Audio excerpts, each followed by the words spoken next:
A city on the verge of greatness. A new type of city, based not on the man, but on the automobile. The car. The symbol of freedom and vitality.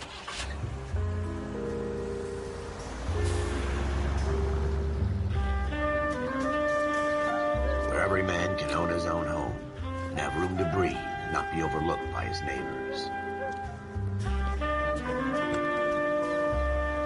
A city where a man's home is his castle. A quarter acre of the dream made possible by victory.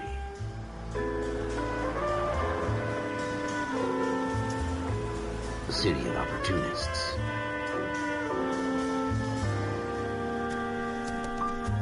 A city of dreams, where Hollywood will shape the thoughts and desires of the entire planet.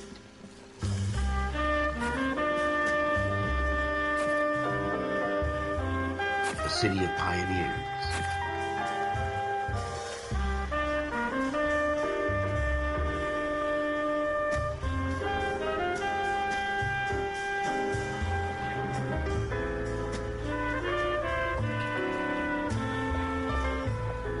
A city of dreamers.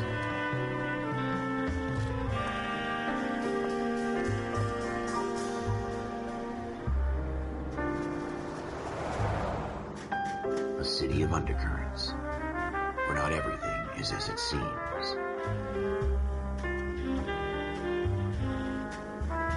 A 20th century city that will become a model for the world.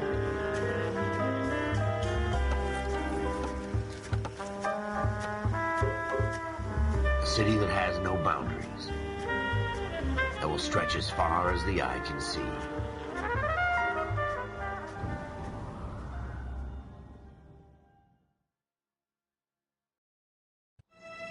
In the Marine Corps, you deal with the chain of command. Mistakes get made, but you deal with them. You know what you're fighting for and that you're on the same team. But dealing with corruption is like chasing shadows. You never know whether the guy you're talking to is on the pad, or whether it's your partner, or maybe even the watch commander. So who do you trust, Cole? I made up my mind a long time ago. KGBL calling caller 14 Adam. 14 Adam, come in.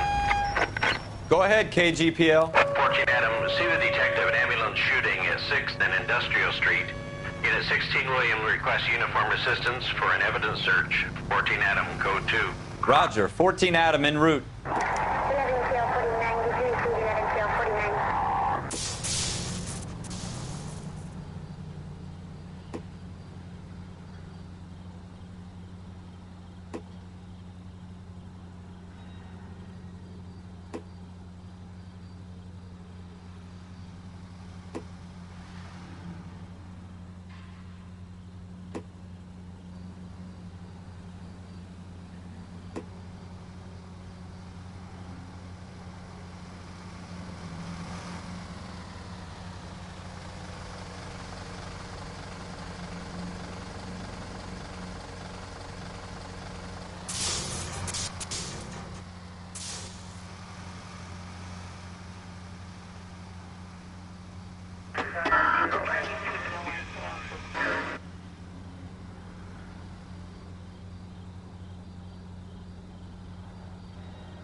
Chat, we should be live on L.a.noire Hey Amelia, how are you? Amelia, I did... Yeah, so today we'd be doing this, so that's the winning Here we go again. They don't request uniforms for an evidence search unless there's some kind of catch. Ever the optimist. From the beam of sunshine himself.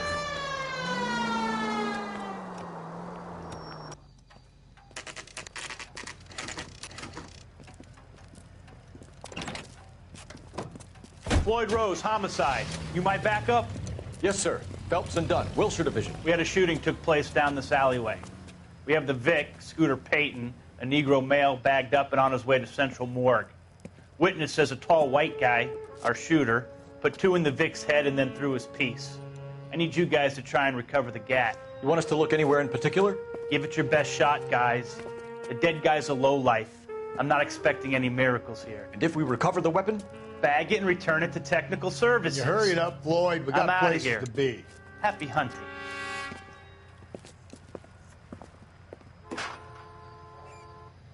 This is a fist hump. Just going through the motions. You're probably right. Let's just get it over and done. All right, have it your way. We'll search right up to the back wall. If you still don't come up with anything, come find me and we'll talk it out. Two heads are always better than one.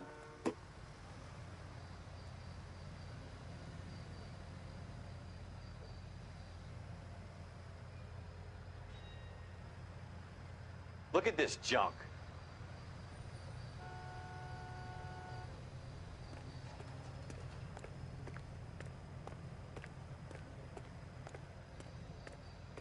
It's not my job to pick through other people's trash.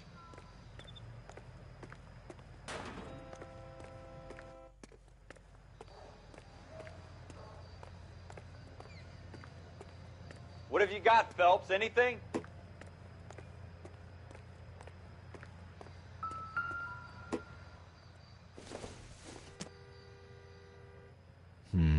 Jesus. I don't think this is any use to Cole, us. come take a look at this.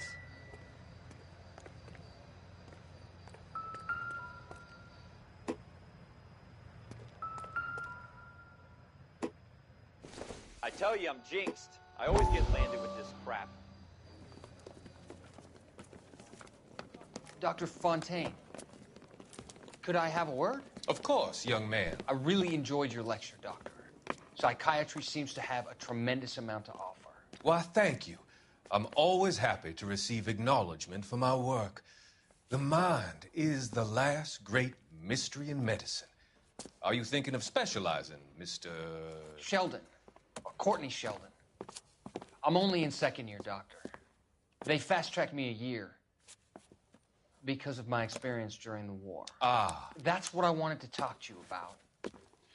Battle fatigue and collapse under duress. Can it be helped? I would say yes, given the right set of circumstances. Trauma forces the mind to close down, retreat in on itself. We try to find ways to unlock the mind again through a combination of therapy and drug treatment. Hypnosis and therapy are powerful tools in the right hands, Sheldon. I've been to visit some of the guys at the VA hospital. A good friend of mine, he's so far away. It's like he's wandering around. You went through a lot together. Yes, Doctor. Give me his details and I'll make a prognosis. I have a number of clinics in Los Angeles, Courtney Sheldon, and your penance, for your friend's help, is to come and work at one of them in your spare time, with what little spare time a medical student has. Is that a deal? Is it ever? I can't thank you enough. I'm not promising a cure, Courtney. I want you to remember that. Every physician has patients that he cannot hope to cure, for whom he can only smooth the path to death.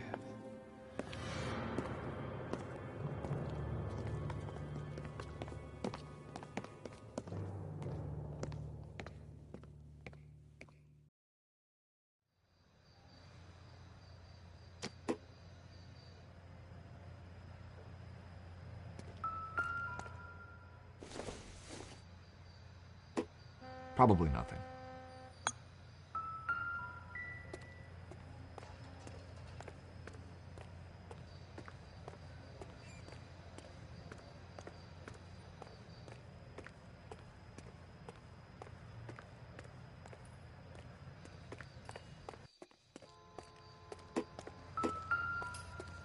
I'm stumped. Ideas? Have a good look around. It could be anywhere. Shooter put him up against the wall and blew his brains out. Hell of a way to go. Doesn't really matter how you go once you're gone. Don't get all deep on me, Phelps.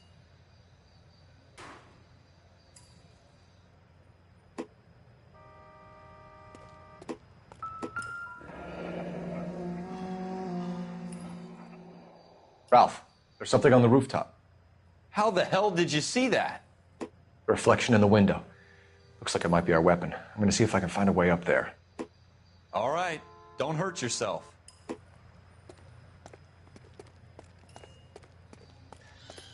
The gun's up on the roof, right? So we need to find a way up.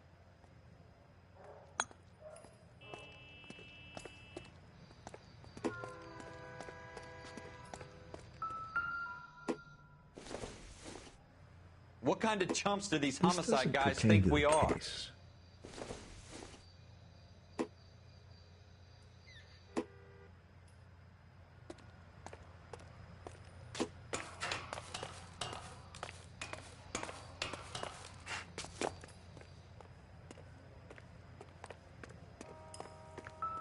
How you doing, Cole? Found it yet? Smith & Wesson, serial S71893.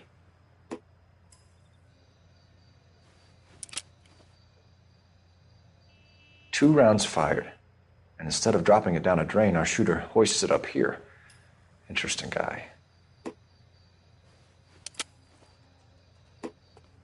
We should follow up on this now, before the perp tries to leave town.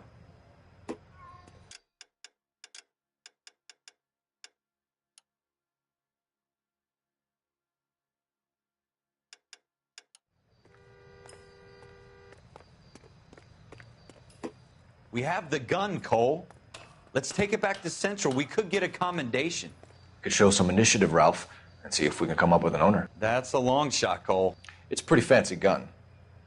You know a local gun store? Sure. There's a place a couple of blocks from here.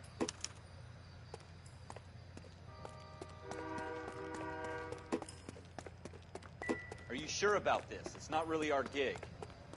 No harm in doing some digging. The suits didn't seem to give much of a damn. Such a little Boy Scout, Cole. You can't wait to get out of that uniform, can you? You'd rather round up drunks than help old ladies across the road? I'd rather get through the day without the captain's foot up my ass. It'll be fine, Ralph. You worry too much.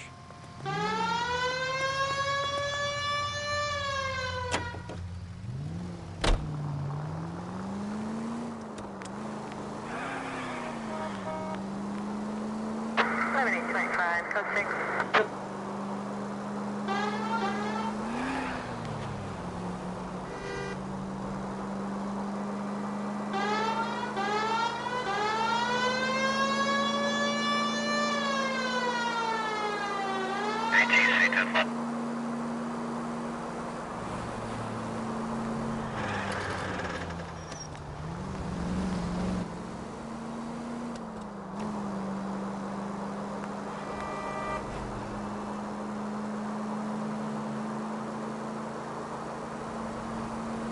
Take the next left.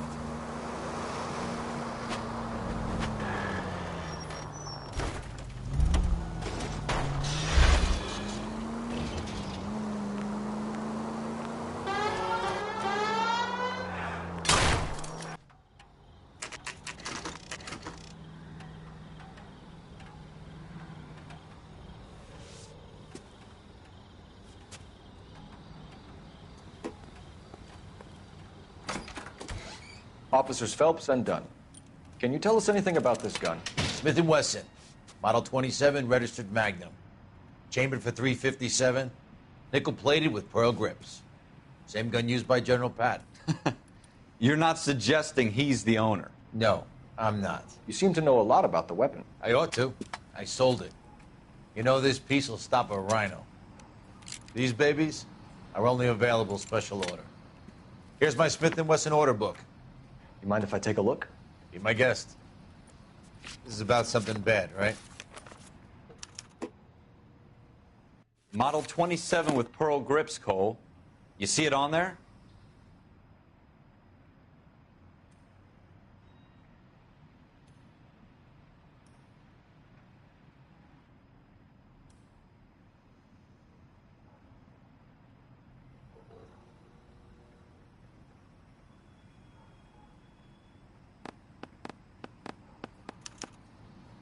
We're in luck. Errol Schroeder, 203 South Glass Street. Ordered the gun in February '46. Thanks, you've been a big help. Anytime. Always happy to help out the LAPD.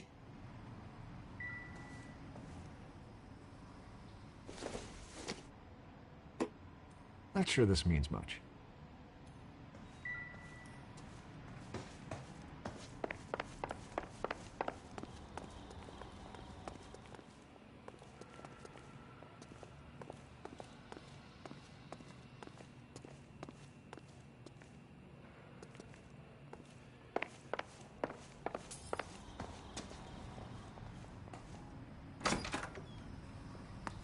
Do we call it in? Let's see if he's at home. Owning the gun doesn't prove he pulled the trigger. Okay. In for a penny, in for a pound. Either way, Gunga Den.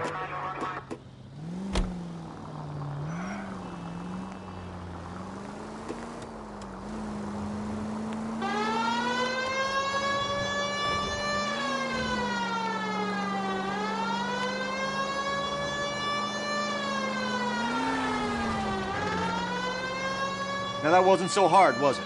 Just because we're in uniform doesn't mean we can't use our initiative. I guess so. Seems a little too good to be true.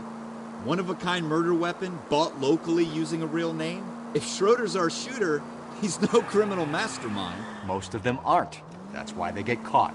And 2 out of every 3 crimes are done on impulse. Another fact from the Phelps Encyclopedia of Thin Air. You really are full of it.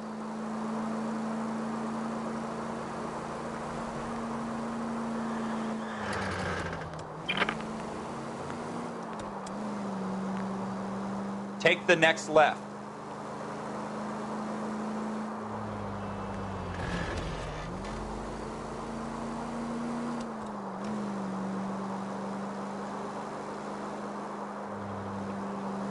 Yo, what's up, Liam?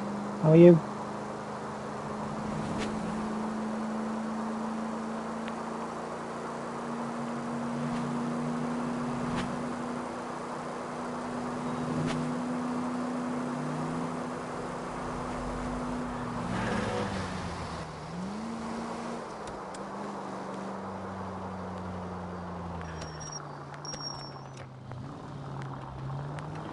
We just literally just started, Liam. We just started the stream.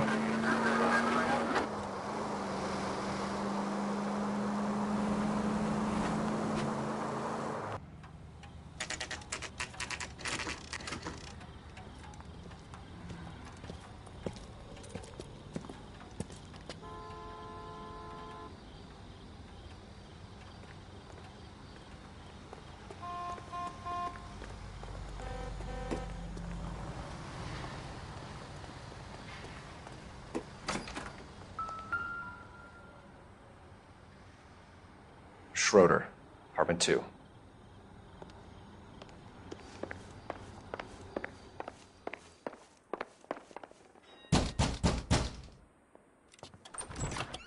What do you guys want? I'm Officer Cole Phelps. This is Officer Dunn, Wilshire Division. You're the owner of a Smith & Wesson Model 27, nickel-plated with pearl grips? I might be.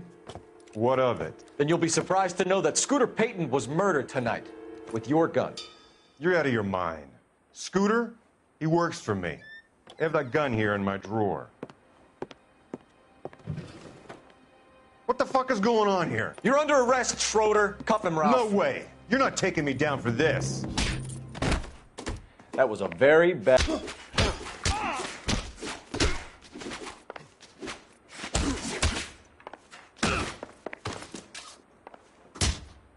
You ready, tough guy?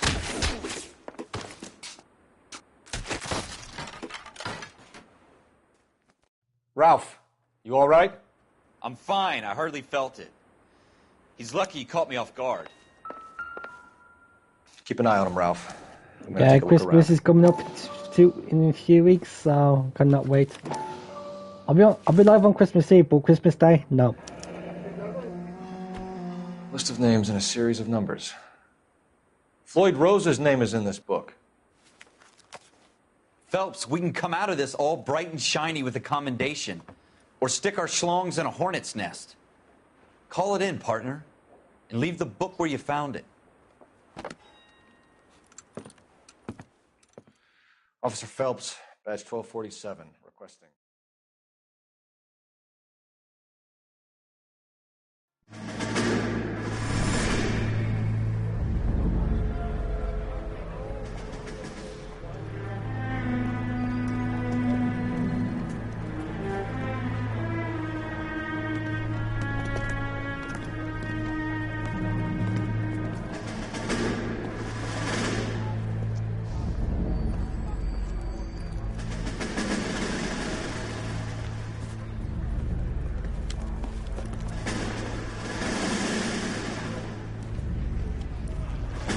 You dumb fucking sons of bitches, get in this line now before I lose my temper. Excuse me, Sergeant, but... Excuse me? Fuck you. You say another word and I'll break your fucking head and have you in the brig. Some of us are here for... I know why you're here, asswipe. I'm having a bad day, Private. Some people don't seem to want to get on this bus. I didn't ask for your help. He didn't ask for your help. Can you believe this guy? Who are you two? Abbott and Costello? We're here for OCS, Sergeant. So it's the three fucking stooges and you're here for OCS. God help this fucking country and the USMC. The Japanese will do the world a favor and kill you quickly. All three of you are on report. What are your fucking names? Phelps. Kelso. Merrill. Any other gentlemen for OCS? OCS is at Elliott. You take the Camp Elliott bus over there. This bus is for MCRD. This bus is for men who want to fight.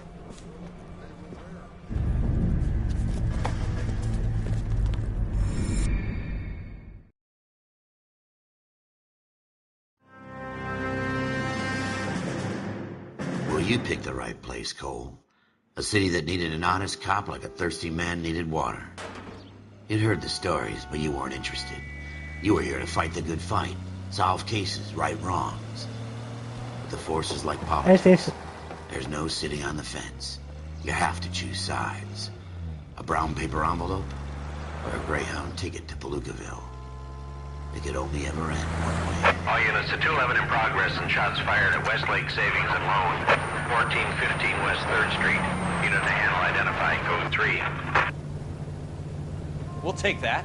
It's only a couple blocks from here. 14 Adam calling KGPL. We'll handle the 211. Roger that, 14 Adam. Be advised, suspects are armed and dangerous. Roger, KGPL. 14 Adam en route.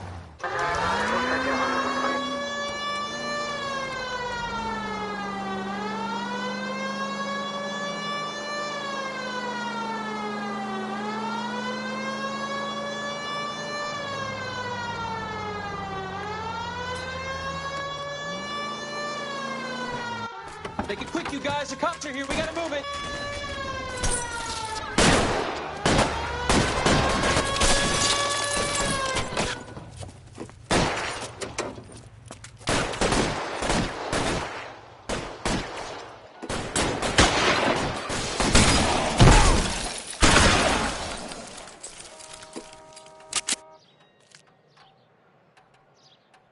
Weapons on the ground, now!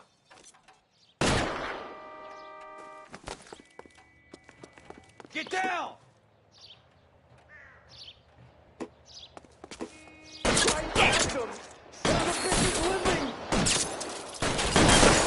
Find some cover!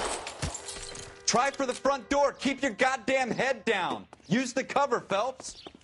We don't know how many are in there. Take it slow. Backup will be here soon. LAPD, put down your weapons. The bank is surrounded. I'm offering you a chance to... chance, copper. Stay down.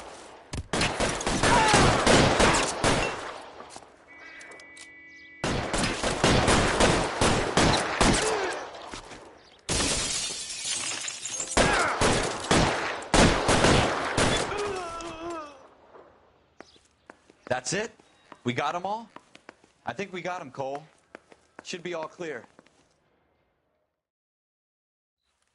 Lieutenant Hopkins says anytime you reach for the shotguns, you're either going to end up dead or wearing Good graphics. citations. Is this So I guess PS4 it's okay, or Ralph. Xbox Live? It's a PS4 game, but I'm playing it on the PS5. Glad you have my back. Man couldn't ask for a better partner.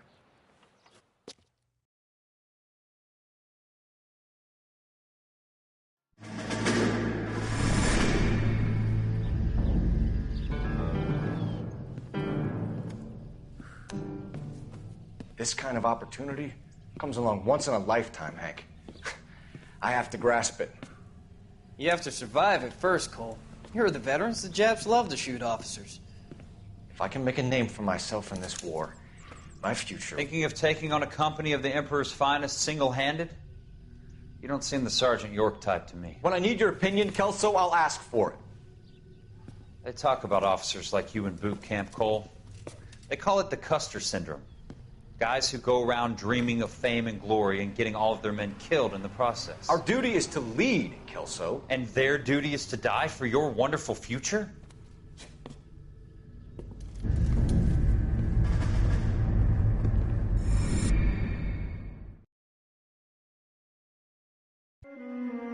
Cole Phelps and Jack Kelso. With some people, it's as simple as chemistry. Two guys who should have been friends, but their personalities got in the way. Phelps, a good guy, wound way too tight. And Kelso, a quiet man who could never walk away from a fight. Well, it's a shame you don't like to talk about it, Cole. Ralph, friends who want to stay friends don't discuss religion or politics. And in my case, you can add the war to that. I know that bum. Wendell Bowers. I put him away before. He jumped parole. Get after him, Phelps. I'll head him off in the car. Wendell Bowers! Stop! LAPD! You can go screw yourselves. Why, you! He's hiding in the alley!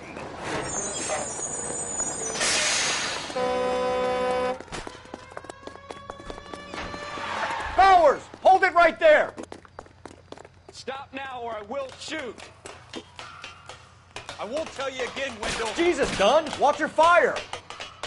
You don't want to do this, Wendell. Get down from there right now. Give it up, Wendell! Stay the hell away from me.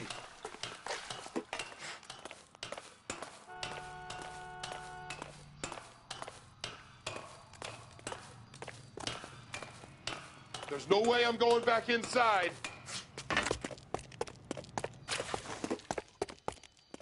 I've done my time. It's over, Bowers! You assholes already screwed me once.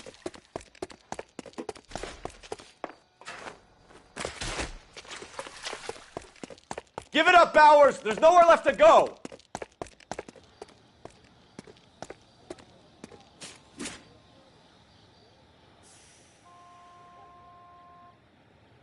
Looks like we've got the place to ourselves.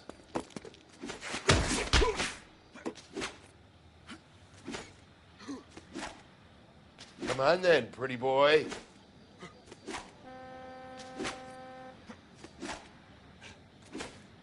You're a persistent little shit, aren't you? That uniform makes you feel tough, does it?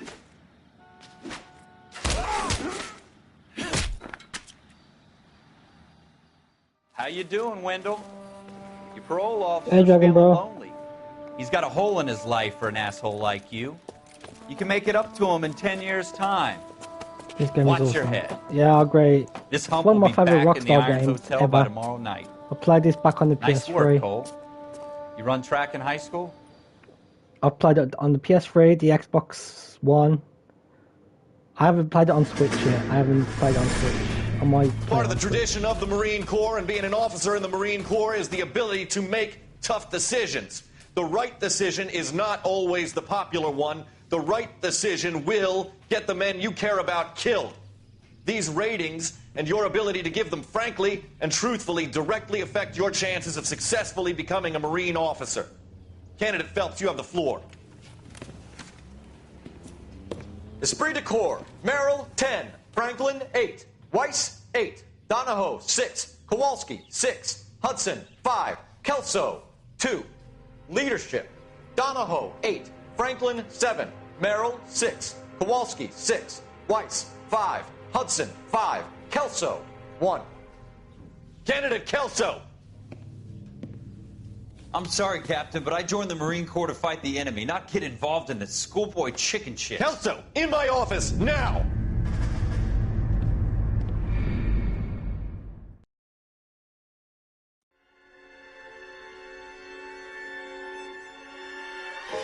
For every cop, there's the case that makes you.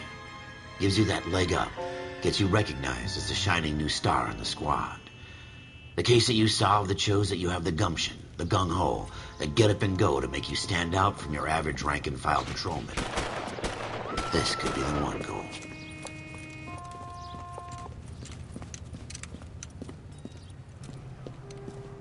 LAPD, could you stand clear of the body, please? Has anyone called an ambulance? We've called an ambulance and the police, but I'm afraid he's dead. Okay, stand further back and move along. It's your choice, but make it quick, people. Hey, Cole. You got here quick. My beat crosses 7th Street. Okay. You're first reporting then. We'll get a perimeter going and move the crowd on. You better see what you can find out before the homicide dicks show up. I'll be with you in a moment. Broad daylight, a crowded street. Now I've seen everything. Everybody stay back. Let us do our job.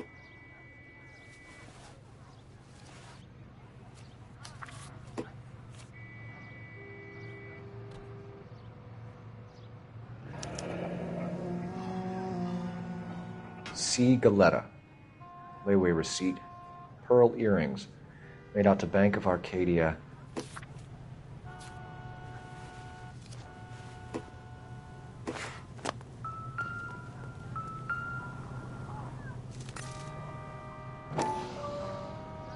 Cops must be using gloves FN while Browning. picking something up, or Serial no? 01138. But I swear they must be wearing Ready to run gloves it by a gun if I store. touch some Eagleson's things. gun store's a couple blocks from here.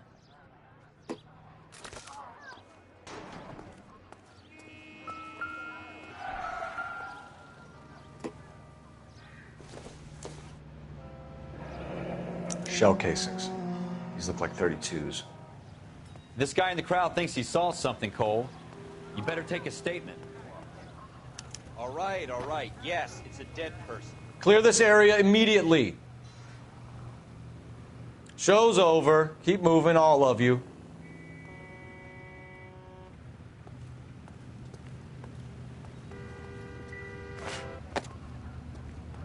Sir, I'm Officer Phelps. What exactly did you see? I heard the shots. I thought it was a car backfiring. I saw a girl run into the shoe store. I thought this was such a nice area. And that's all I know. I expect the girl saw more than I did, officer.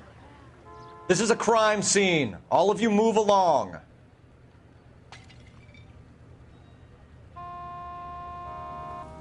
This is a secure area. You all need to leave.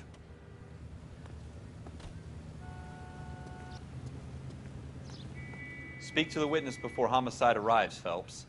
And if you think she's lying, don't be afraid to get forceful. Verbally, of course. And don't accuse her of anything without proof. Lawyers love that shit. And if you're sure she's straight up, try the general approach. See what you can coax out of her.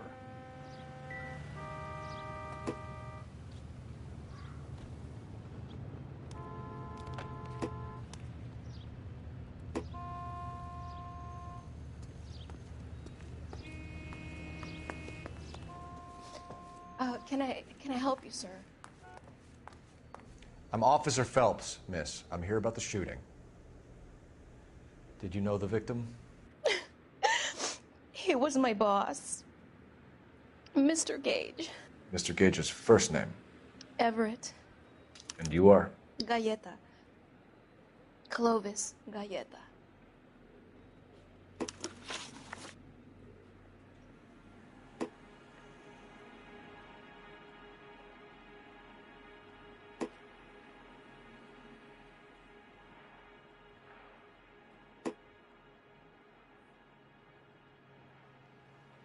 Do you think you could tell me exactly what happened, miss? I look around the shops at lunch. I was in a store when Mr. Gage, my boss, bursts in yelling that I'm late on my lunch. And? We came back. I was angry. I walked in front. I heard shots. I turned and saw Mr. Gage fall.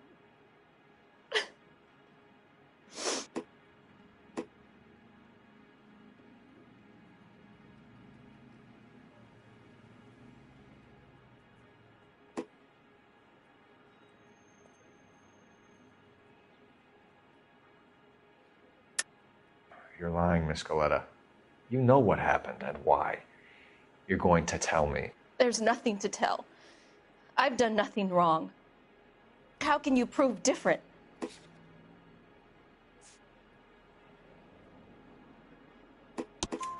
Your pearl earrings, Miss Galetta. You've been paying for them for a whole year. Stop lying and tell me what happened at the jewelry store. Oh, God! I won't lose the earrings, will I? You could lose your freedom, you little fool, if you don't stop obstructing a murder investigation. Mr. Kalu, Edgar Kalu. He runs the jewelry store. He's showing me a lovely watch. Mr. Gage bursts in. Mr. Kalu gets very angry with Mr. Gage, and they start yelling at each other. Mr. Gage tells me that all of the things in the store are junk, nickel-plated, made in Japan, and yells at me to get back to work. Then what happened? We get back here, and I hear a loud bang. Mr. Gage clutches at his back. I hear another bang, and another, and another. Mr. Gage falls to his knees. It looked very painful. Which jewelry store? Hartfield's. Broadway, between 5th and 6th. Did you see the person who shot Mr. Gage? Of course I did. Mr. Kalu looked very angry. He kept firing the gun. He kept pulling the trigger. He threw the gun in a bin and turned and walked away.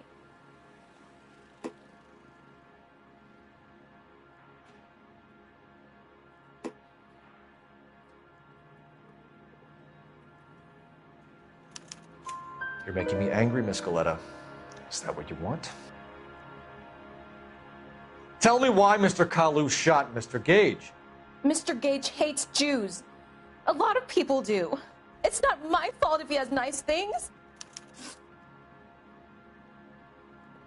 How many shots did you hear, Miss Galetta? It's difficult to remember. It sounded like there were so many, and they were so loud.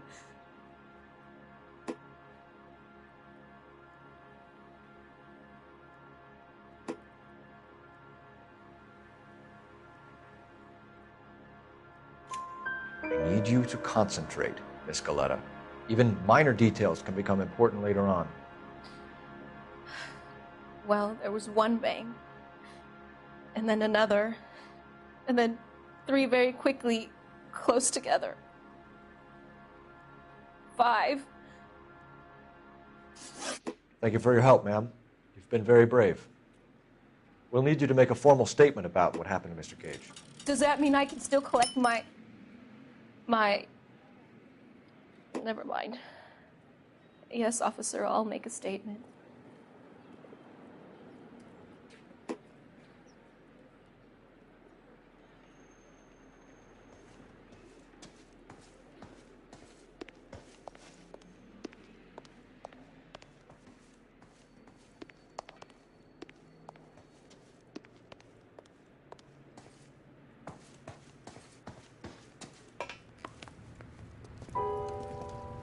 We have the murder weapon. And the murderer. The girl saw it all. Our killer works at a jewelry store called Hartfield's. That's a couple of blocks from here. You thinking what I'm thinking? Tate, maintain the perimeter.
Officers, what can I do you for?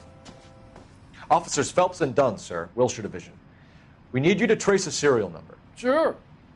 What's the make and model? FN Browning, model 1922. The serial number is 01138. You don't say. Well, I didn't sell it. Europeans love them, but it's pretty rare you find one over here. Although I did have one in here a couple of weeks back. Remember the owner? Yeah, Kalu. Edgar Kalu was his name.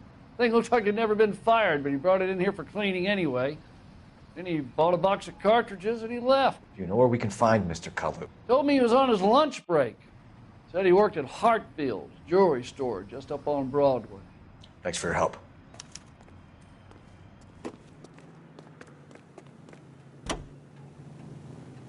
Continue the response, sir.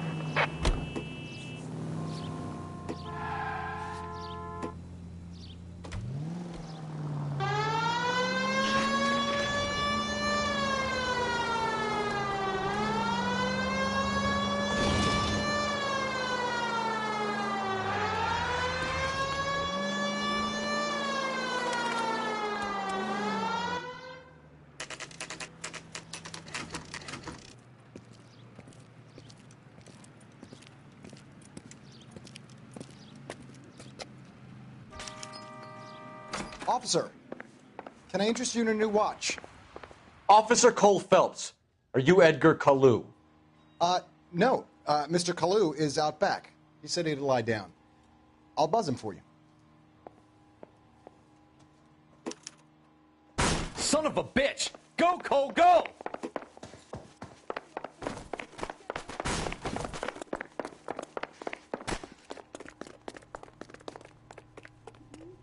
Kalu, get back here!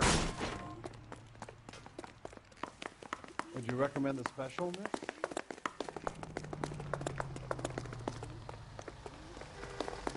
There he is, officer. That cherry pie was... Too late, Kalu! The heck?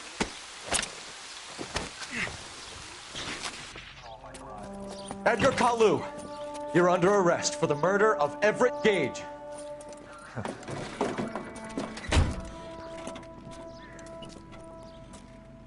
The case that makes you, and the case that breaks you.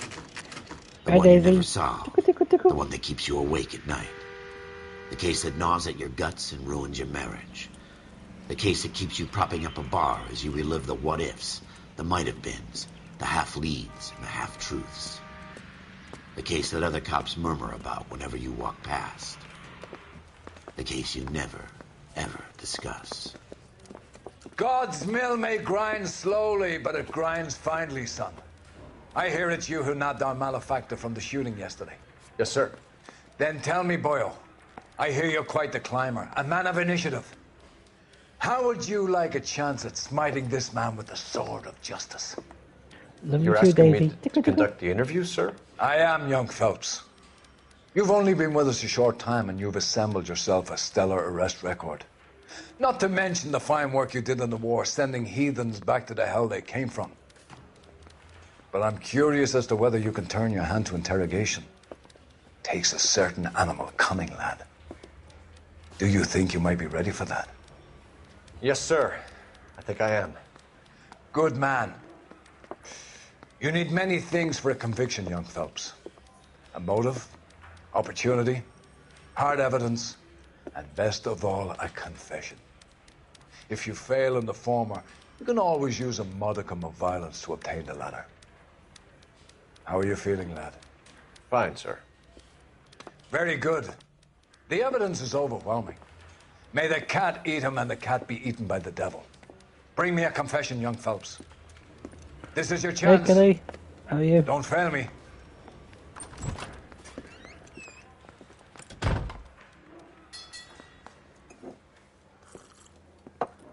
Has my lawyer arrived yet? I want to see my lawyer. A lawyer can't help you, Mr. Kalu. You shot a man dead in cold blood. You're going to have to pay for that. You followed Everett Gage and the girl back to the shoe store. You put 5 rounds in Gage's back. Gage was a bastard. Whatever he got what was coming. But it had nothing to do with me.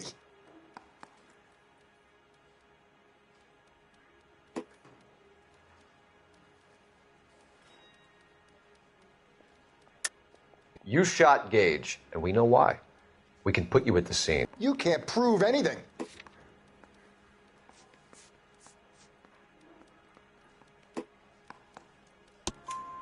We know all about the argument. Miss Goleta made a statement. You're counting on the girl? You think her testimony's gonna stand up in court? You're going to the gas chamber, Edgar.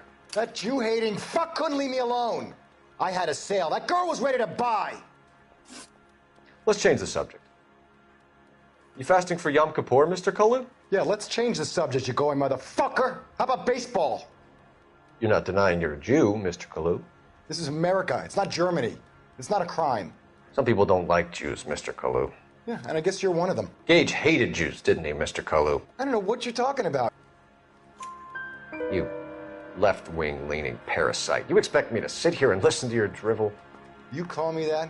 You sit there and you call me those names, you goddamn goy putt snatcher? You and that stup Gage! Why did you do it, Mr. Kalu? Gage. He's in the Chamber of Commerce. He's in with all those momsers. He blocked every proposal I ever put forward. Kike this and kike that. He's been trying to ruin my business for years. Edgar Kalu, I'm charging you with the first-degree murder of Everett Gage. I respect your beliefs and your right to hold them. I hope for your sake the jury can commute to murder in the second degree. May God have mercy on you, sir.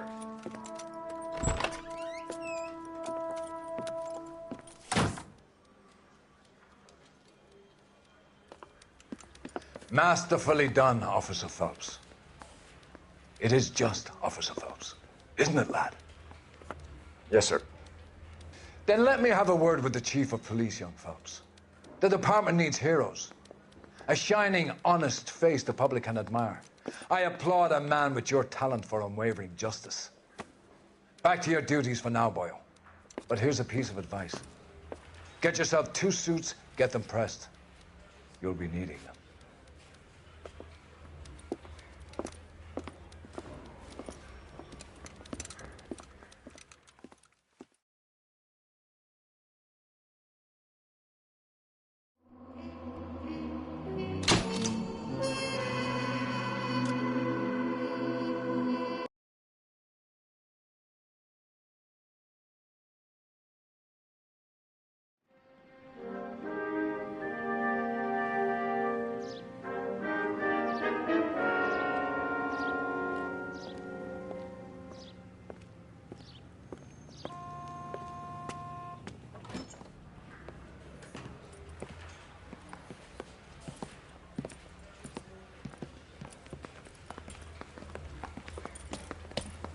Here's your new desk, kid.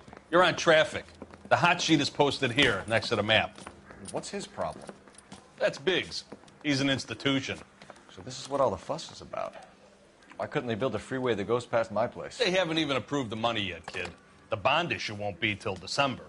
It'll be years before any of this will happen. Here's your new partner, Stefan Burkowski. I've heard all about you, Phelps. You go easy on me and let me earn the odd citation, and maybe we'll get along fine. I'm here to learn, Detective.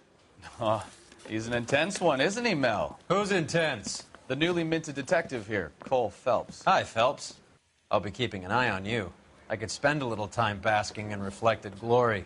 Make a change from busting hookers and dope fiends. Who was that, Commander? Roy Earl, chief detective and advice. Do they all dress like movie stars? Well, Roy is a movie star. And the whole of the seedy side of L.A. is his audience. What is that supposed to mean? Stick with me, kid. You'll find out.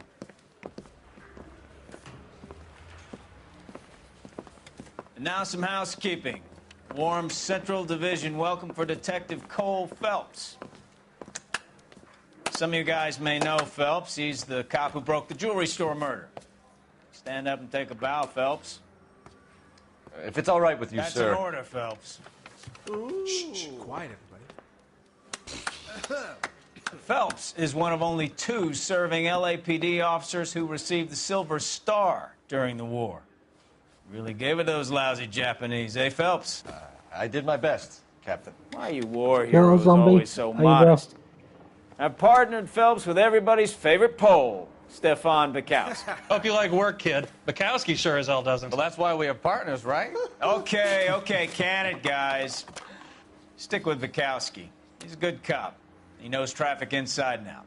I'm going to start you out with 1 case. You do okay, I'll give you a couple more. You screw up, you'll be rousting vagrants and running license plates. Now get down to the PE Freight Depot, 6th and Alameda. A patrolman called in a suspicious vehicle. Signs of foul play. See what you can find out. Come on, Phelps. It'll never stick. You'll get roasted.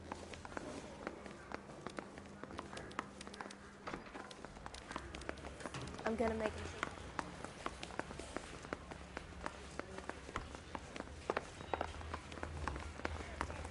Phelps, there's a crime happening somewhere. Go find it.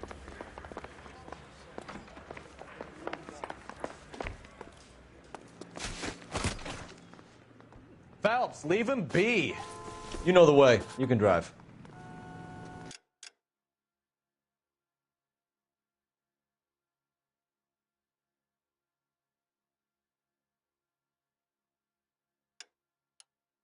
They really pushed you through quick, didn't they? 6 years on patrol before I got to this desk. You were here in 5 minutes. What do you want me to say? I didn't ask for any favors. You know this place? Sure. Near the old gasworks and signal depot in the warehouse district. I'll direct.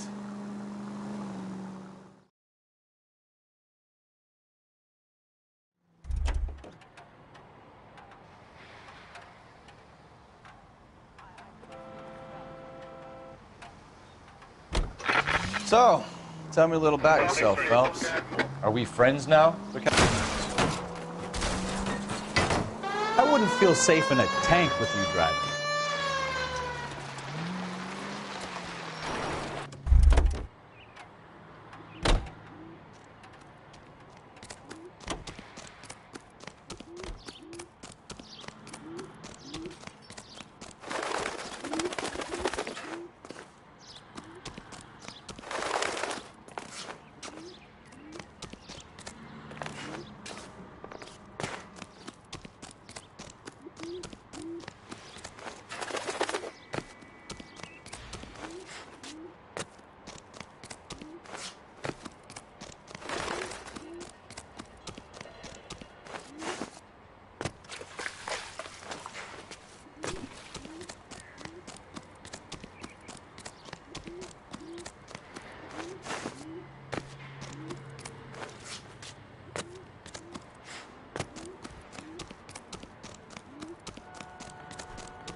All units, a 459 just occurred at 6th and Sarah's. Any unit to handle, code 2, identified. Cross over, keep going straight.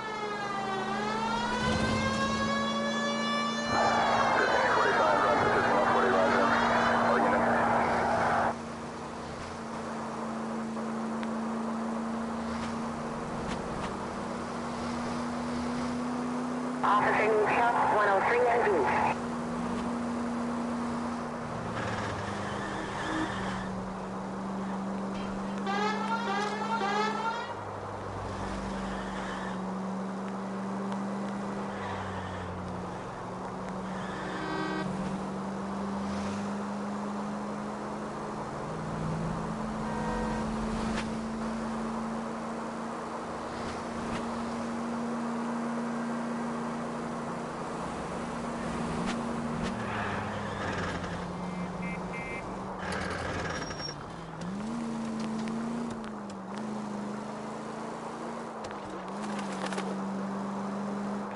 All units, a 459 just occurred at 6th and Sarah's. Any unit to handle, code 2, identified. 11K, go ahead, KGPO. 11K, a 4... Up on the roof, officer. He has a mask on his face. I caught sight when he shoved past me, but be careful. I saw him waving a gun.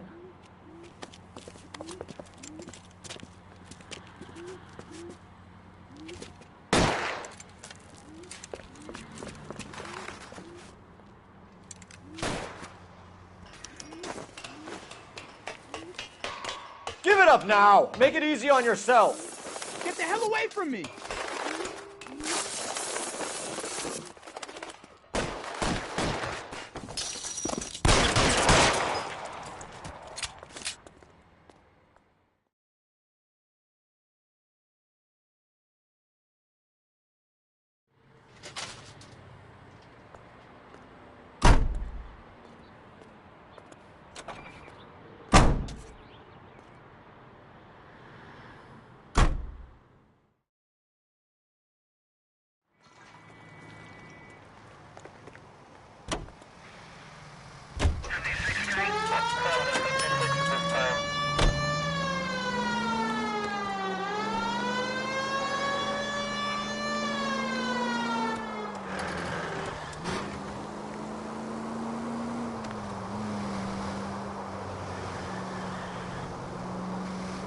Next right.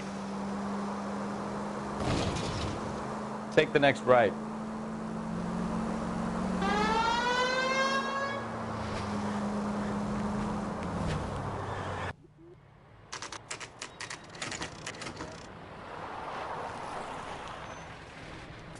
That you, Bukowski? Go on through. Parking lot straight ahead.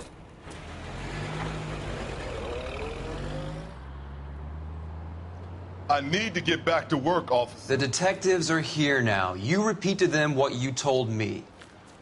I did the right thing by calling this in. I'm just a working stick. Just give them your story and you'll be all right.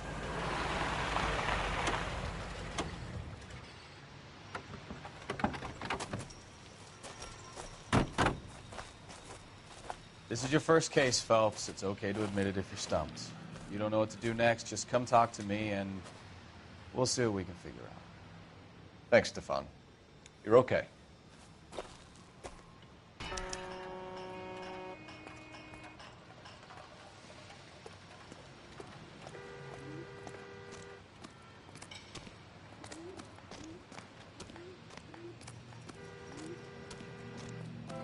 I'm Officer Hart. Phelps, traffic. What have you got? Abandoned car, probably stolen. The solid citizen is Nate Wilkie. He called it in. What gives with the coroner? There's blood all over the interior. Someone's copped a full Broderick, but no stiff as yet. We have an owner for the car? The car is registered to an Adrian Black, just north of Bunker Hill. All right. We'll take a look around. I'll keep Mr. Wilkie talking, but don't make him wait too long. He's the restless type.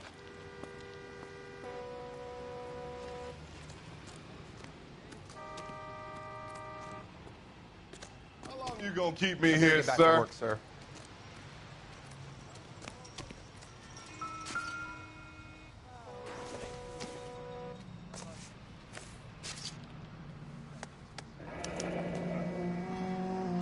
32 years old, married, sounds like an average guy. What was he doing out here?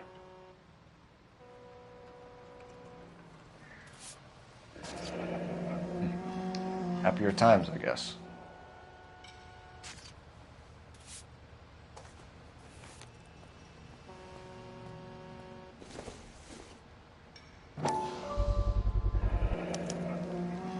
Stenzel glasses. Home repaired by the look of it.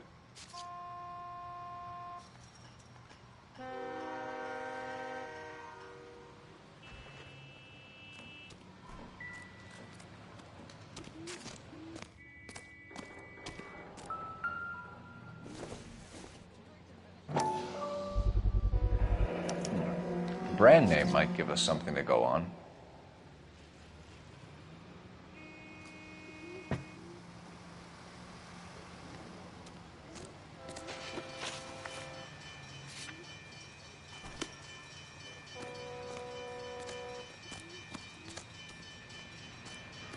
Doc?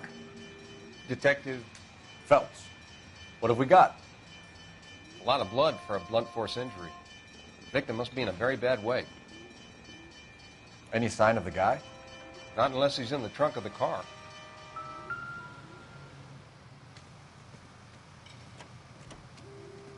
Victim looks to have lost a lot of blood.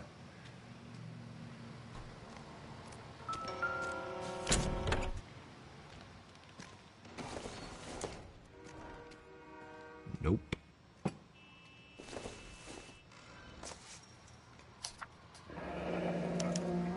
Mr. F. Morgan picked up a live pig yesterday?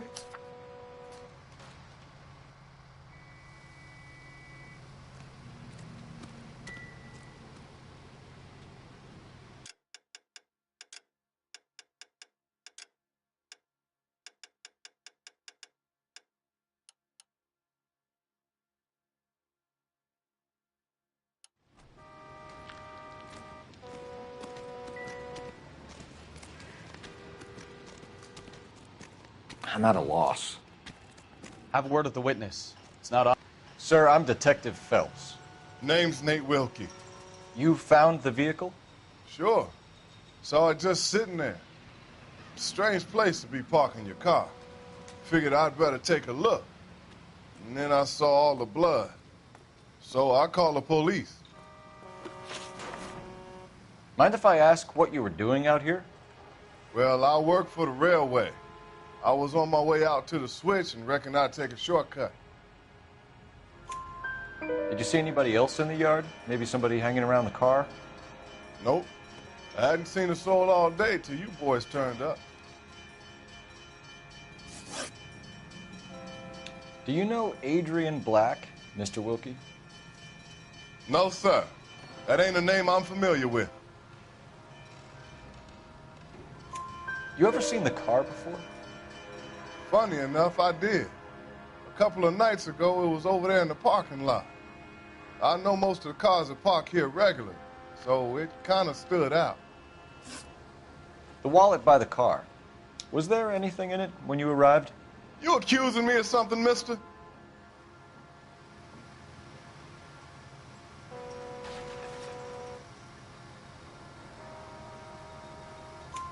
Do you want the patrolman to hold you down while we turn out your pockets, Mr. Wilkie? Maybe I checked inside that wallet. Not that I was going to steal anything. Maybe I took a look. But there weren't no money in there. Not even change. We found a steel pipe with blood on it near the car. Do you know anything about it, Mr. Wilkie? No, sir. I went straight for the law when I saw the car was full of blood.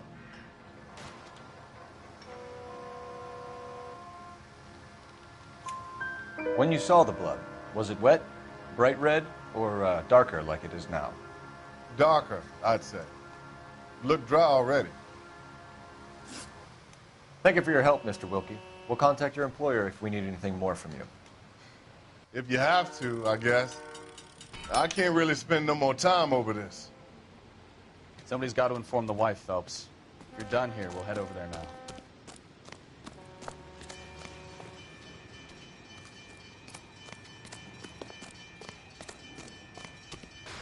We're going to notify the wife. You seem to have it under control here. Yeah, I got this.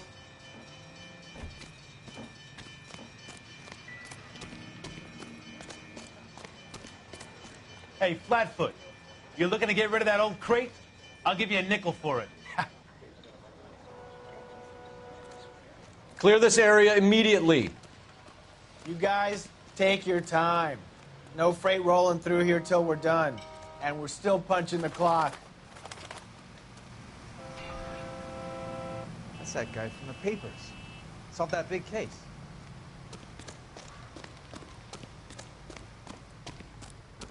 What's going on, Detective? Something bad happened here? Mouse gets the cheese. Show's over. Keep moving, all of you.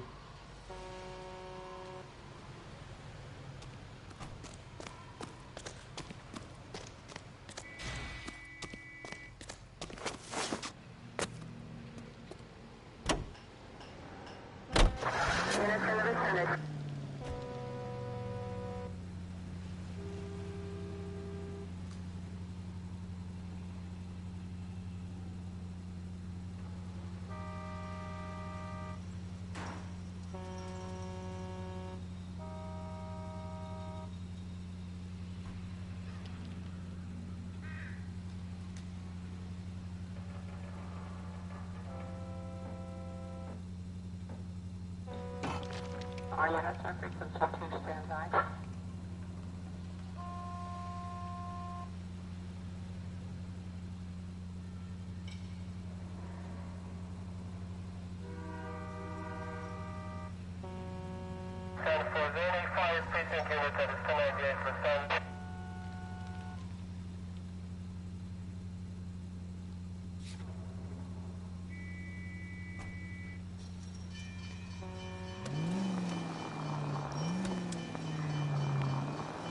.620 Bunker Hill Avenue.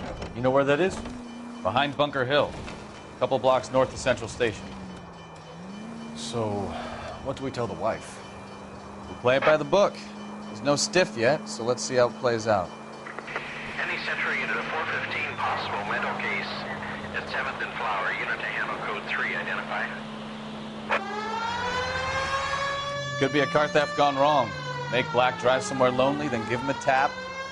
But why leave the car? Well, obviously someone got a little heavy-handed. It's the wrong way around. Well, how so, genius? Where is Adrian? If you've gone to all the trouble to steal the car and it goes wrong, you leave the body behind, not the car. You got something there, folks. It doesn't add up.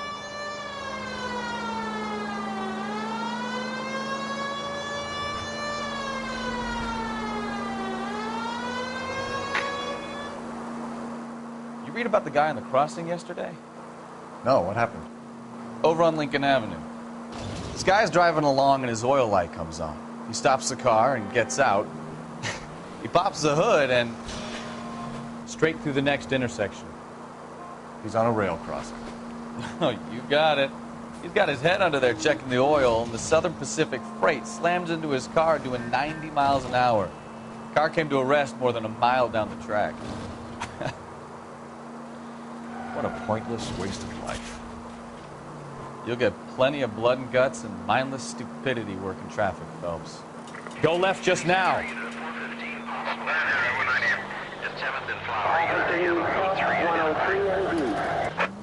This is car 11K. We'll have...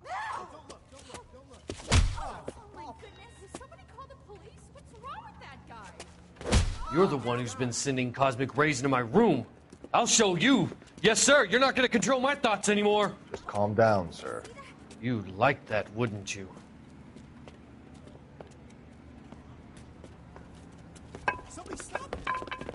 Give it up! LAPD! Away.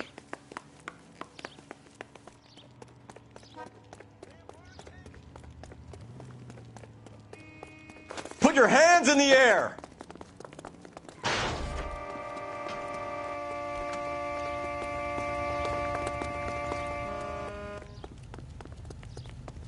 Don't make me chase you! Officer.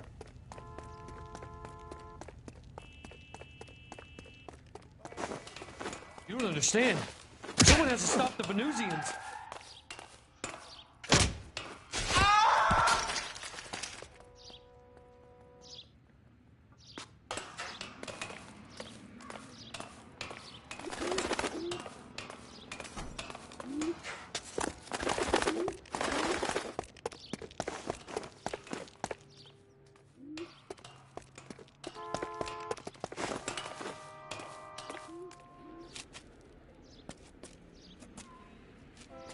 Farewell, cruel world!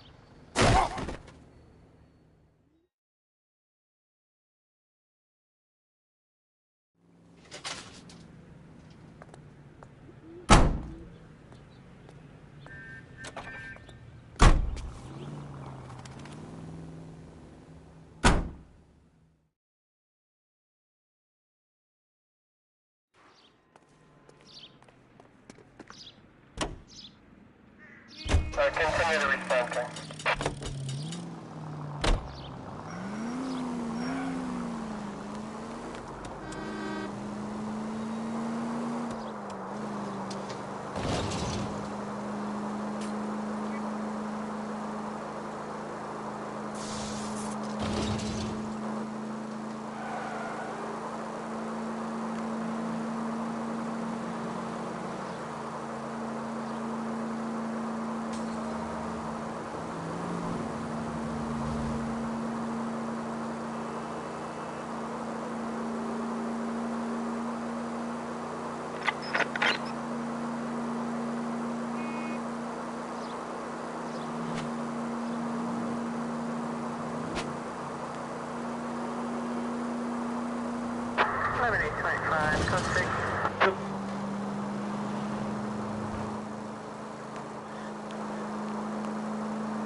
Let's go introduce ourselves. You talk to her, Phelps. I'm no good at this shoulder to cry on stuff.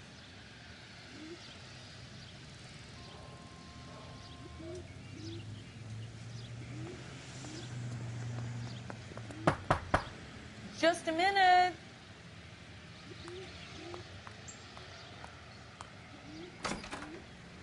LAPD, Mrs. Black. May we come in? We have some bad news, and we'd rather discuss this in private. I'm Margaret Black. We can discuss this in the living room. Please come in.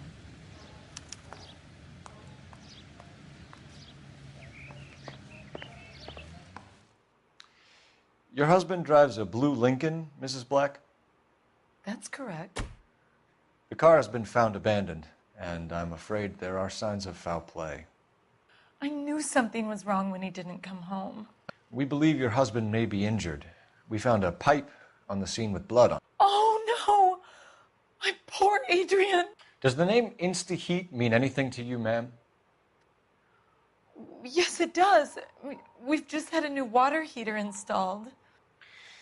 Whereabouts, Mrs. Black? Just outside the kitchen window, at the side of the house. I'd like you to try and stay calm and remember everything that you can about last night.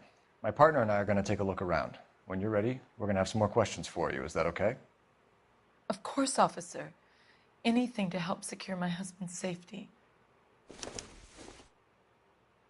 Well, let's check the place out. Come on. Have a good look around. There's got to be something in here to go on.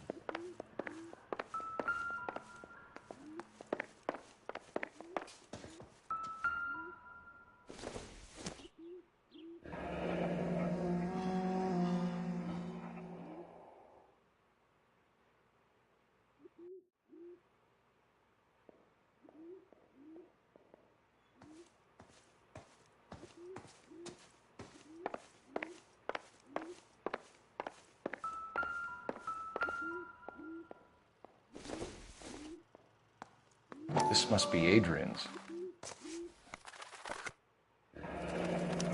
Stenzel. So the glasses are a match.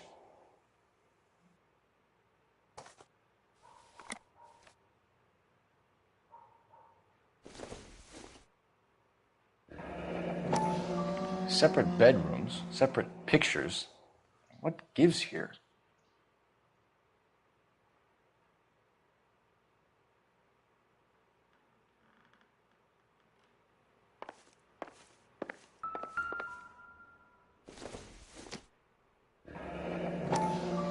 Kavanaugh's.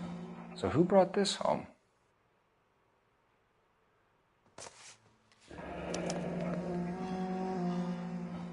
Maybe Adrian was a patron. R&I should have an address.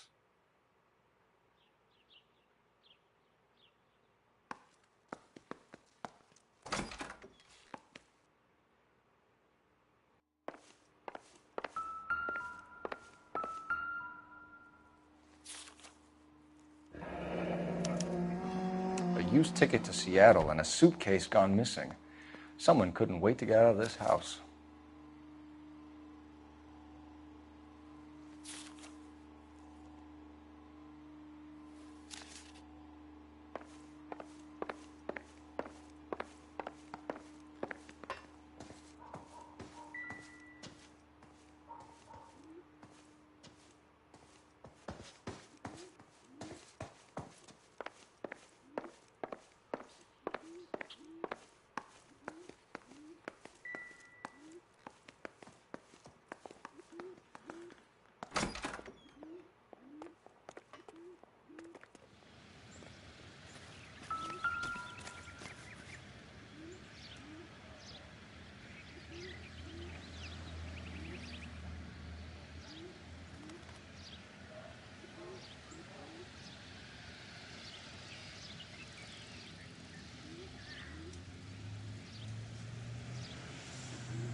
No use leaving the thing half finished.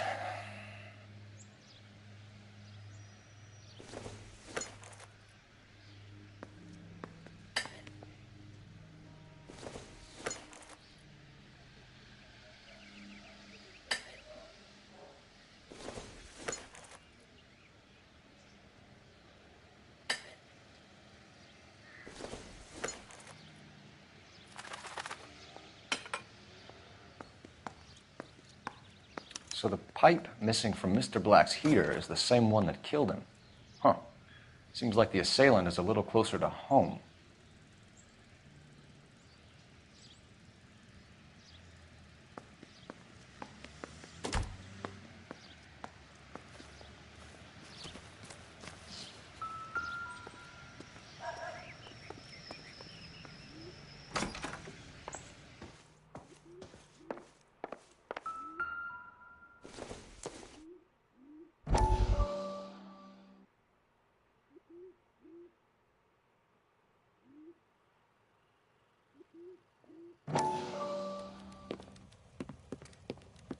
Lie down, make yourself comfortable.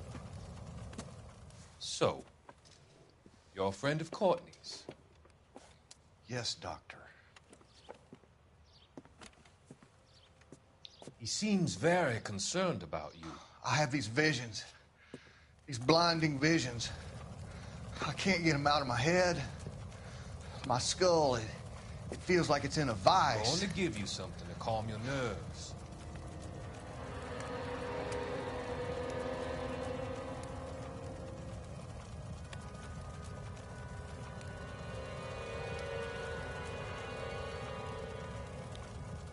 I want to take you on a journey back. I want you to remember the good things about your past, occasions that made you laugh, times that made you smile.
To my Adrian. This thing gets more and more interesting.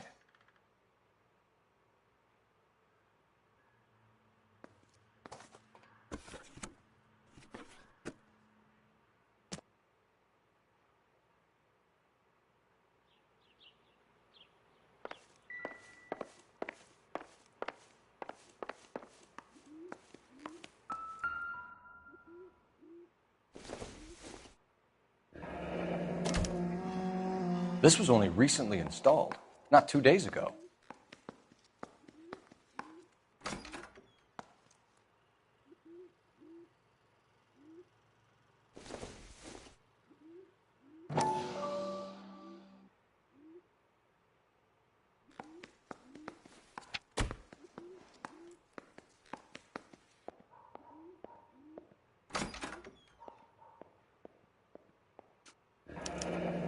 I wonder if someone in the house bought this unit knowing how they would use the parts.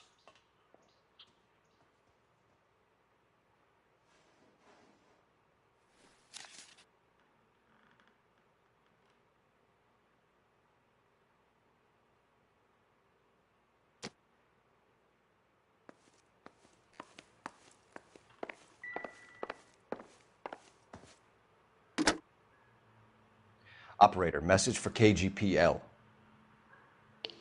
Putting you through now. Cole Phelps, badge 1247. How could I help, Detective? I need an address on a Kavanaugh's bar. Certainly, Detective. One moment. Kavanaugh's Bar, corner of Aliso and Hewitt, south side of Union Station. Thank you.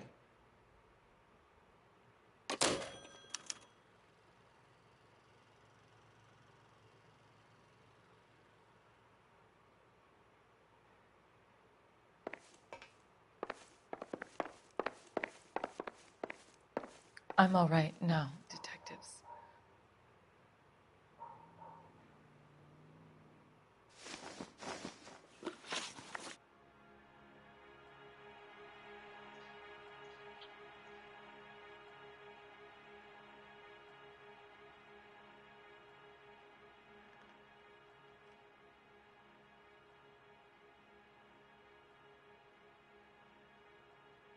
We found a receipt in the trunk of your husband's car for a live pig.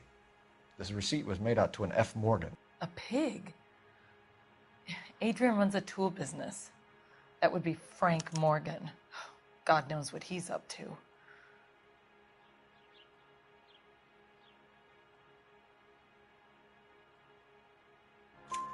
What makes you say that about Morgan, ma'am? He's the foreman at my husband's plant. A very shady character. I told Adrian he needs to keep his distance from the staff. They're always out drinking together.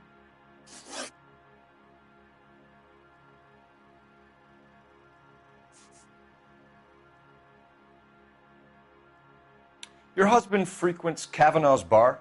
How did you know that? Adrian practically lives there after work. So Adrian spends a lot of time there? Up until recently, he's been away in Seattle a lot on business. Did your husband tell you where he was going last night?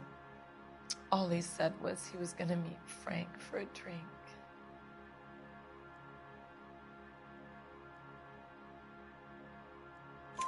So nothing out of the usual then? Well, he came home early from work. He never comes home early. And he went out early, too. He normally never leaves for the bar till about 7.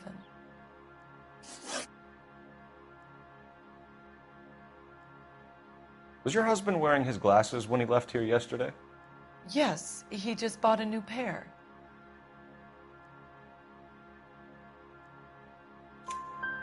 Go on. I kept telling him to throw those old ones away. He tried to repair them with tape. They looked terrible.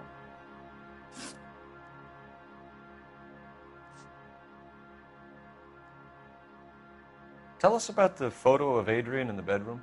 What is there to tell? It's from his most recent business trip to Seattle. There's plenty to tell. You just won't tell it. You're lying about the photograph, Mrs. Black. You're incredibly rude and insensitive. But I guess you know that. I've told you what I know about the picture.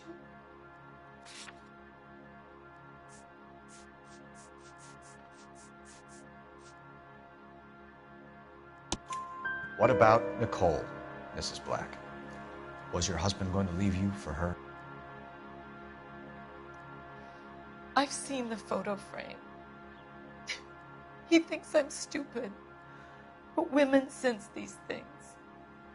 I don't know if he intended to leave me or if it was just a fling. God only knows. I only want to know that he's safe.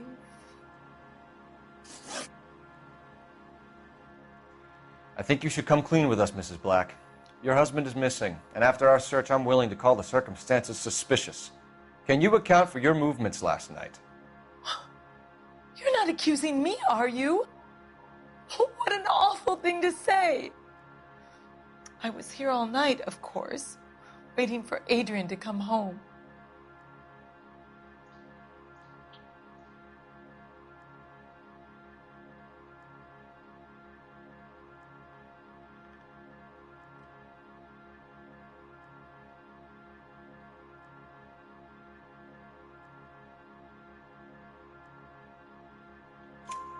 Is there anyone who can vouch for that?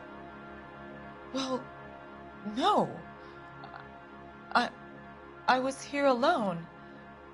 I cooked Adrian's dinner and waited, but he never came home. We'll keep you informed, Mrs. Black. Please do, Detective.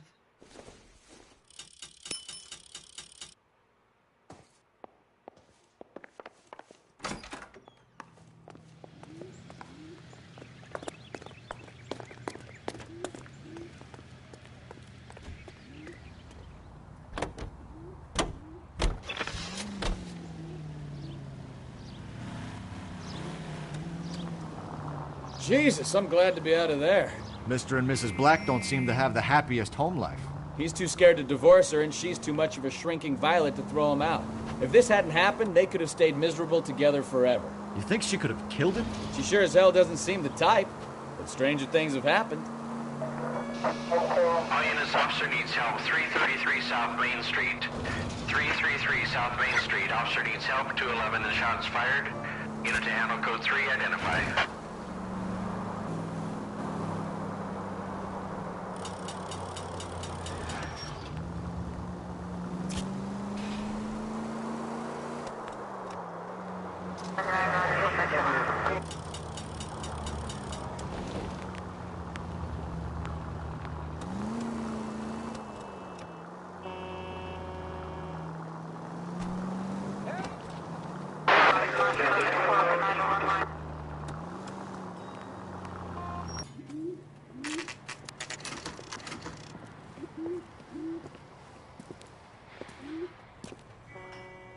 Hey, I know you. No, you don't.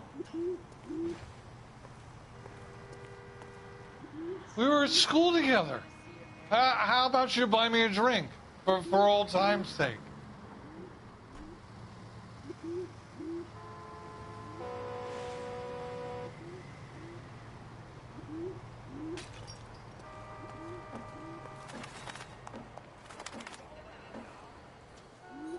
You looking for someone?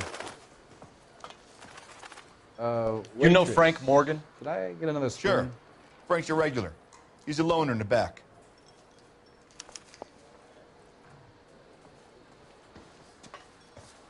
Father hates him. Frank Morgan? I don't know, but Cole Phelps, LAPD. I understand you're a friend of Adrian Black. Yeah, I know him. Are you aware that he's missing? No, I hadn't heard that. Tough break. We found Black's car abandoned in a freight depot, covered in blood. You know anything about that, Morgan? Hell no. I'm sorry to hear that. I like Adrian. He's a good boss. Please, don't tell me you actually believe this jerk-off, Phelps. You're lying, Morgan. You were there. And you're talking out your ass, detective. How about you prove I was out at that rail yard?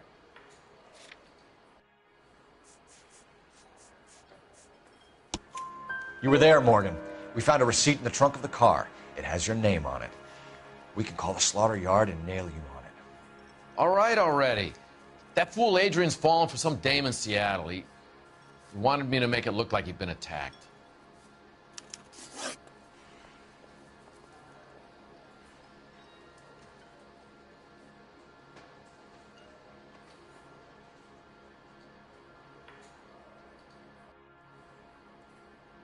Where exactly is Black holed up? No idea. I think he took off for Seattle.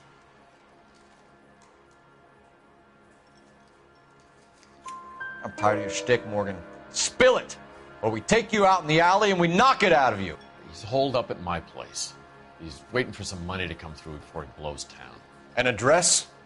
It's an apartment house at the corner of Temple and Figueroa. Apartment number 2. I think that's all. Thanks for your help, Morgan. We appreciate it. Hey, I'm just glad I could help. I love cops. Cuff him, let him go. It's up to you, Phelps. There's no way I'm writing this idiot up. My eggs were runny.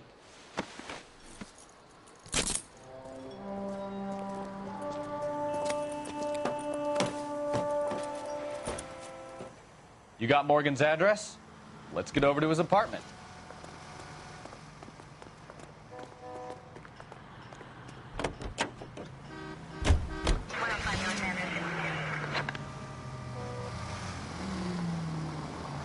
I've met some pretty good liars in my time.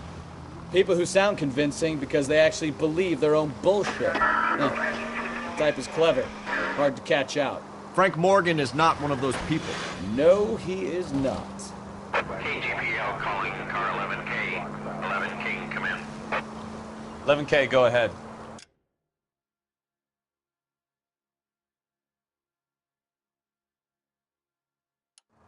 Message from Technical Services. Blood found in the abandoned Lincoln at the PE Freight Depot is not human. Repeat, not human. Compositional analysis reveals swine as the most likely match.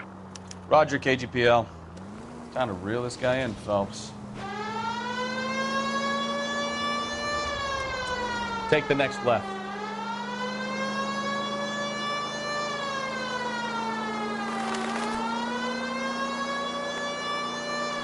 Take the next left.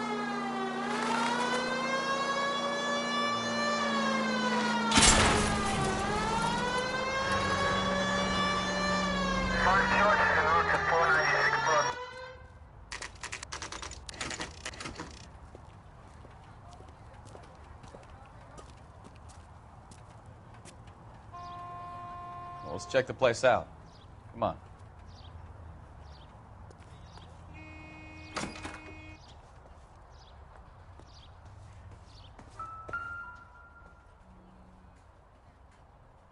Apartment 2.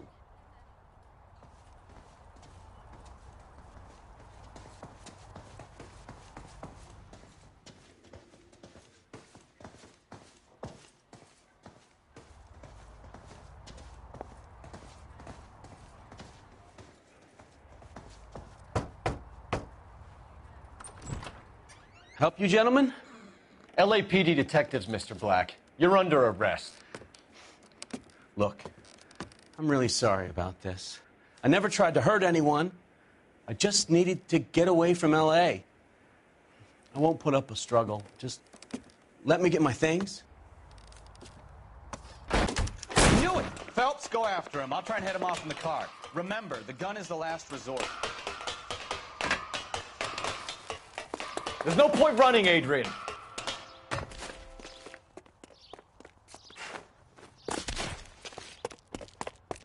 Mr. Black, get back here right now.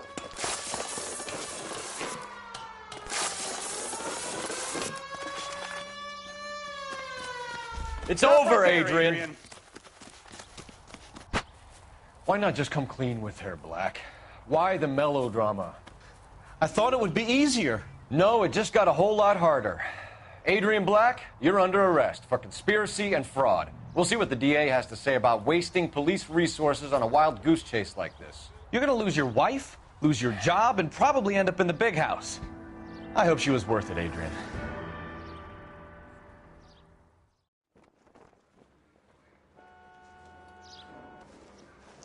That turned out to be quite some case, huh? Adrian, what an idiot. You got an arrest and a clearance in your first case, and in fine style, too.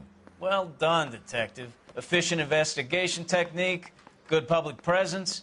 You keep that up and you learn from Bukowski here, you could go a long way in this department.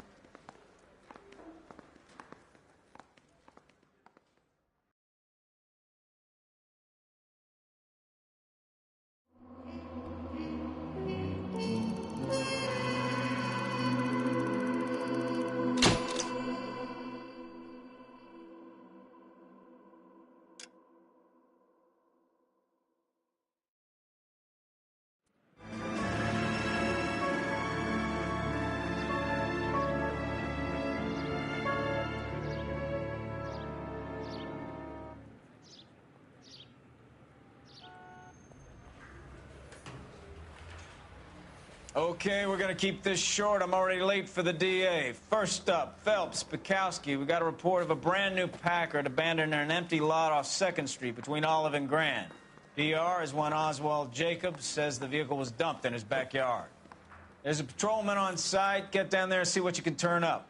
Any questions? Good, get going.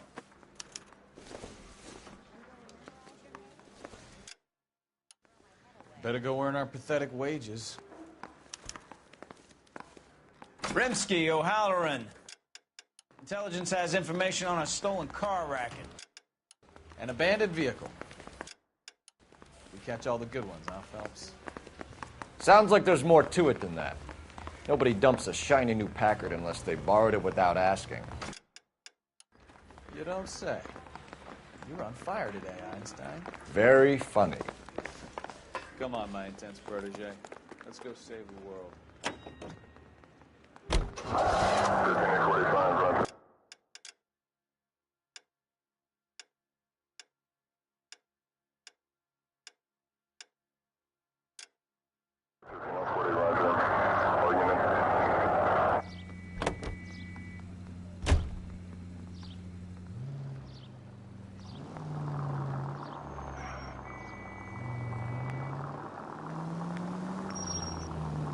You hear about Adrian? The broad in Seattle threw him out. Wife says she's gonna take him back. Women generally show more compassion. What are you talking about? Adrian dumped on her. He was humping the secretary. Margaret should show some pride. Pride comes before a fall, Bukowski.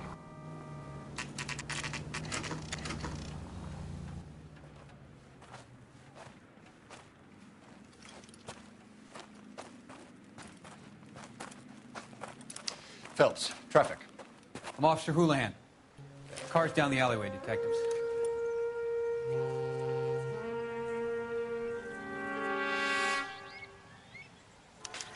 We got a call about an abandoned vehicle? Yes, sir. The car has flags. Might be some kind of diplomatic vehicle. Has anyone touched this vehicle since you arrived? No.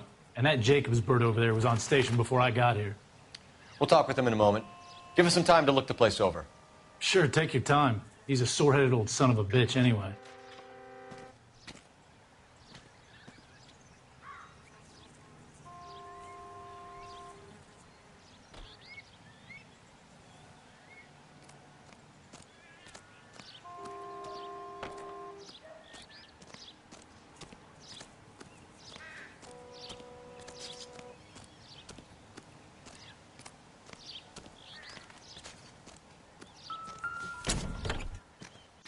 Empty.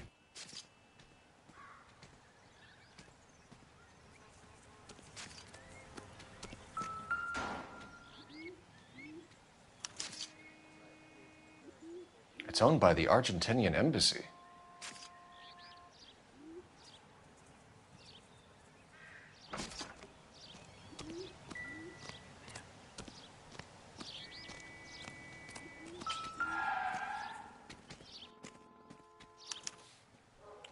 Stealing the wheels is for amateurs. Car Ring would have stripped it in a warehouse.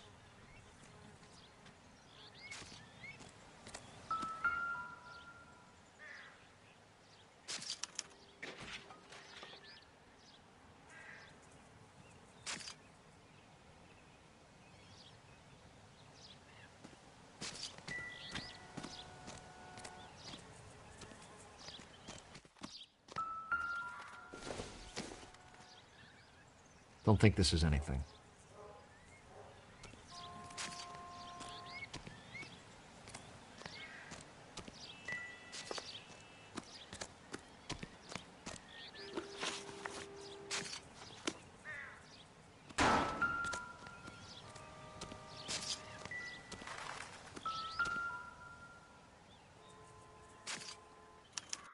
I must have taken the flag as a souvenir. Can't have any street value.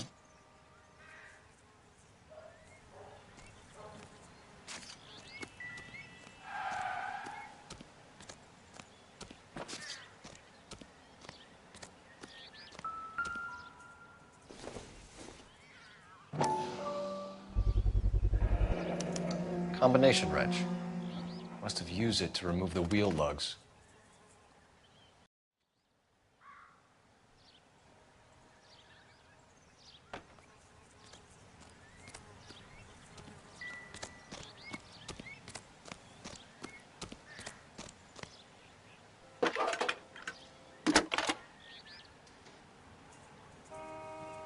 Phelps, 1247. How can I help, Detective? Could you run the name Dewey Brothers? Possibly a dealership or car mechanics workshop. One moment. Dewey Brothers Packard Dealership, 629 Figueroa Street. Got it. Thanks, ma'am.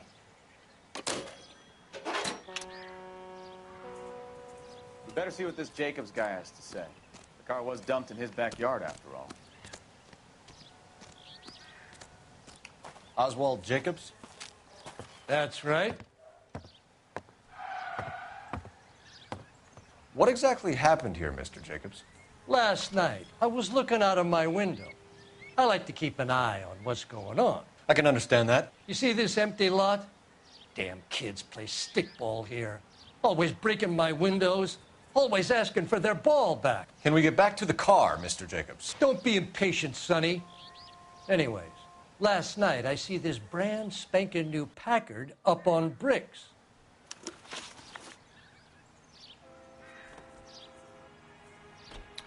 Did you see who stole the Packard? Hell yes, I did. I saw 3 goddamn Mexicans going to work on it. Can you tell us what they were doing? Using the headlights of an old Ford so they could strip the thing. I yelled out to them, "I'll call the cops." So they loaded up their car and drove off, tooting and hollering and yelling obscenities at me in Mexican. You speak Spanish, sir? No, I do not.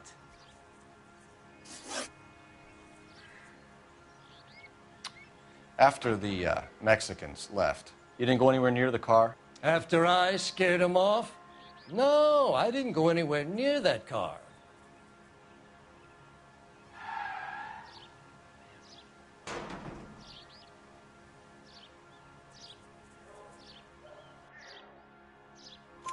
You went out to the car.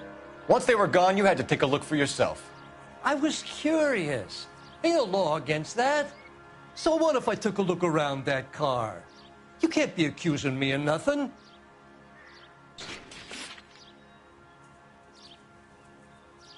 Tell me about the car they were driving. It was an old Ford. I didn't catch the license number.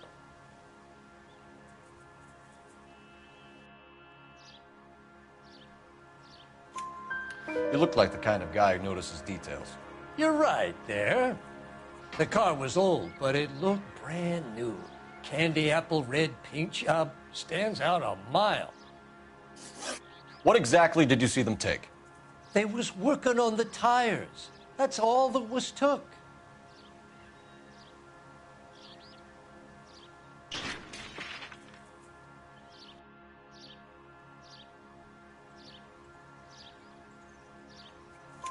Right. So what did you take, Jacobs? Do you want my partner to pat you down? I found a notebook in the glove compartment. I was going to show you. It's on the chair on my porch. Thank you for your help, Mr. Jacobs. You can speak to Officer Thibault about signing a formal statement. When you get the car out of the way, maybe you could come back and do something about those kids. Well, how about we bring you an umpire's mask?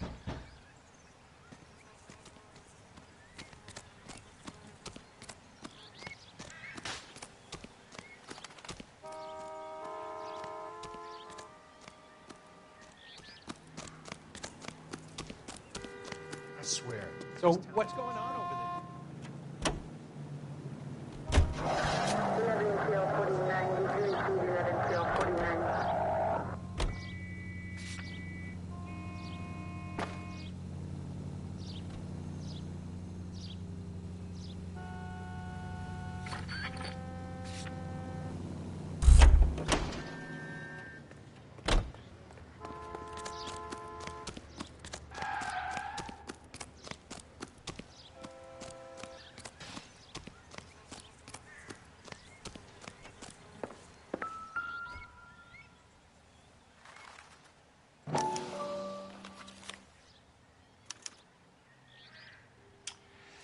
Okay, so we have the owner of the vehicle, a degenerate. I'll run John Madsen by R&I.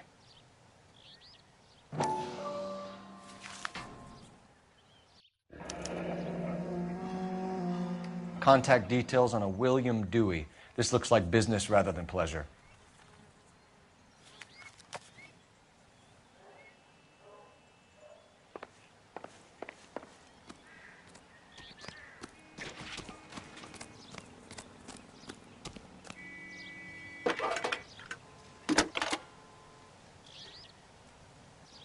Cole Phelps, badge 1247. How could I help, Detective? Can you put me through to Michigan 2458, please? Connecting you now. Hello, can I help you? LAPD, ma'am. Can I speak to John Madsen, please? He's at school, officer. What's this about? Is he in trouble? How old is your boy, ma'am? Just turned 16. Wrong person, Mrs. Madsen. Sorry to disturb you. Are there any messages for me? There's just one message for you, Detective. A four-door Packard, diplomatic license number Paul Robert 706, was reported missing this morning by Juan Francisco Valdez. Could you have him brought in? He's already here at Central, Detective. He's demanding an audience, as he calls it. Thanks. Can you get a message to Captain Leary? Tell him we'll be in as soon as we can. Thanks.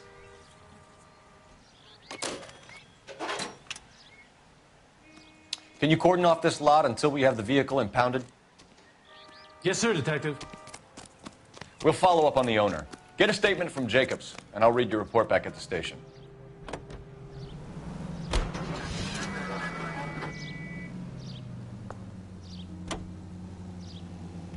We can visit the Packard dealership or head back to Central and interview this Valdez character. Your call.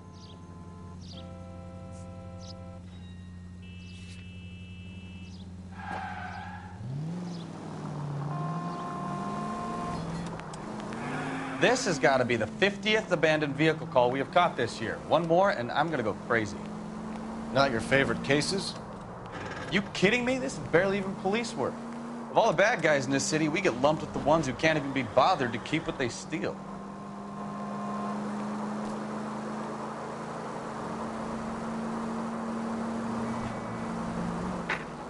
Any unit able to handle citizen reports at 211 in progress.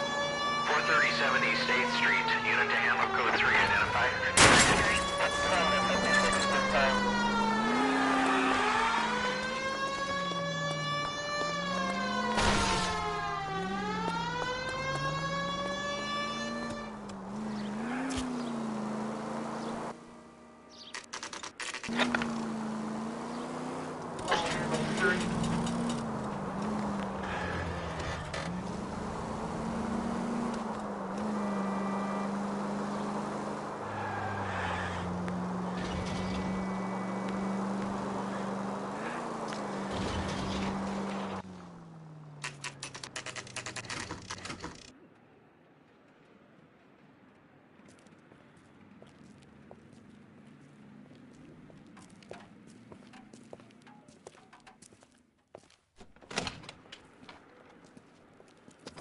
Don't tell me, let me guess.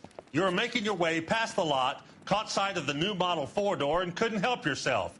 You could see yourself in that car and just had to take a closer look. Well, I can't say as I blame you. LAPD, Mac. We'd like to speak with the owner. That's me, William Dewey, proprietor, at your service. We're investigating the theft of a Packard belonging to the Argentine embassy. Are you missing a combination wrench? I don't know, Detective, but I know how we can find out. Follow me.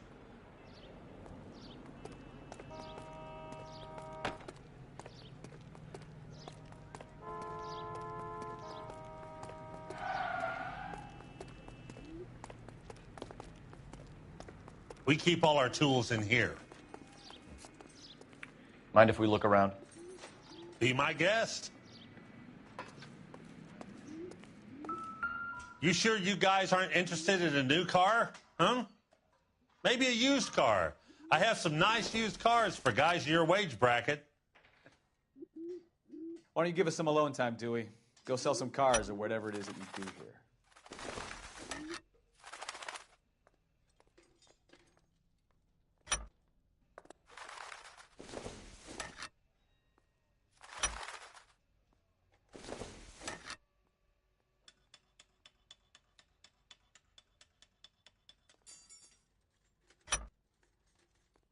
One left.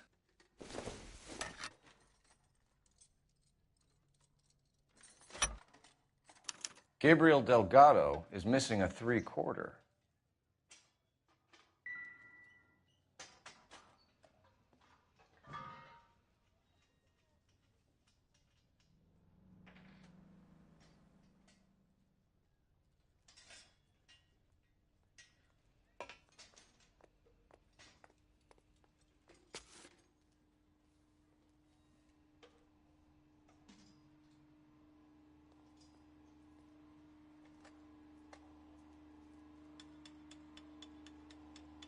What are we waiting for?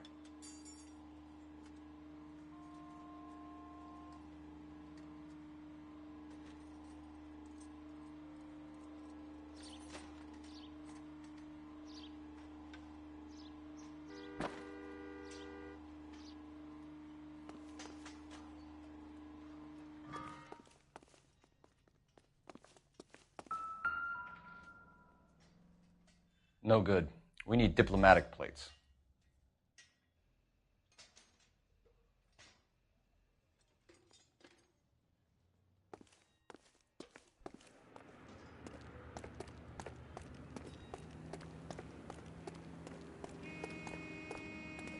If you don't mind, we have a few questions. Packards are great cars, but this doesn't look like the kind of place favored by foreign embassies. How do you know Valdez? I don't know Valdez. The embassy bought the car. All I know is he must know a quality car when he sees one. And I know a shyster when I see one. You and Valdez are in this together. Me and Valdez? I hardly know him. Valdez wouldn't wipe his shoes with me.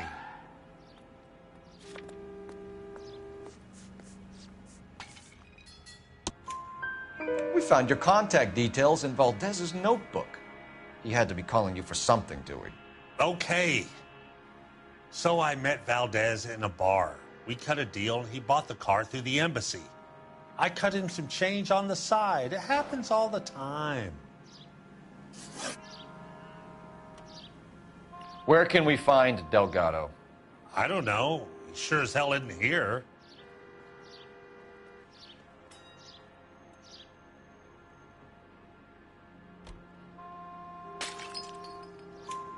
Address, Dewey, or my partner shoves her head in a car door. Okay, all right. Apartment 3, 103 Hill Street. And tell him from me, if he ever shows his face around here again, I'm gonna kick his butt from here to Kingdom Come.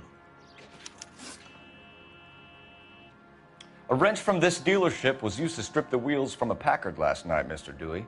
A couple of Hispanics were seen taking parts. We've had a spate of thefts ourselves. Comes with the location. Leaving bastards to steal anything the minute your back is turned.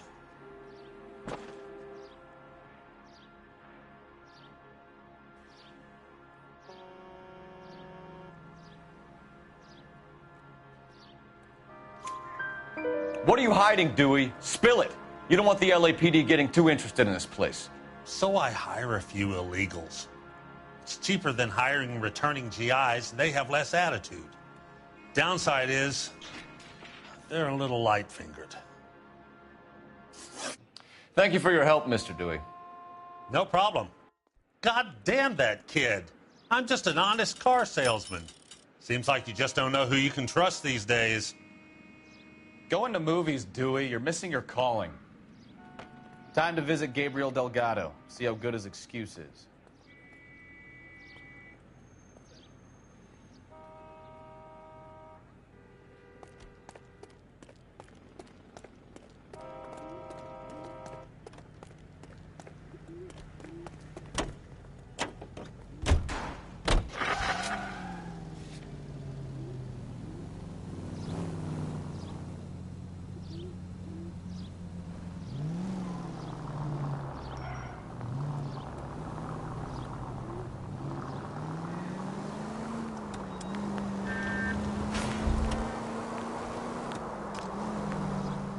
You read this story in the Examiner about the Navy developing three-dimensional movies? What's a dimension? You know, like a graph. Vertical axis is Y and horizontal is X. Well, that's clear as mud. Third dimension would be Z. So things would be popping out of the screen. That's ridiculous. Scare people out of the theater. In God's name would want that. I don't know. People scoffed at the idea of talkies in color, and look what we have now.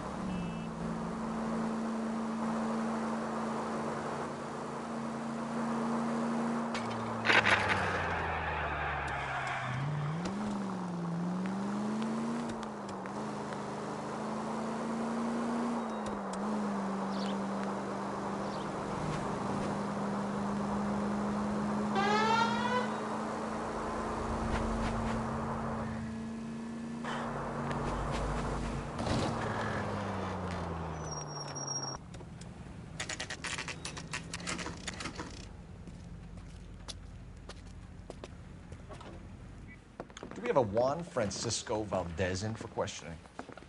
Sure do, Phelps. Your bird's an interview, too. And get this, he's wearing gloves and doing his best not to touch anything. Can you beat that? Sounds like we don't want to keep this guy waiting. It's this way.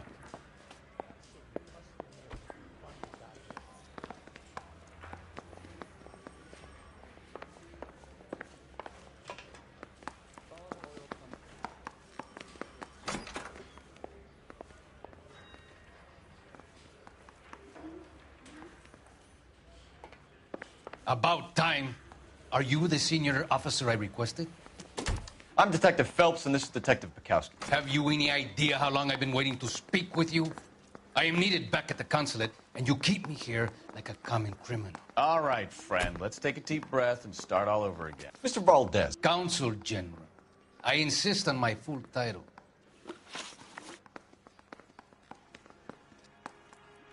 Where did you purchase the car? My secretary and driver arranged the purchase. A disreputable place, Dewey Brothers by name. As soon as I can have it arranged, I will have my Hispano Suiza brought up from Buenos Aires.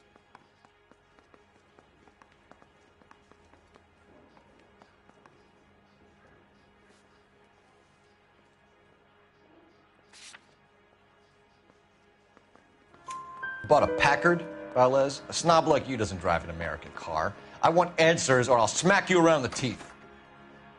William Dewey offered me a substantial bribe to make a purchase at his establishment. It is not unusual to make this kind of transaction in the civil service. Tell that to the Argentine taxpayers. Consul General, we have located your car. Can you tell us how it was stolen? It must have been stolen from the consular garage. Terribly inconvenient, of course. I want the perpetrator soundly flogged. Unfortunately, we don't do that here, Your Worship.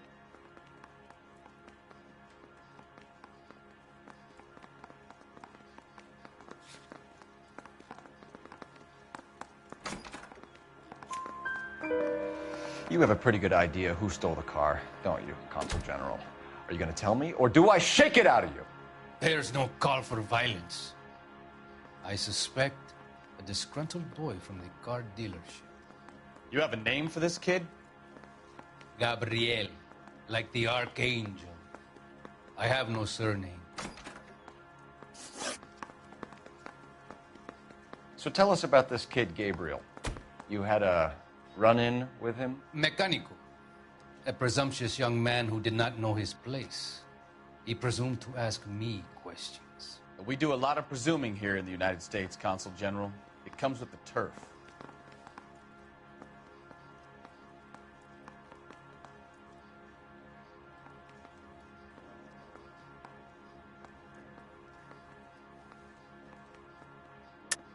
You fuck young boys, Valdez. Are you a madman?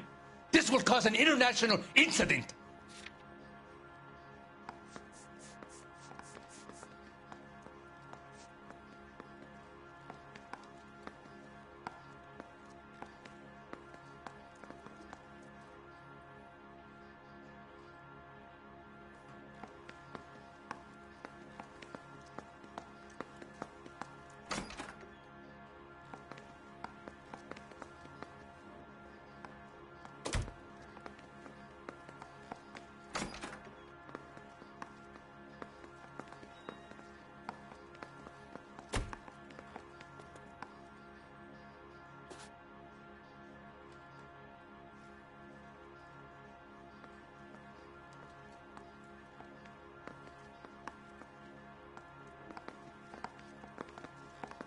You, senor, remind me of my cousin Jose, who was kicked in the head by a polo pony. We shot the pony, but we probably should have shot poor Jose instead. Danny, Ben, Miguel, Tristan, and Teddy. Full lips. Ring any bells? I'm sure we can come to some arrangement. Gabriel, spill it. A beautiful but impertinent boy. I mentioned rendezvous and the young man went quite insane. I thought he was going to kill me. I was prepared to pay. We'll be in touch, Consul General. Let's nail this kid Delgado and wrap this thing up. Mouthpiece tore strips off me at the grand jury. Case got thrown out. Now the DA wants my head.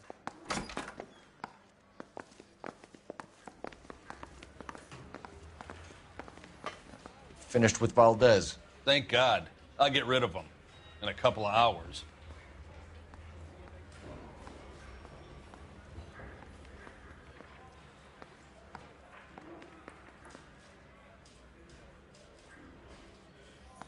Hey, I think those vice bulls get in the other side.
Okay, let's see what Gabriel has to say for himself.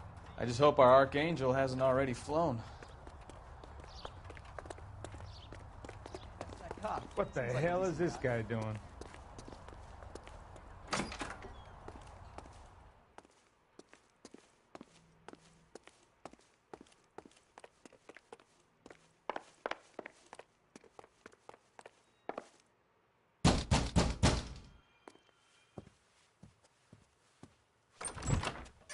Yet.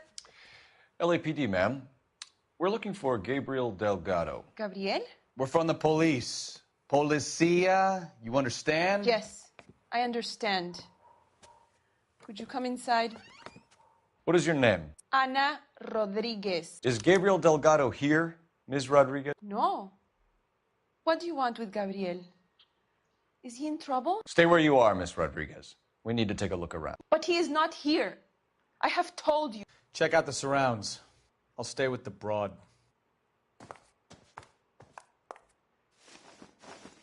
So how far along are you, Anna? Nearly 20 weeks. Right. So how's it going to be when you go into labor and he's not around? You are wrong about Gabriel. He will be a good father. Already he works hard to provide for us. Unless you help us here, Anna. Souvenirs are a dumb move. Seeing Papa for a very long time.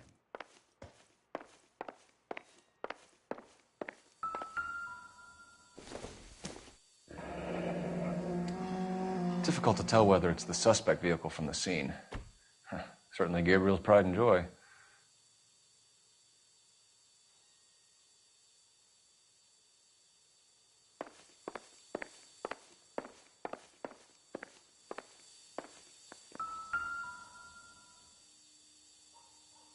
Serving breakfast for two, Anna? You should have cleared up.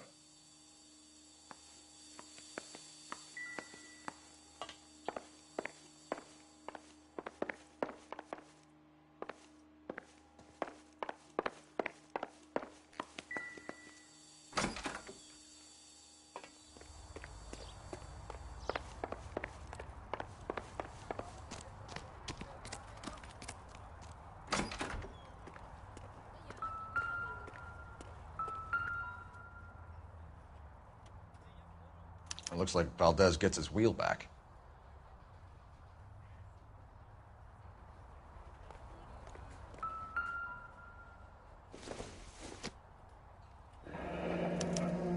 Diplomatic license plates.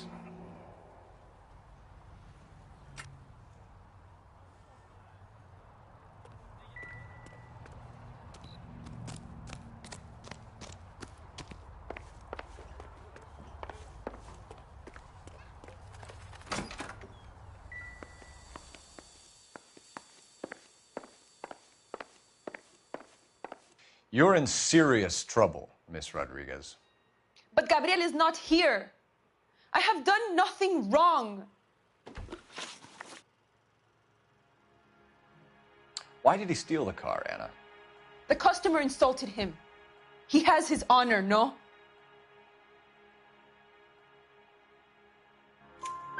His honor, Anna? He said Dewey's friend tried to make a woman out of him. He no longer respects this man, Dewey. He took the car to show this maricon that he is a man. Tell us the truth, Anna. Has Gabriel been here? I haven't seen him for at least 3 nights. You keep lying to me, and I'll send you and your baby to jail. He lives here, but he hasn't come home. I swear it.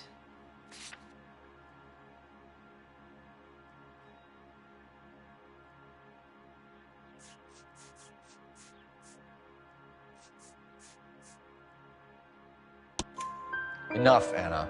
There are signs all over this place that he's been back. He was here last night. I have never seen him so angry. He went out to his shed and put some things in it. I don't know what, and I don't want to know. I love him.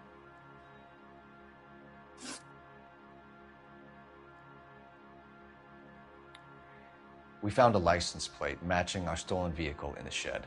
Add in the assortment of parts, and we can make Gabriel for a dozen other thefts. It's time to get serious, Anna. You must ask these questions of Gabriel. I know nothing of these car parts.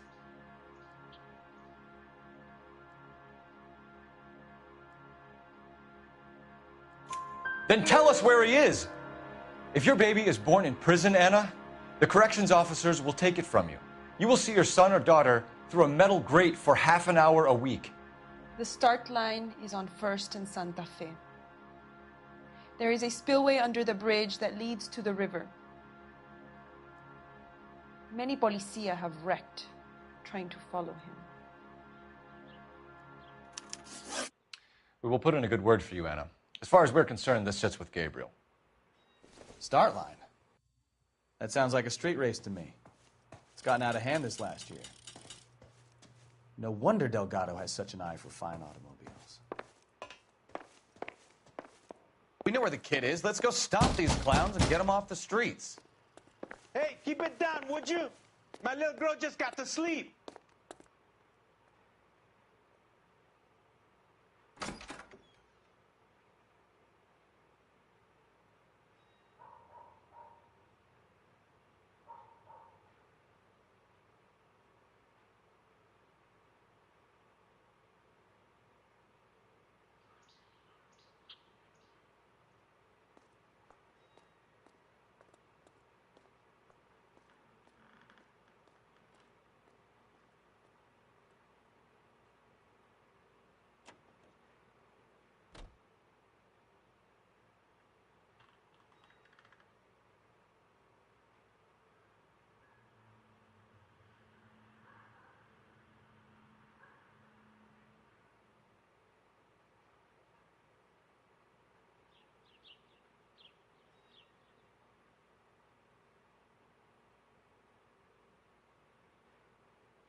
You're behind the wheel. All right. Where to?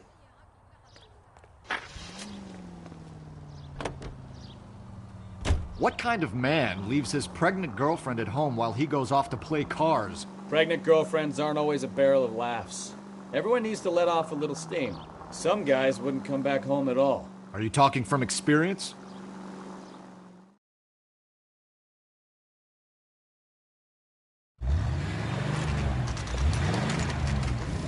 There's the red Ford. That's Delgado right there.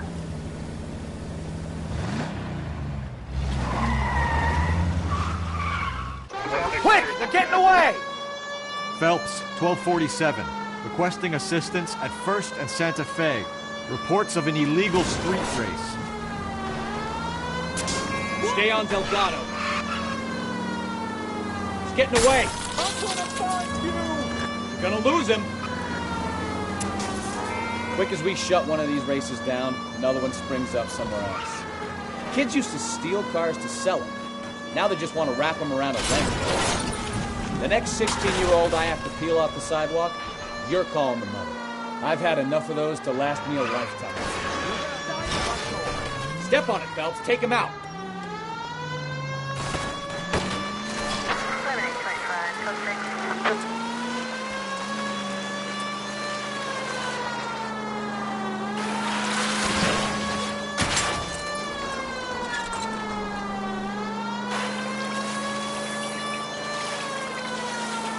Enough games, Phelps. Take this guy out.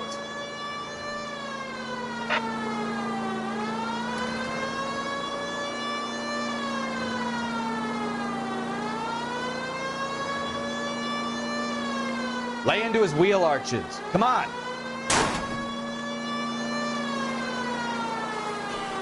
God damn it, Cole. Hold it steady.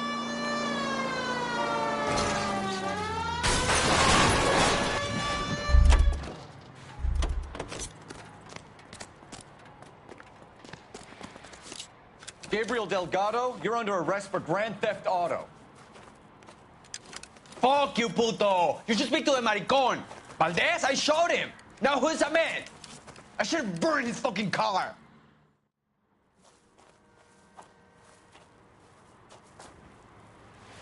You got a foreign dignitary outed as a fruit and a kitty raper, a car dealer we're gonna let slide for the kickbacks, and a street punk car thief who sure as hell won't be taking liberties with other people's autos again anytime soon.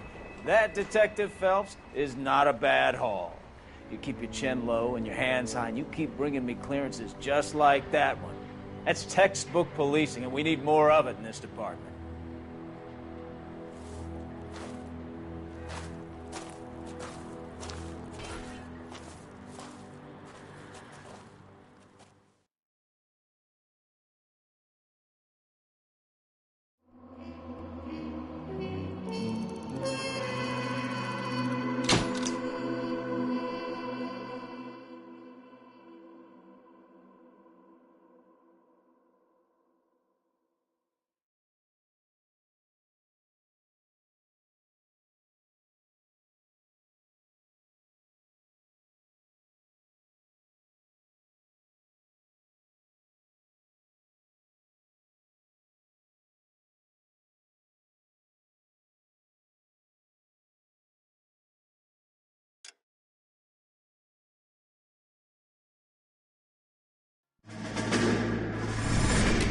You have any plans for weekend Liberty, Jack? My sisters have been working in Los Angeles in a bomber factory. They're coming down to visit. I'm meeting them at the station at 6. Good for you, Jack. Are they cute? They're my sisters, Hank. Attention! Final inspection before Liberty.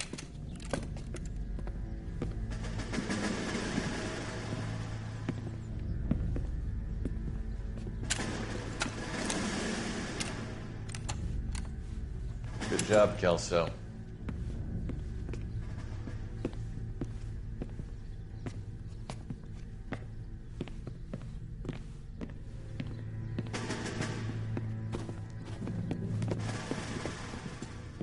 Are we going somewhere, gentlemen? Full inspection. It had better be exceptional if any of you want liberty this weekend. Kelso, this carbine. The PS4 is dirty. No, it isn't. Are you arguing with me, Kelso? Do what you need to do, Sergeant. You know the bore is immaculate. Weekend Liberty canceled. 2-day field drill. Clean this rifle. No. Do you know the penalty for insubordination, Kelso? Jack, don't do it. Forget him, Hank. He doesn't have what it takes. Are you two finished? Are you going to clean this rifle? No, Sergeant. Cole is right. I'm going to stop playing games and join a rifle company and fight the real enemy.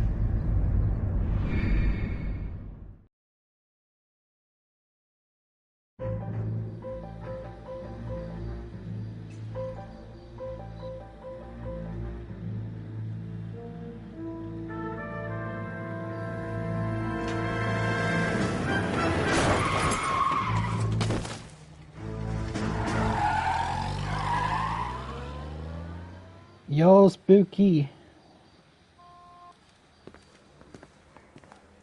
All right, gentlemen, I just got this handed to me. A hit-and-run felony at Ray's Cafe, 208 North Los Angeles. Got a patrolman on site. The coroner's on his way. Get down there, see if you can find any witnesses who can put a make on the car. Yeah, the bum took a swipe at me. Put him down with my sap.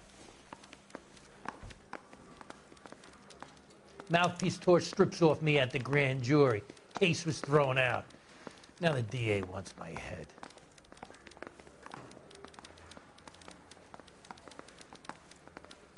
I didn't come to California. Well, you don't see that.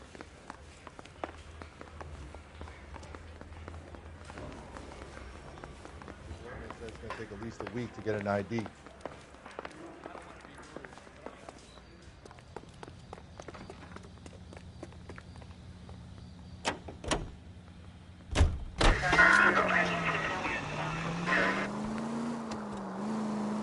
Looks like the DA is going to press charges, and Rodriguez might do time. I'll speak to the DA. She's suffering enough. I don't know, Cole. She's an easy make, and the DA likes convictions. I'll convince him to let it go. Watch it!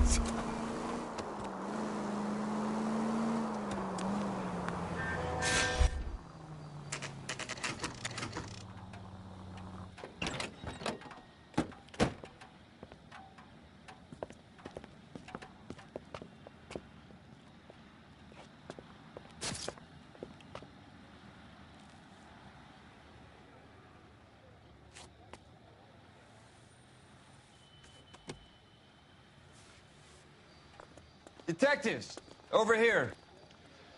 Cole Phelps, traffic. What have we got? Dick is a white male named Lester Patterson. Walked out of the bar and into the street. Car hit over there, and he ended up here. Dead on impact by the look of it. Have you canvassed the area? The only one with anything useful to contribute is the young lady over there. She lives above the bar. Her name is Shannon Perry. No, it's not a stage name. 24 years old, she left Kansas to follow the Yellow Brick Road. Is that so? We'll take a formal statement later. Right now, we're going to take a look around. Phelps, you should take a look at the body. Poor guy didn't stand a chance. I made a preliminary examination. Landed on his face. Probably and want to take a look, then we'll car talk. must have struck him from behind.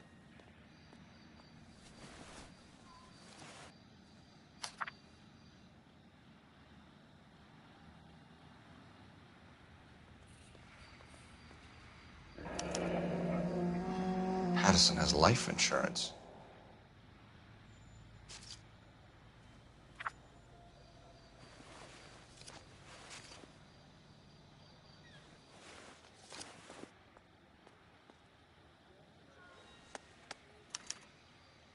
We can notify next of kin.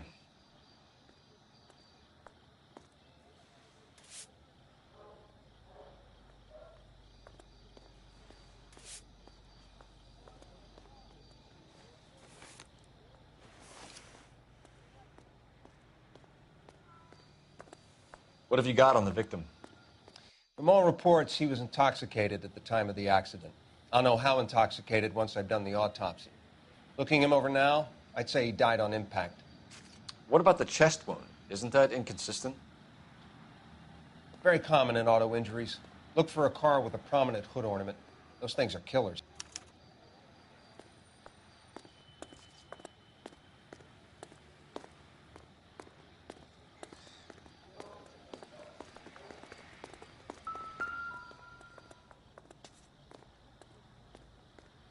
Body traveled a good 20 feet.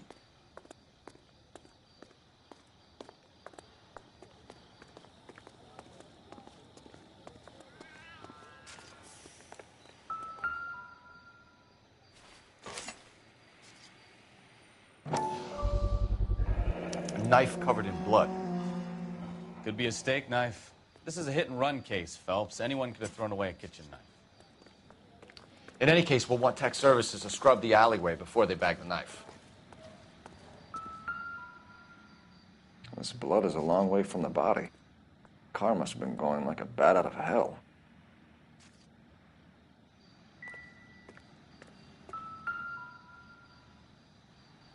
So the driver managed to brake before the impact.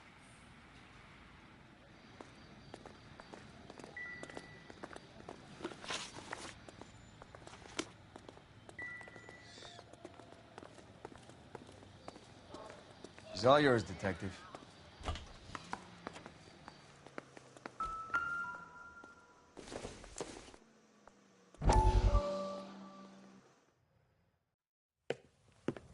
Courtney, come in. Have a seat. Thanks, Doctor. How are you finding working at the clinic? It's, fine. Are you sure? Can I be honest with you, Doctor? I would hope so, Courtney. I was hoping that the therapy would be more beneficial. Treatment can, unfortunately, be very long-term. So many of the patients here are addicts, Doctor. Many of them have been for years, Courtney. In the past, these people were condemned to sanatoriums. If we can reveal the root of the problem, then we have a chance to help them. And until then, they stay sedated? Do I detect a hint of reproach, Courtney? I was expecting more, Doctor. I'm sorry. I don't mean to criticize. Part of being a physician, Courtney, is learning to be patient. How is it possible to keep so many of them on their medications, Doctor? Many of their addictions are illegal. Oh, many things in life are gray, Courtney. What may on the surface appear to be illegal is actually of benefit to society at large.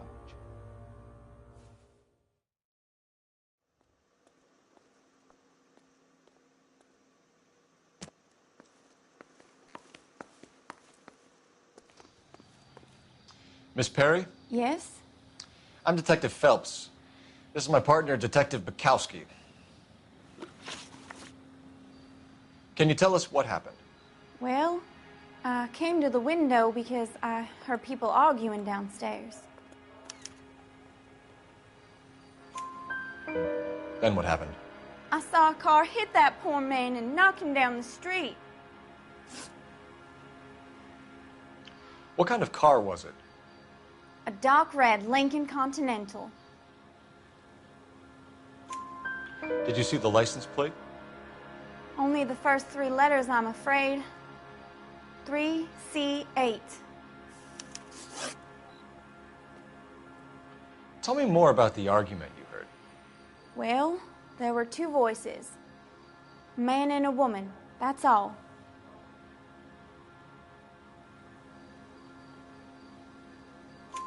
Why are you holding out on us, Miss Perry? I'm sorry. I was hoping to tell my story to the newspapers. I'd like to get my picture in the paper, trying to find work as an actress, and things are pretty difficult. Cough it up, sister. We don't have all night. People arguing? They were husband and wife. I could tell by what she was yelling. Intimate things. Very embarrassing for the man. Thank you, Miss Perry. Your information has been very helpful. You can go now. You really think so? I hope you find that driver and put him away. You certainly got away with the dames, Phelps. Give it a rest, Bukowski.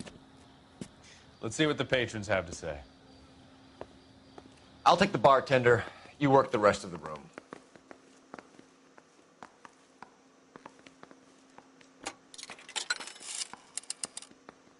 Operator, give me dispatch. Putting you through now. Phelps, badge 1247. How could I help, Detective? I need to run a partial license plate, 3 Charles 8. Cross-check possible Lincoln owners. Suspect vehicle is a red Lincoln Continental. Just a moment, Detective. Only one possible make on that license. Registered to a William Shelton, 738 West Temple Street. Thanks for your help. Looks like we caught a break on this one.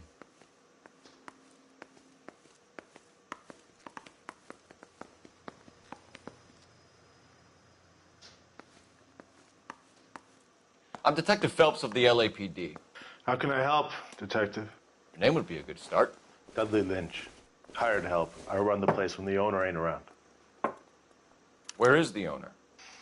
He stepped out. Somebody had to take Lorna, Mrs. Patterson, home. What can you tell me about the accident? Not a lot. It was busy in here, and all I heard was the impact.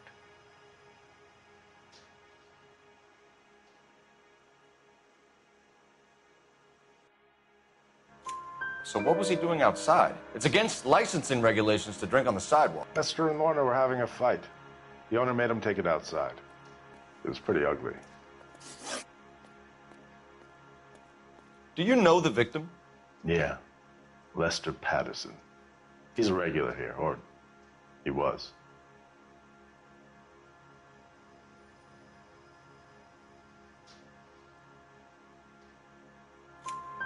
Not one of your favorite customers? Lester was special, but not my kind of special. Was Lester drinking alone? No. He came here with his wife. She didn't seem too interested in the booze, though. A witness overheard an argument. Lester and Lorna. There's nothing like airing your dirty laundry in public, is there?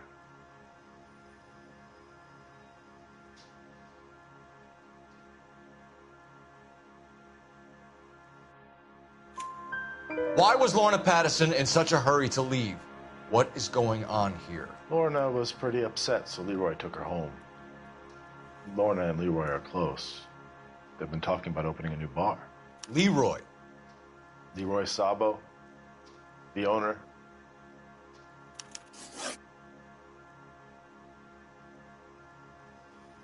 How long have Lorna and Leroy been talking about this new bar?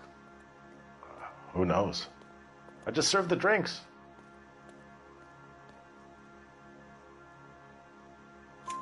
Bartenders hear all sorts of things. Are you going to tell me, or do we have to start playing rough? When Lester was drinking, he treated Lorna like dirt. He gambled away all their money. Lorna pitched Leroy about the bar. I don't know how interested he is. Is Leroy doing well? Hell no. The only thing keeping this place afloat are the poker games. Thanks for your help, Lynch. I'm going to need you to sign a statement with the patrolman. Sure, no problem. You get anything out of the regulars? They weren't giving too much away. They liked watching Lester and Lorna go a few rounds every other day. And Lester was a fan of the love tap.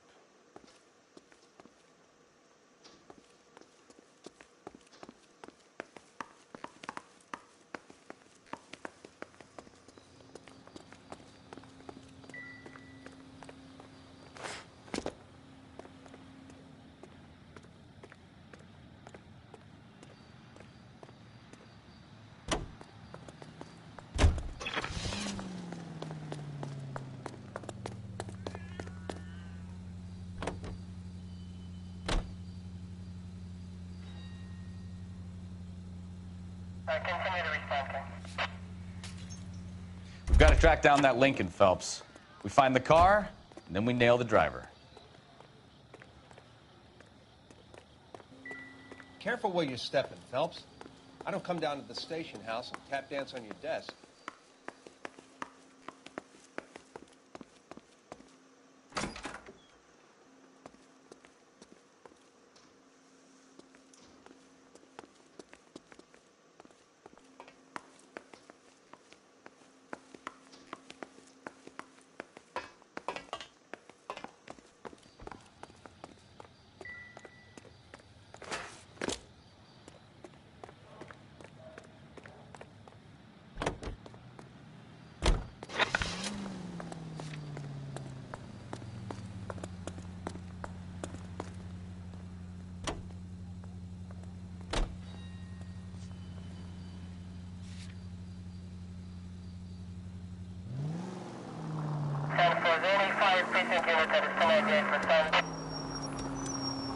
So the wife was there when it happened, but then left the scene.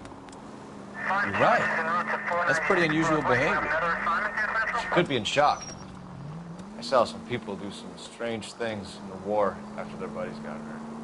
Maybe. Maybe she doesn't give a fuck. According to the patrons, her old man was a piece of work. You don't think... Phelps, the guy was run over. So it worked out well for this broad. So what? Maybe she deserved to catch a break. Who knows?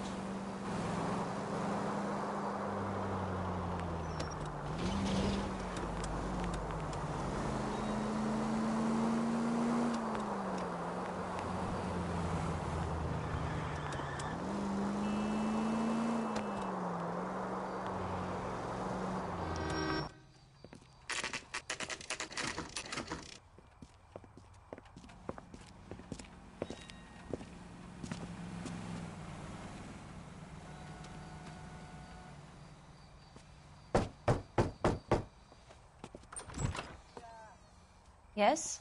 Hello? Mrs. Patterson. Is this about my husband? We're investigating the incident, ma'am. I see. Come in, won't you?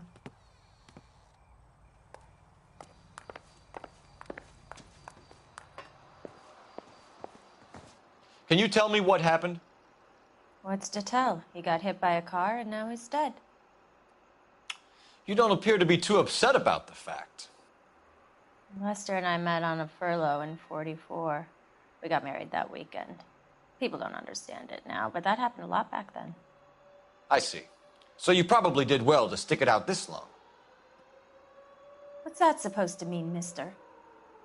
I think it's about time you left. I have someone here, I and beg your pardon? You're gonna have to run that one by us again, sister. It's okay, Lorna. I'm Leroy Sabo. Well, well. Nice to see you're comforting the grieving widow, Mr. Sabo. All right, wise guy. Do you have any intelligent questions you would like me to answer? You can confirm Mrs. Patterson's story. Lester lost at cards. He was kind of hard to control when he lost his temper. He turned without looking and walked right out in front of the car. It wasn't good. What's your relationship with Mrs. Patterson, Mr. Sabo? We're friends. Good friends. You expect me to believe that? Look, I was filing for divorce. Mental cruelty. Lester could be a mean son of a bitch. And Lester knew about that? No, I hadn't told him. Well, hasn't this worked out well for the two of you? I feel almost bad for busting in on this little rendezvous. How did the car come to hit Lester? He walked straight into the path of an oncoming car. You expect me to believe that, Lorna? It's all very convenient. Gambling for Lester was like the needle for a hophead. He was yelling at me. He was yelling at the whole world. I kind of felt sorry for the driver. Poor guy had no chance. You were arguing in the bar and on the sidewalk? We were always arguing. So what? Admit it. You were baiting him, pushing his buttons. We can easily get the full story from the regulars in the bar. All right. Lester was playing cards out back. He lost, of course, and wanted back in. He suggested I earn the money on my back to get a mistake. That was the proposition he was putting to his so-called buddies. So maybe I was a little angrier than usual. Let's just say I took exception to his idea. The bartender said that you and Leroy were planning to go into business together. Can you explain how you'll get the money to do that? I have a little money saved away. You're being economical with the truth, Lorna. You want to back that up, little man?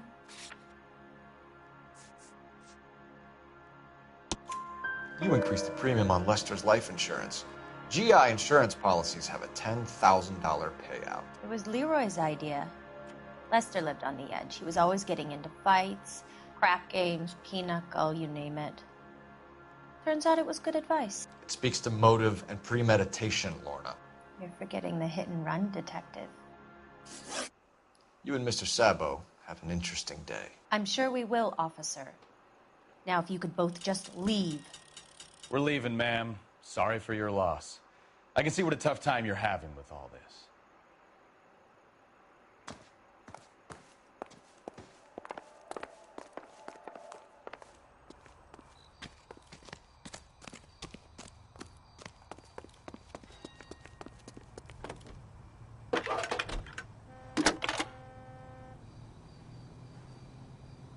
Phelps, 1247. How could I help, Detective? Messages, please. Just one detective from the coroner. Message reads, Phelps, see me at Central Morgue immediately. Results of the Pattison autopsy. Thank you. Wow, that sure looks like a beauty.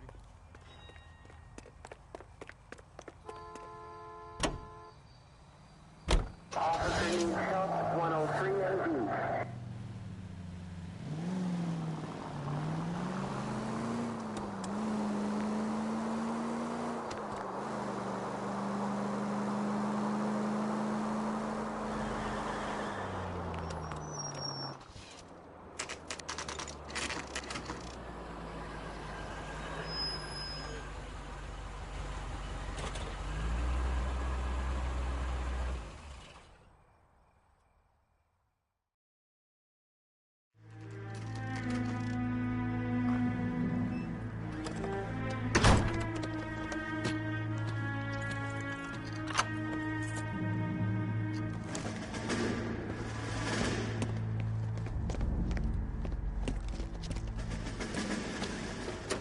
That's the son of a bitch right there.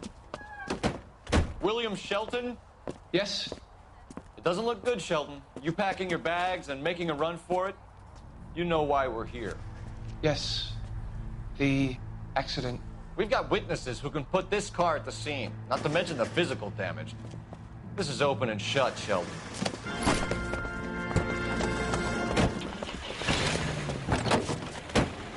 That coward thinks he can run from everything.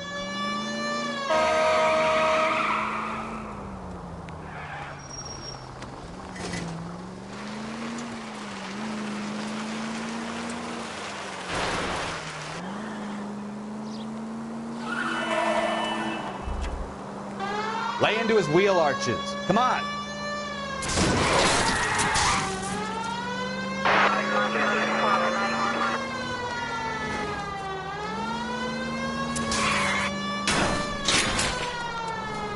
No wonder he killed someone, driving like this. Enough games, Phelps. Take this guy out. Don't let that asshole get away.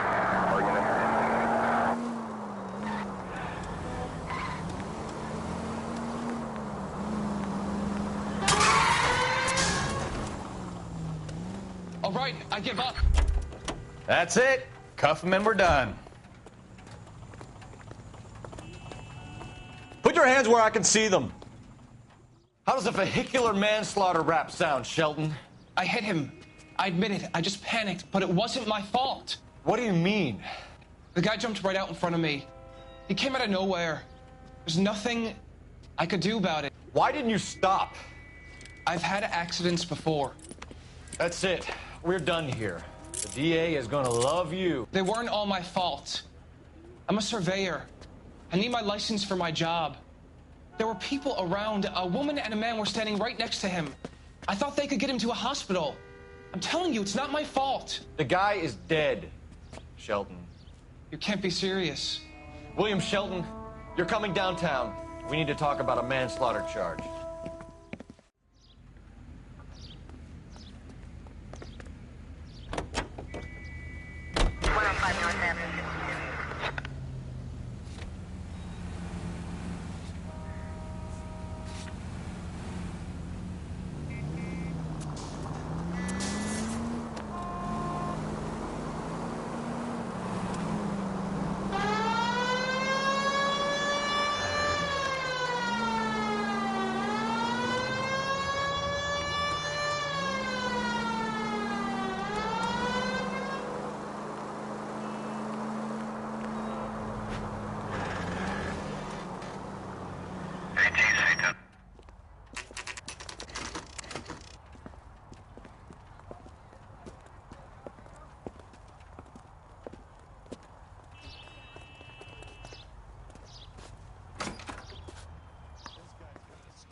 We can put the driver in front of a judge in less than a week. You'd be making a big mistake. Run that by me again?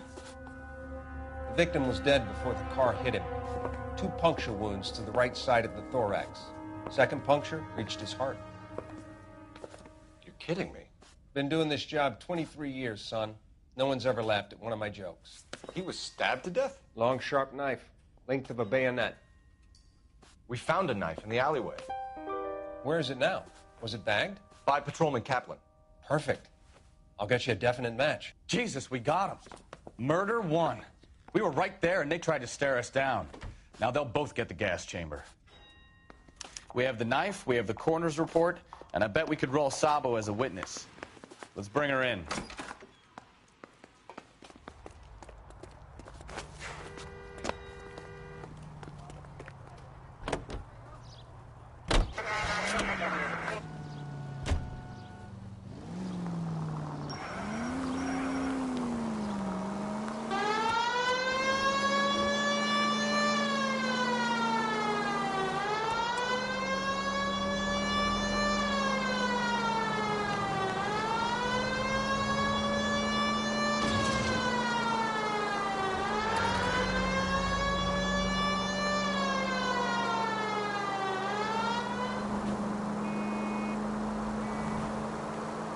Straight ahead.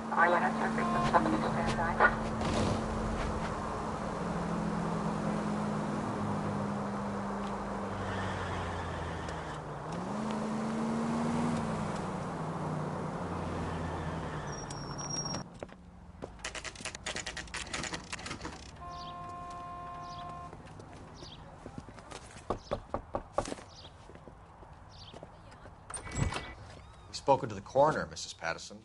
He confirmed your husband's cause of death. We'd like you to come downtown and answer some questions. It wasn't me. It was Leroy's idea. Leroy stabbed him. I had nothing to do with it. Where is Leroy now? He's in the bedroom. You're very good, Lorna. Put the gun down, Leroy. If you do something stupid now, you don't stand a chance in front of the grand jury. Nice of you to give me up, sweetheart. All that whispering in my ear telling me how we had to get rid of him, how good it could be, all the money we could claim, all that planning, how to get him into the street, how to make it look like an accident. For God's sake, you had Leroy, all shut the up. bases covered, baby. I had nothing to do you with it. think I'm gonna fry for you, He's Lorna? a crazy man. Shoot him. Shoot him, for God's sake. It's too late, Sabo.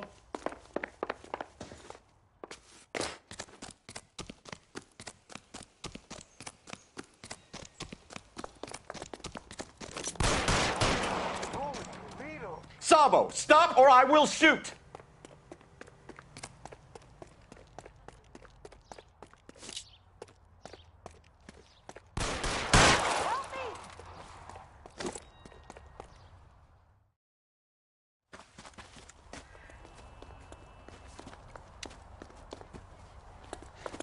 You look spooked, Phelps.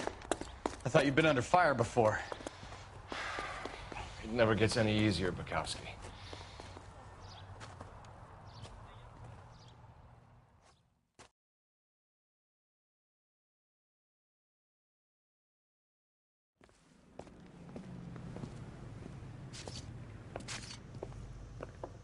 So, I give you a hit and run. You bring me back fraud, conspiracy, and first-degree murder. This is how a good detective operates, Phelps. You take nothing at face value. You keep digging and asking questions until you get to the truth. You got some sharp elbows on you, detective. I like that. Keep up the good work.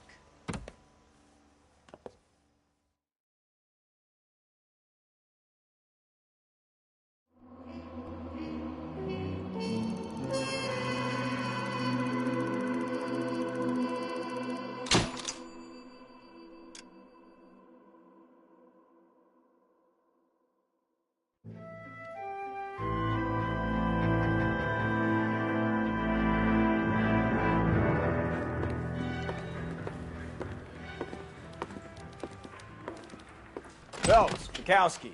V-Cop says he located a green Kaiser Fraser from the hot sheet. Address is 6 West 2nd Street. Get over there and see what you can find out. Go on. Sorry to inconvenience you. We're on it, Captain. I swear the more bent cars we bring in, the longer the hot sheet gets. It pays the rent, though. Keeps Mrs. Phelps in the manner to which she's accustomed. I'm not sure she'd agree with you. Passionate, romantic type like you, Cole? I don't believe it would. 11-49, did you receive 11-49?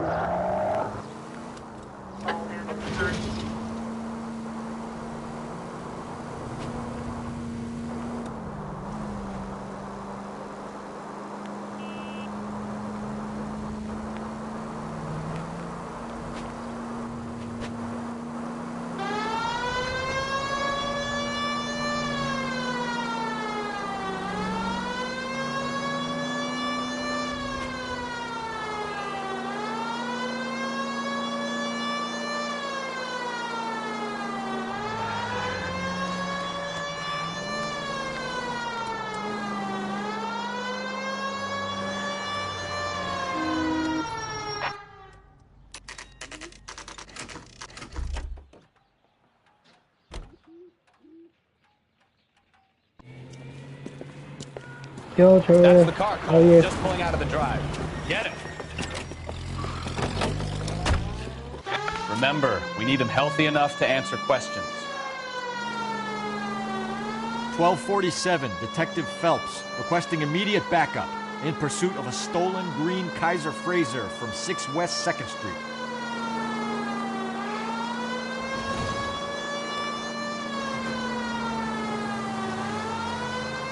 Lay into his wheel arches. Come on.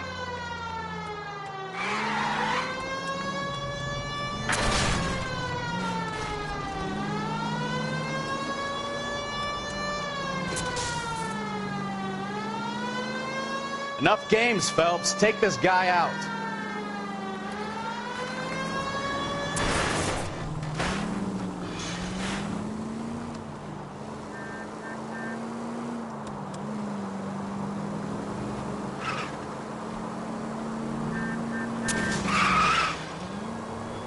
Give yourself up! Now! All right.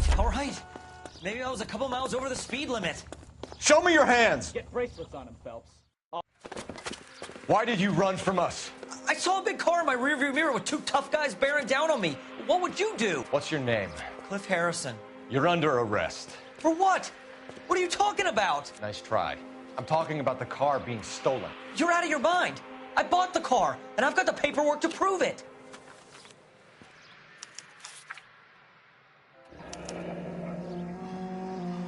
Looks like we'll have some questions for the people at Coombs Automotive.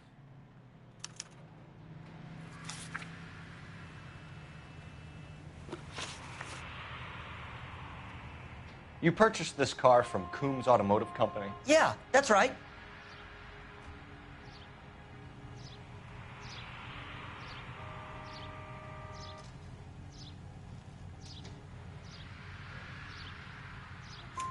And the ownership papers? From the same place.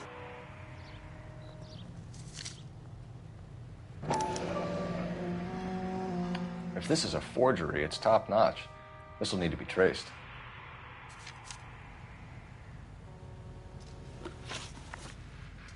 You have a criminal record, Mr. Harrison? No, nothing like that.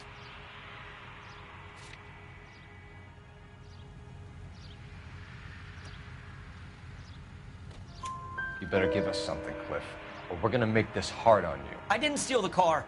I ran because I've got some wacky-backy in the glove compartment. How much, Cliff? 1 reefer. We'll let it slide. You're in enough trouble. Who did you deal with at Coombs Automotive? The owner, Richard Coombs.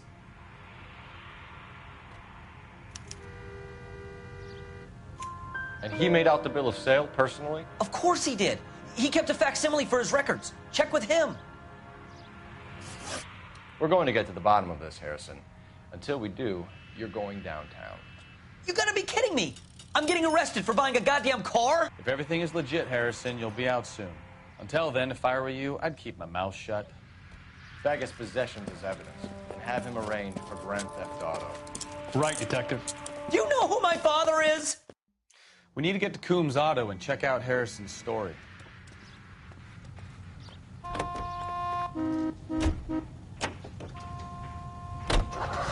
What? I think he's telling the truth. Some of the most convincing people you will ever listen to are born liars. Usually they're called politicians.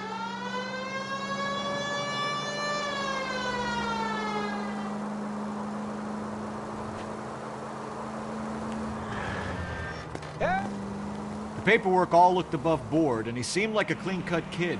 Uh-huh. Well, I get it now. You see some kid who's basically you 5 years ago and assume he's got to be innocent. I'm more than happy to be proved wrong. Hey, if he'd been black or Hispanic, you'd be singing a different tune. You spout all this communist crap about treating everybody the same, but it only works one way. I'm not sure that's communism, Stefan. Oh, God, please. Not another history lesson from the man who single-handedly won the war. Are you finished? Yes. I feel much better now. We'll shake down the car dealer and take it from there. Unless his daddy plays golf with yours, of course. In which case, we'll give him a firm gentleman's handshake and be on our way. See? I knew you weren't finished.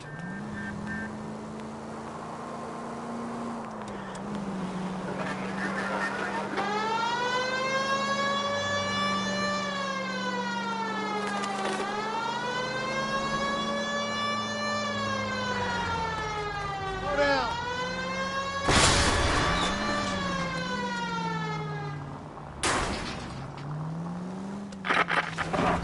Look out!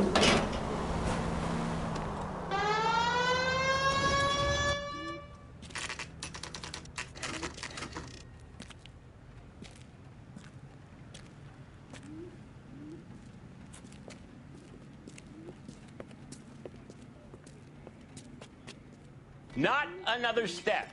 I have got a Buick Century sedan that would be absolutely perfect for you. Detective Phelps, LAPD, are you the owner? That's right. Richard Coombs at your service. You looking to trade in a black and white, boys? Mr. Coombs, we're investigating an auto theft. A man by the name of Cliff Harrison claims he bought the car here. Well, some people would say that my cars are a steal. That's a joke, son. Very amusing, Mr. Coombs. I remember Harrison. It was a green two-tone Kaiser Frazer, if I remember rightly. Do you have the bill of sale? It's in my office. Walk this way.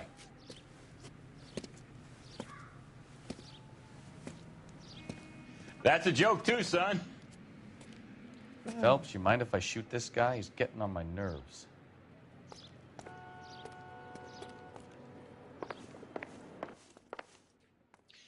I look for the ideal customer, son, and you ain't halfway dumb enough.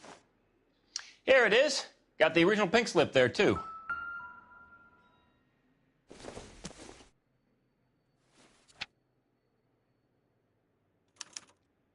Gene Archer, 146 North Fremont Avenue.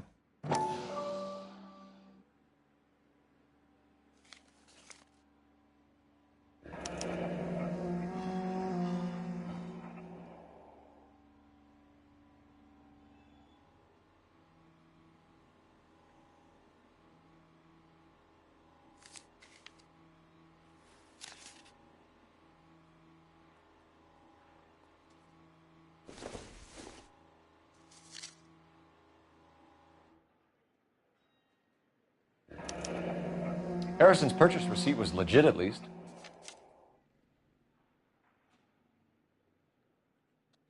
We have a couple of questions. All right, fellas. Shoot. Can you tell us how you came to buy the car? Girl just wandered in right off the street. Nothing unusual about the car. Not really my usual type of vehicle. The price was certainly right, though. Nice girl, but about as sharp as a bag of wet mice. Did you pay with check or cash? A check. She wanted it made out to cash, but I insisted. Man has to watch his cash flow. What name? I made it out to Gene Archer on the Bank of Arcadia. Can you describe this Gene Archer? Brunette, maybe 25, 26. Little on the plump side, but not bone ugly. What was your impression of her? Kind of harried and harassed. In a hurry to go somewhere, but no place to go. You get to know the type. Do you know anything about the company that prints these pink slips? Nope. Should I? It isn't exactly my business. It says Marquee Printing. You've never heard of them? Marquee. Sure. They do all the government red tape. You'll find the place down on Aliso Street near San Pedro. When exactly did you hand over the check, Mr. Combs? Close of play on Friday.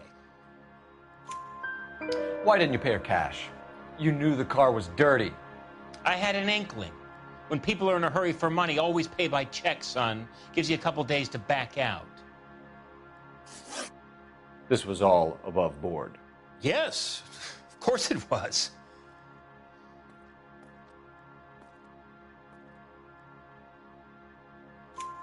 Did this look legitimate to you, Coombs? I'm in used cars, son, not bearer bonds. In my business, you don't look a gift horse in the mouth. Now don't come on all high and mighty with me if you want my help. Thanks for your help, Mr. Coombs. We need to continue the investigation. Hope you sort out your problem with Mr. Harrison. Go easy on him, son. Boy's about as sharp as a bowling ball. He's built too low. The fastballs fly over his head. Let me shoot this guy, please. You have a pleasant day, Mr. Coombs.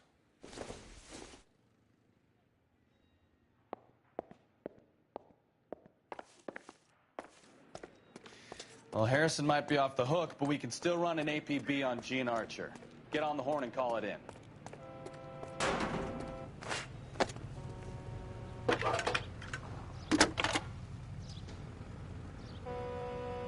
Phelps, badge 1247. How can I help, Detective? Requesting an APB on Gene Archer, age approximately 25, on suspicion of Grand Theft Auto. I'll relay the information. Any messages? A James Velasco is being held at Central Station on suspicion of GTA. Possible link to the Harrison case. They're waiting on you to conduct the interview. Thanks.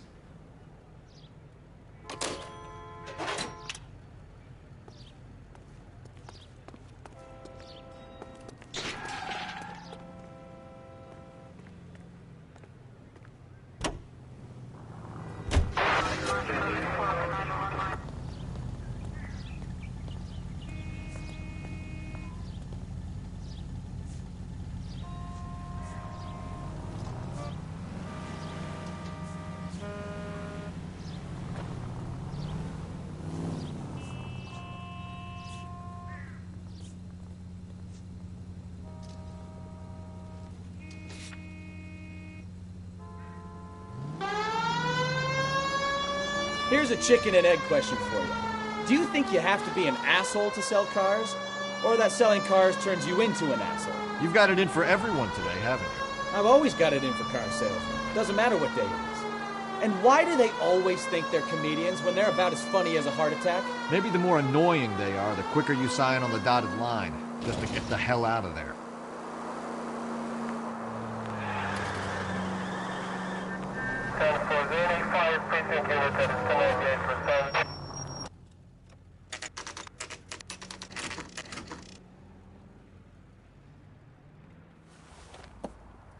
Empty. Should have known that Archer broad would have given us a false address. We should go to the station, see what this Velasco guy has to say. Continue to respond.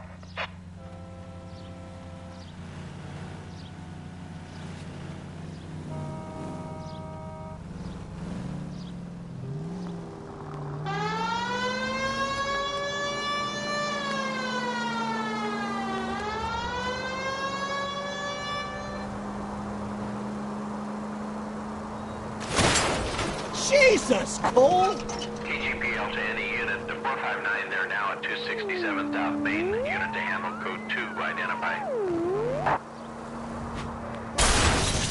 Goddamn maniac!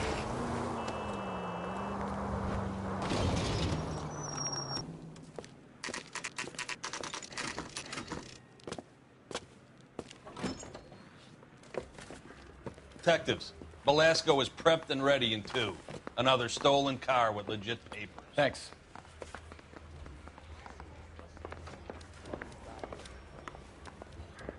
Yeah. I want to stop him with one round. James Velasco? I want a lawyer. It's my car and I got the proof right here. Take a look for yourself.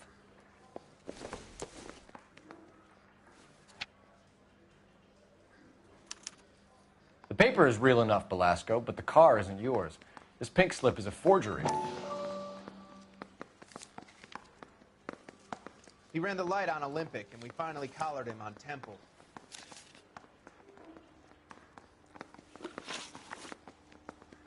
Where were you taking the car, James? Blow it off, Greenhorn. You'll get nothing from me.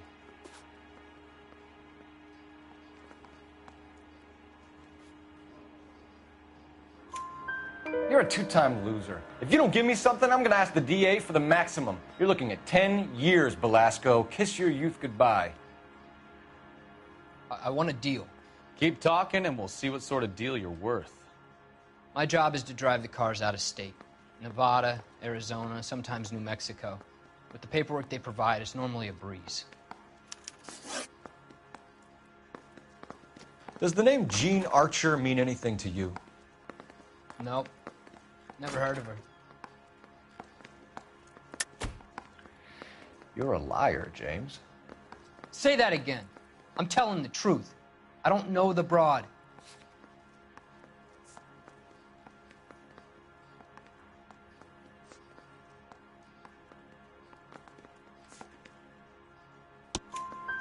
So that's why you both have the same address printed on your pink slips. She's a mule for these stolen vehicles, genius. Same as you. Jesus. All right, I know her. Stupidest broad I ever met. Always cooking up crazy schemes. I don't know why those guys use her. You happy now? What happens to the cars once they cross over the state lines? I don't know. I just deliver them.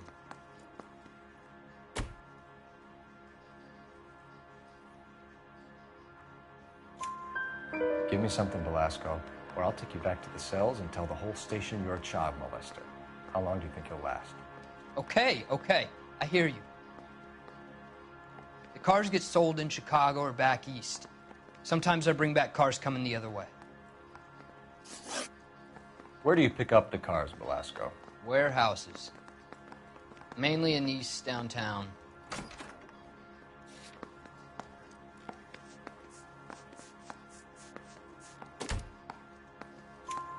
An address, Belasco. You want my help with the DA? Cough it up, now. A place on Industrial Street. I don't know the number. You're gonna help me out, right? Keep talking, kid, and we'll see what we can do. All right, James. We're gonna check if this information is worth anything. And if it is, I need your help here, pal. If it is, then we'll know you're a man of your word, and so will the DA. You're Phelps, right? Yes, I am. Look, can we do this later? I'm in the middle of it. Ray Pinker. I'm with Technical Services. The pink slips are all real. Yes, we know that. There's only one company that prints them in California, the Marquee Printing Company. They've confirmed that the numbers are legitimate. You've checked them out? Sure. They're on Aliso Street, near the corner of San Pedro. The guy I spoke to was Lightval. Gordon Lightval. Here, I wrote it down. Thanks, Ray. This is a great lead. We'll get down there as soon as we can.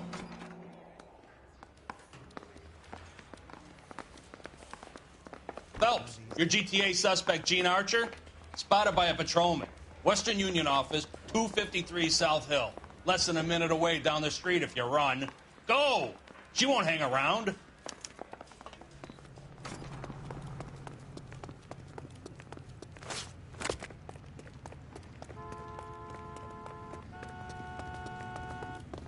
This guy's got it.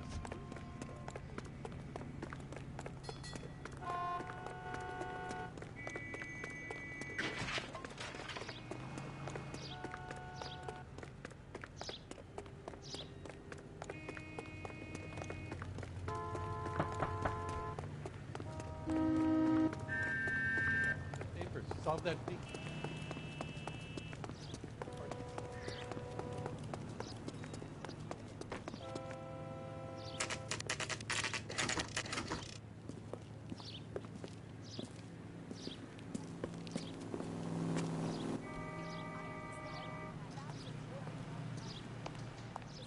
LAPD. We'll take it from here. God damn it. Everyone's against me. Look, just let me get my money and get out of here, okay? You look sweet. How about giving a girl a break? I could be very nice. I'm afraid I can't do that, Miss Archer. Stefan, call for black and white. Just my luck to get the only hair sure cop in the LAPD.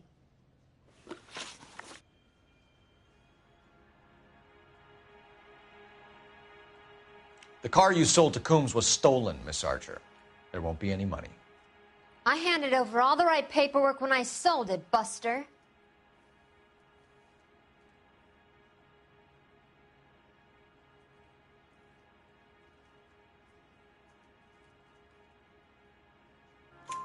Gene, you've blown open the whole operation because you were dumb enough to try to sell one of the cars.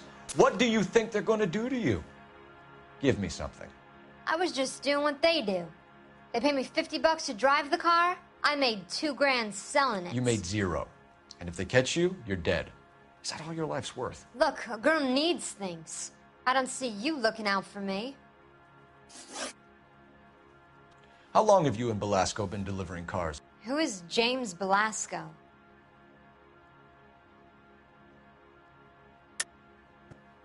You're lying.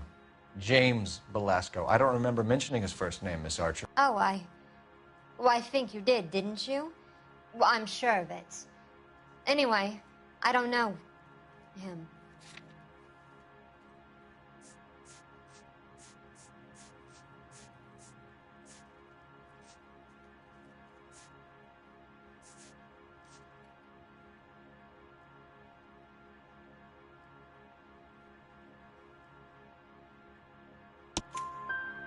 You aren't sharp enough to lie to me, Gene. You and James Belasco share the same address on your pink slips.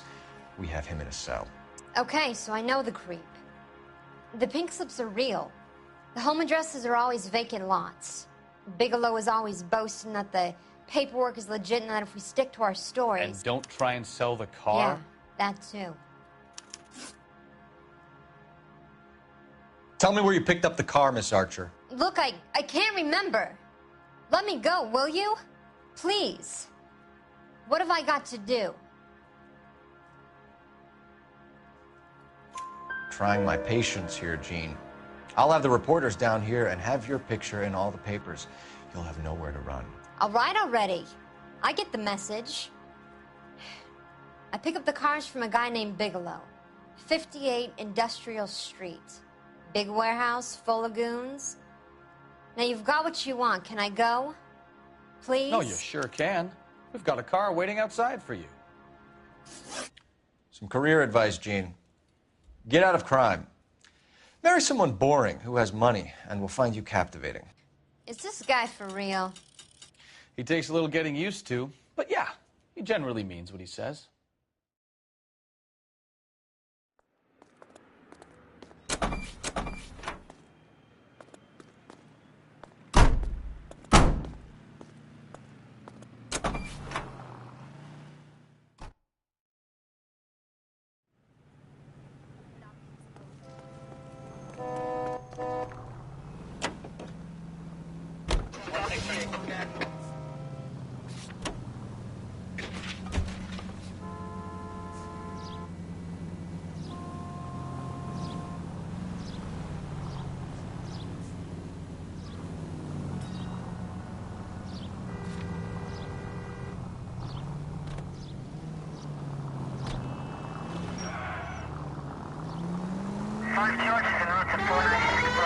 Tell me, girl. Used to getting her own way.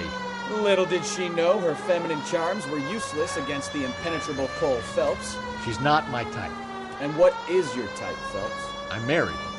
I know that. But you're not blind or dead inside, are you? Wait, scrap that second half of the question. I don't know. Blondes, I guess. Hallelujah! The man is human after all. Now we're getting somewhere. Yep, I'm with you on the blondes. Brunettes are fine too. And there's nothing wrong with a good redhead. But I draw the line at gray. You know what? I might have to lift that embargo soon in the interest of maintaining a free market. A man with high standards. The standards are only as high as the last glass of whiskey.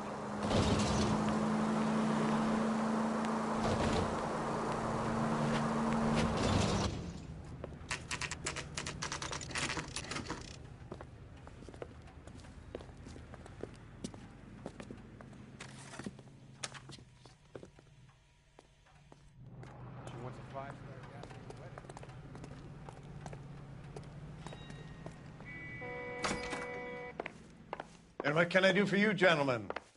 I'm a traffic detective from Central Division. Who's in charge here? I am, Gordon Lightfall. What's this about? We understand that your company prints California vehicle titles. Yes, I have the government contract to print pink slips. I've done for some years. Have you had any goods or equipment stolen recently? We're running up against stolen cars with seemingly legitimate paperwork. Not recently. Have you ruled out forgery? There's no shortage of talented artists in this town. We'll keep it in mind.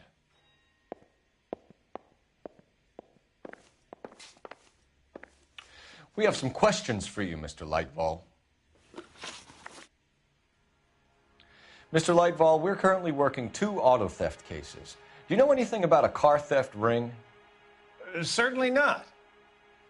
Why would I get mixed up in a thing like that?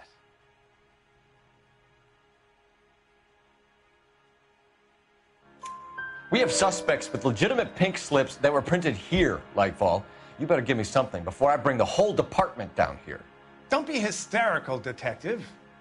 As a matter of fact, we had a similar problem a couple of years ago. A number of used car lots were selling blank documents to a criminal organization. Do the names Cliff Harrison and James Belasco mean anything to you? No, they do not.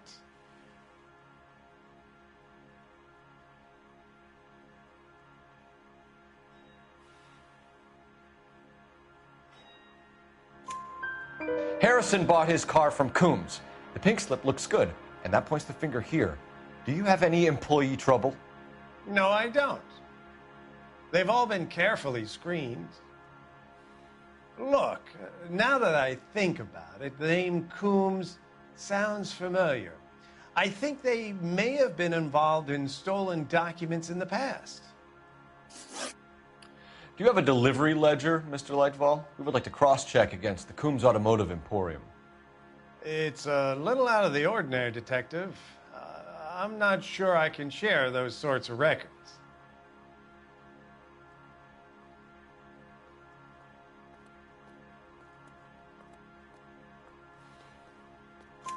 Hand it over, Lightfall. You don't want us having bad thoughts about you, do you? Very well, but this really is irregular. Over here.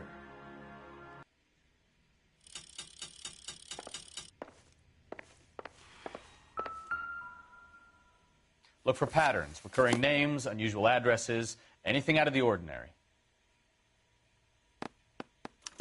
You certainly encourage repeat business, Lightfall. This Mr. Bigelow is a good customer. Sorry to bother you, sir. We'll let you know if there are any developments.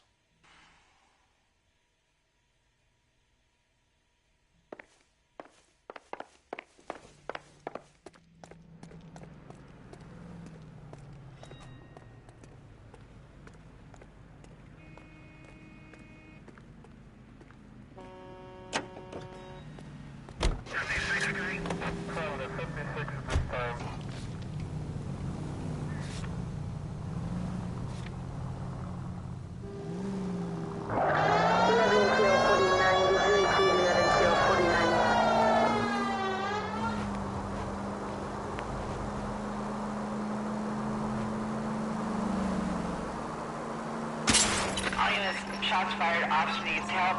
Chateau and Valencia. Chateau and Valencia. Shots fired, officer needs help. Unit to handle code 3, identify.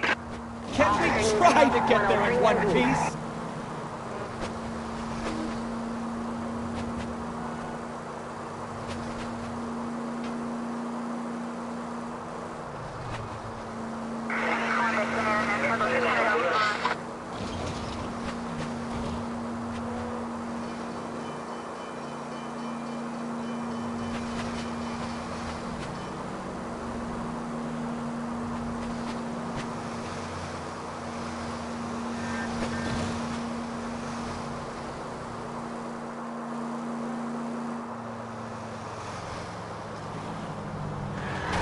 Are you blind? I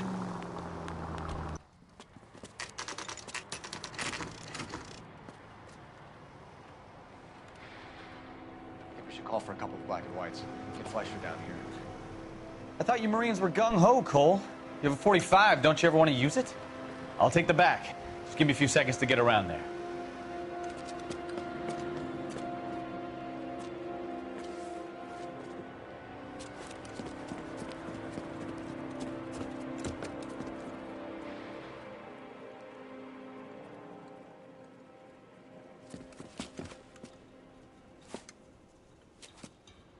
Cole Phelps, LAPD. All of you are coming downtown with me.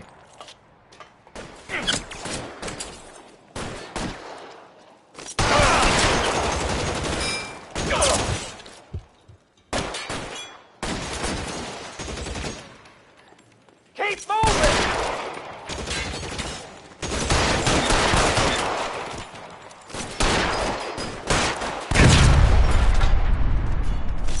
Pretty brave for a dead man.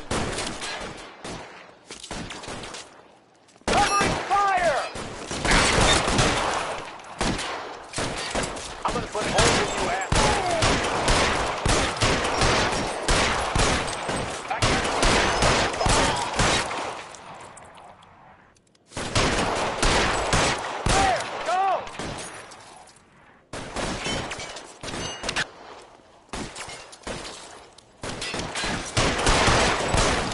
How long do you think you can hold out?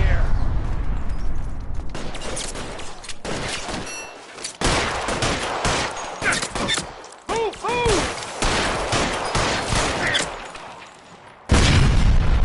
Your move, mister. Come here. Kill a cop. That is the electric chair.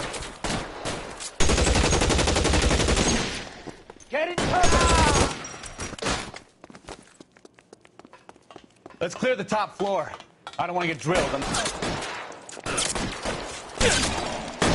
Find some cover.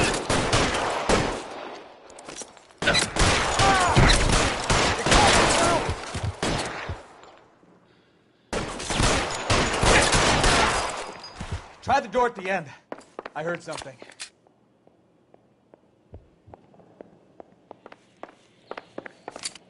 All right, don't shoot. Keep your hands up. Watch him, Bukowski. He doesn't move until I've tossed this place. Marquee Printing Company. There's nothing like going direct to the source.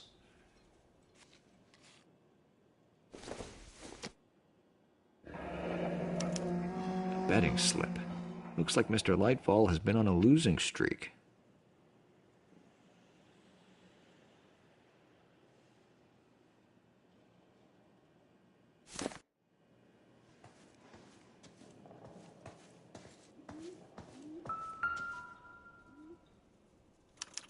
There are enough slips here to keep them stealing cars till Christmas. We've got a trail of pink slips and stolen cars that leads right to your door, Bigelow. You're in this up to your neck, but I don't think you're the man in charge. Make it easier on yourself. Give him up. I do work on cars for customers. You charge in here shooting up the place like it's the Ballad of Bulge. I can't give you anything.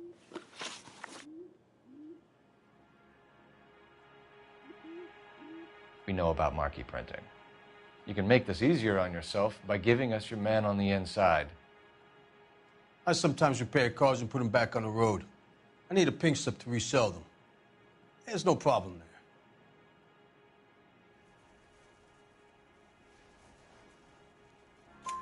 There are at least 4 dead men in this warehouse. A couple more. Punks won't make for that much extra paperwork.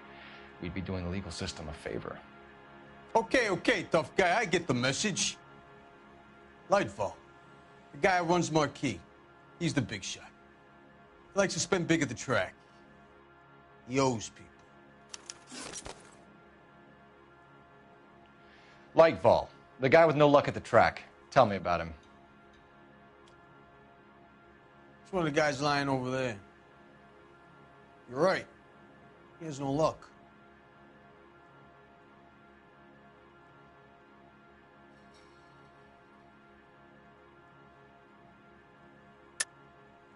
That's the best lie you can come up with, Bigelow? Hey, would I lie to you, detective? I'm not exactly in a good position here now, am I?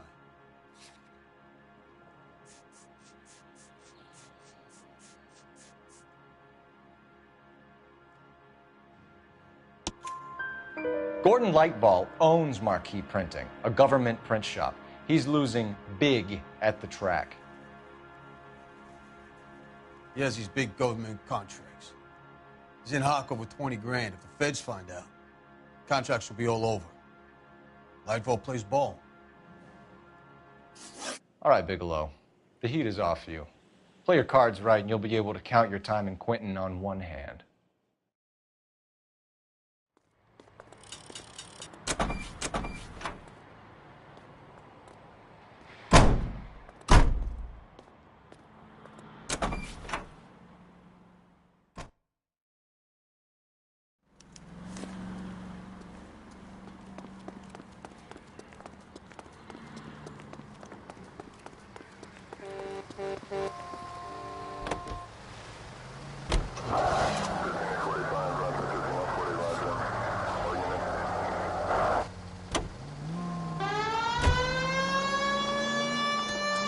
What a mess. Gonna take some cleaning up, that's for sure. I wish it hadn't gone that way. Well, they shouldn't bring guns to work with them. We didn't have a lot of choice. You have to admire the barefaced cheek of someone who tries to blow your brains out one minute and pleads innocence the next. Yeah, especially when he's surrounded by evidence. You know, guys like Bigelow spend so much time convincing themselves that they're not doing anything wrong that they actually start to believe their own bullshit. They get sloppy. Bigelow, Lightfall, all of them. If they hadn't, who knows how long they could have kept this racket going. Complacency or greed. It's always one of the two that brings them down. Major 415, 1624 West 3rd Street, 1624 West 3rd Street. Any unit to handle code 3, identify.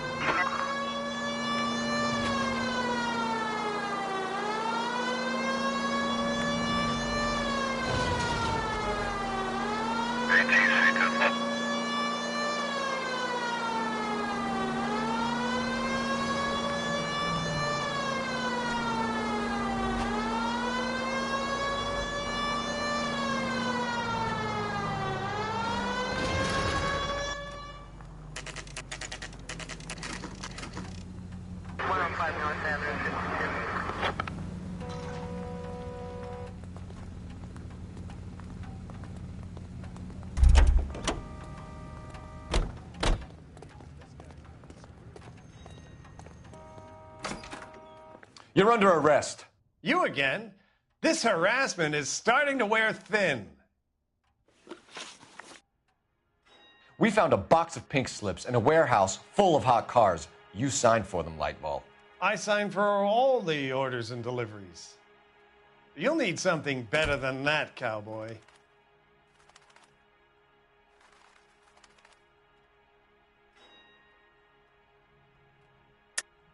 Save it, Lightfall.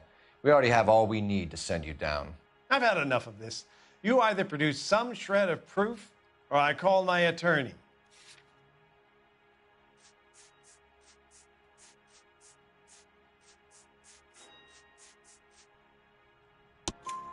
You're in the hole with the organization. We know about the debts, Lightfall. I agree, I have a small problem. I'm prepared to help you in any way I can, Detective. I'll name names. I need you to keep this out of the paper. You need to shut up now, Lightfall. Gordon Lightfall, I'm charging you with conspiracy and fraud. Hands behind your back.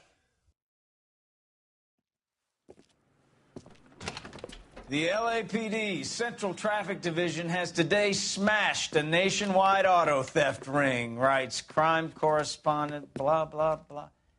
Oh, here it is. Traffic squad detectives confronted a large group of armed thugs. After an exchange of gunfire, more than a dozen dead criminals were removed from the scene. The LAPD sustained no casualties. Damn fine work, Phelps. Now get out there and nail some more bad guys, will you? I want to finish reading this.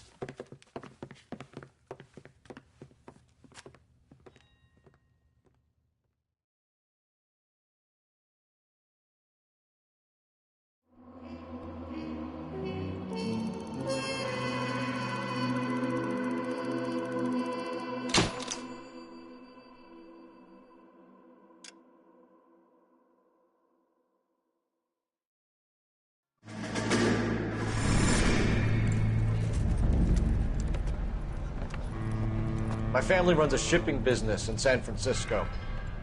We used to have 2 ships a week to Tokyo. We've been in shipping for 2 generations, Hank. I've never been on a voyage anywhere. I feel like Odysseus in the beginning of his journey. The Odyssey took 10 years, Cole. This is the American century. America can rule the world after we win this war. We need to stay alive, Cole. These men are counting on us. Have you heard what the veterans are saying to each other? No. Golden Gate and 48. That's 4 more hard years of fighting.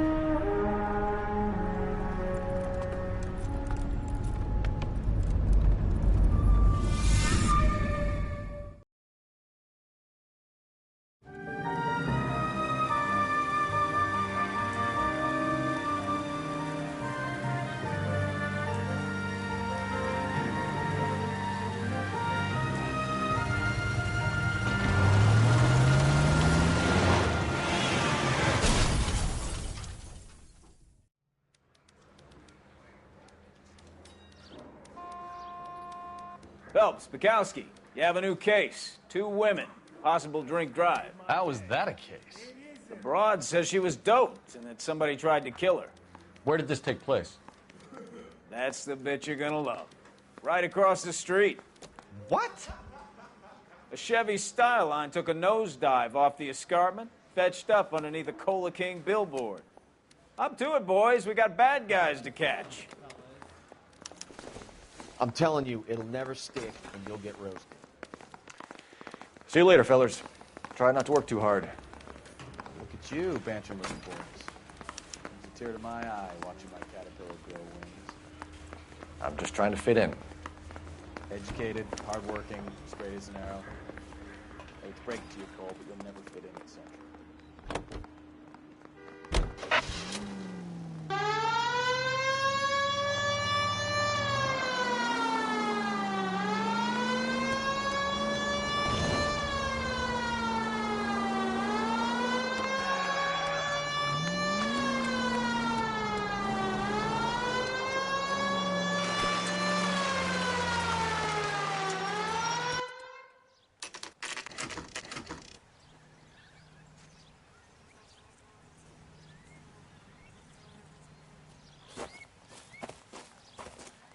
Her face looks familiar.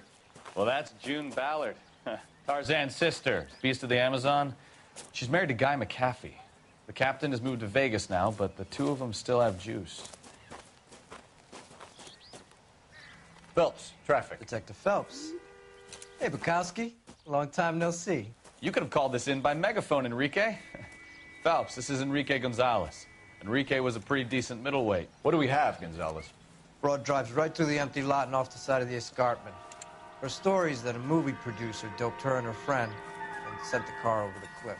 Was anyone hurt? Driver's beat up. Not too bad considering. If she hadn't hit that billboard, you'd be scraping both of them off the pavement. Passenger's a Jessica Hamilton. She's just a kid. She's pretty knocked around. Kid gonna be all right? I think so. They've taken her to central receiving. If you want to take a look around, you can stall the ambulance. Thanks. Do that. One more thing.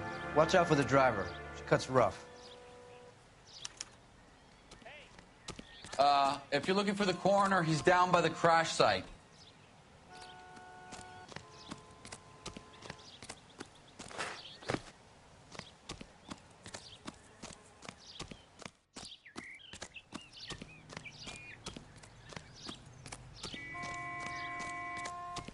You'll want to see this, Phelps. There, laid out on the trunk. And that isn't even the best part.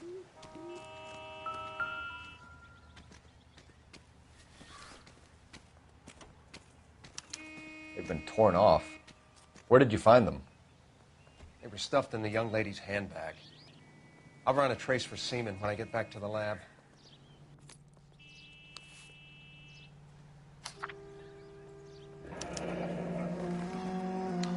She's a long way from home.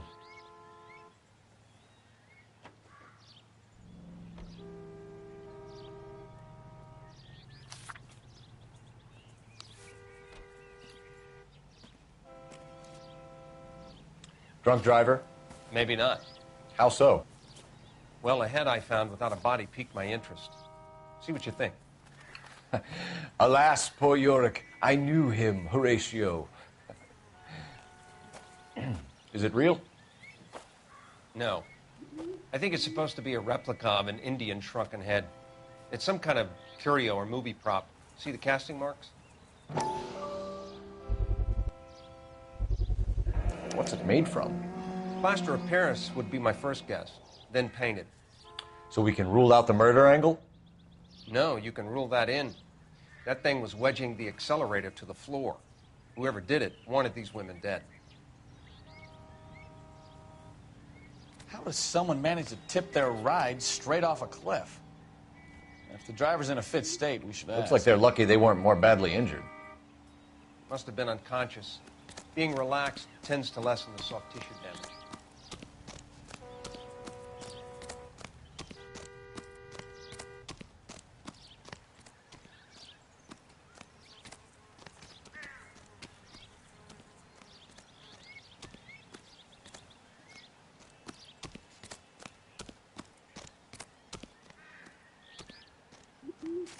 Mrs. McAfee, we would like to ask you a few questions, if that's okay. I prefer to use my maiden name, June Ballard. You might be familiar with some of my work. Can you tell us what happened here? You're kind of cute for a cop. Maybe a bit on the serious side. What about me, June? I'm a big fan of You? I don't like. Keep out of this. We understand that you're still suffering from the effects of the accident, Mrs. McAfee. The officer says that you claimed that you were drugged. Who did this to you? That rat slipped us a Mickey Finn. It's no wonder I feel so dopey. I can't remember. It's a serious offense to withhold information from the police during a criminal investigation, madam. I told you to call me June. You're making me feel like an old lady.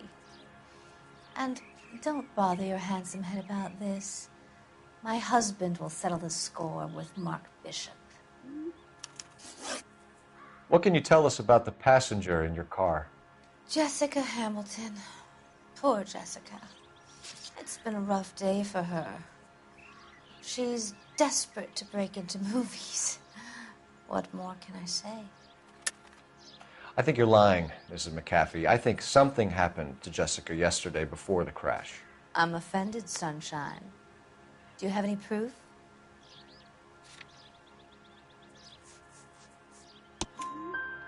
Miss Hamilton's underwear were physically torn from her body. She wanted to go to a casting. I took her to a casting. Whatever happened after that is between her and Mark Bishop. We found a shrunken head. It was used to tamper with your car. You see, I normally don't drive off cliffs. The last thing I remember is getting behind the wheel. It's obviously some kind of movie prop. You must know where it came from. In case you hadn't noticed, I am the talent. And the talent doesn't deal with props or sets or any of that kind of stuff. Why don't you ask Mark Bishop which prop house he uses? You mentioned a Mark Bishop. You think he might have had something to do with this? He is a movie producer. As for his involvement, you just leave it to me and my husband to worry about. I want to know what happened between you two that made him want to commit a double murder. Bishop offered me a part in his picture. Then he withdrew it. Fact is, we had a deal. I pressed him on it, and this is where I end up. Mrs. McAfee, I think it would be in everyone's best interest if you accompanied Patrolman Gonzalez back to the receiving hospital. I'm going to be okay. These guys can take me home after. My lawyer and I have talked to the news hounds. Mrs. McAfee, you are still under the influence of narcotics, and you're likely to go into shock once the drugs wear off. And I thought you were a heel. It's nice of you to be concerned. I think we're good here. Let's go see what we can shake out of the kid.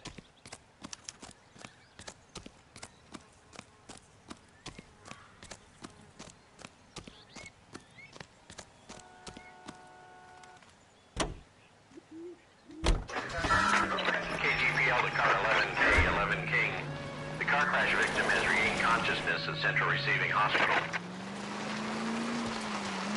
11K Roger, en route.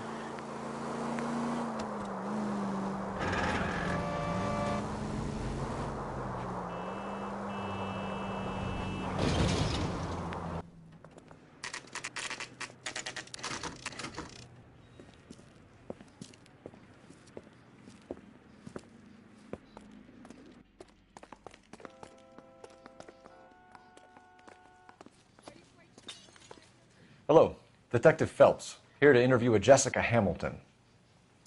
Jessica Hamilton. Oh, yes. She's in the room right behind you, Detective. You can't hold me here. No! I don't need to be manhandled by a doctor. I need my lawyer. Hey, where is the telephone? Hello, Doctor. I'm Detective Phelps. You're attending to the young lady from the auto accident? Yes. She's conscious now, but I doubt she'll remember much. She's still feeling some of the after effects. Jessica was drugged? She certainly was. Chloral hydrate would be my guess, and there's clear evidence of abuse. She's still a minor, Detective. Someone planned a double murder to cover up a statutory rape? Swap 7 years for life and gets Guy McAfee on their case? Doesn't make much sense to me. I guess it depends on what they had to lose.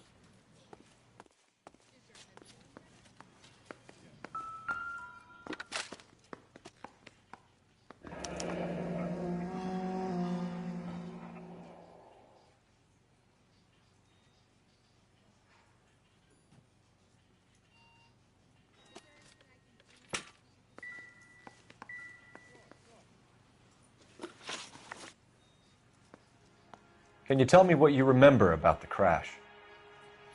It's all kind of fuzzy. I remember waking up here. Nothing happened yesterday. Tell the truth, Jessica. Why the big cover-up? I'm not lying to you.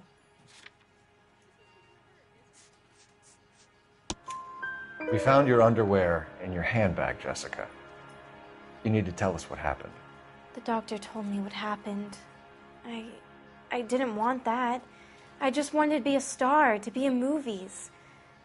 I told Junie what happened, and she told me to toughen up. That was the price of stardom. Did she now, cold-hearted bitch? It's not Junie's fault. It's not my first time. I had a boyfriend back home, but my father found out about him. Even if you consented, Jessica, you're still underage. We need to get in touch with your parents, Jessica, to tell them what has happened. Oh, you don't need to worry them. They sent me along to stay with Aunt June. They trust her to take care of me. You're lying, Jessica. How are we going to make this right if you lie to us? Please, Detective, why would I lie to you?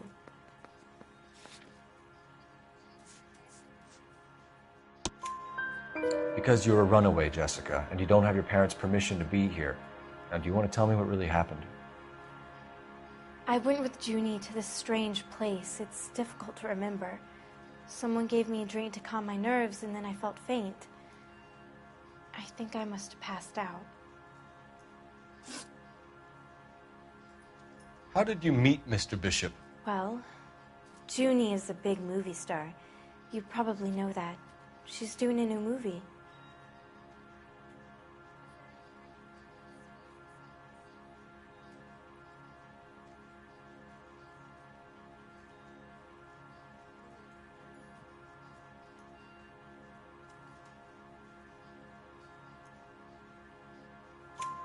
What's the story with Bishop and Mrs. McAfee? Why does he want the two of you dead? That can't be true. Mr. Bishop seemed very happy today. I mean, yesterday. And that's why he wedged a shrunken head against the accelerator pedal and punted the two of you over an escarpment? I overheard Junie speaking to him on the phone a couple of times. Screaming, really. She can be very hard sometimes, Junie. But they seemed okay yesterday, like they worked it out. I know what happened to you, Jessica. Where exactly did it take place? Please, it's scary. It's really difficult to think of anything. God damn it, tell the truth, Jessica. I am telling the truth. I don't know where the place is. I barely know this city.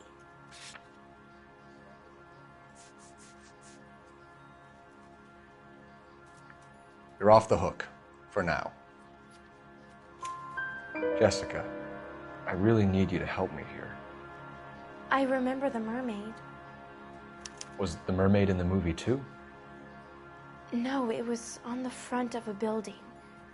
We pulled up in front of the mermaid. Thank you, Jessica. You've been a big help.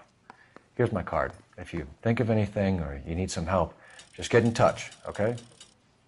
Okay. I think it might be a good idea if you went back home till you felt better, Jessica. I couldn't do that, officer. What if I got the part and I wasn't there? It's the tale of this town, Cole. Lambs that go willingly to slaughter. Who the hell is that? Must be her lawyer. He certainly expedited her release. I don't like it, Cole. Why is she in such a hurry? We should follow her.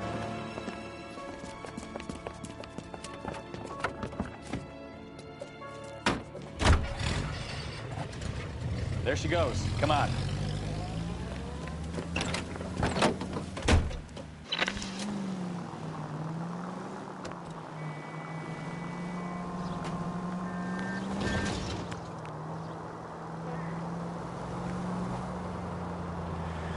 Now would be a bad time to forget how to drive, Cole.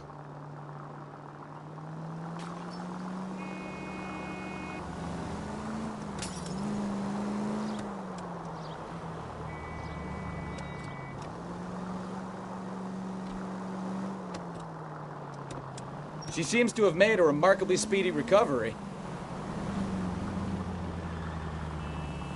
Easy, Cole. Better back it off.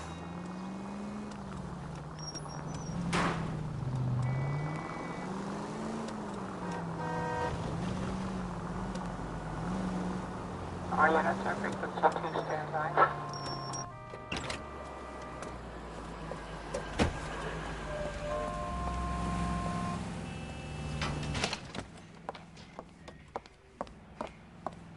Get in there and see what she's up to.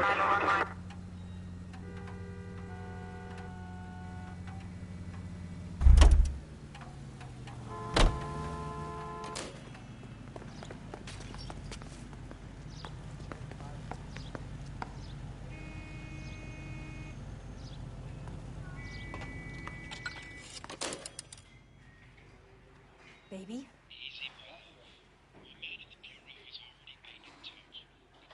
No! I don't want him taught a lesson. You know what I want. Well, then make someone else do it! You still know people out here, don't you? Then make some calls!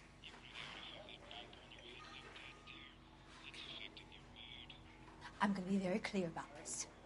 You get this done, or I'm... Wilson's Hotel. Mr. Mark Bishop, that son of a bitch, lives in apartment 803. Sure, I got the film.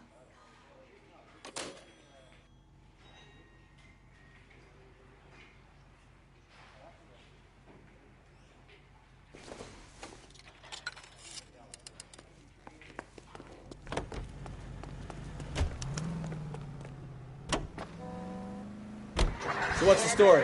I'm guessing she didn't stop for light refreshments. She made a call. Sounds like Mark Bishop has a heap of trouble headed his way. I've got an address. Wilson's Hotel, apartment 803. Oh, shit. You better step on it. If he's got any sense, he'll be as far away from home as possible. If he had any sense, he wouldn't have tried bumping off Guy McCaffrey's wife in the first place. Or he'd have done the job properly. McCaffrey will break a fella's legs just for looking at his broad the wrong way. What did you make of the kid? You believe her story? I think she was doped out of her tiny mind and given the casting couch. That fucking bitch Ballard sold her out. So if Ballard was doing someone a favor, why did they try to kill her?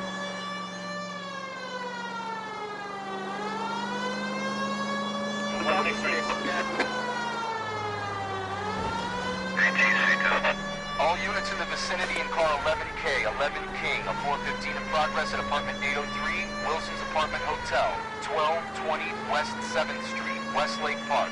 11K code 3, all other units code 2. KGPL clear. Gun it! Let's get to the apartment before someone gets hurt.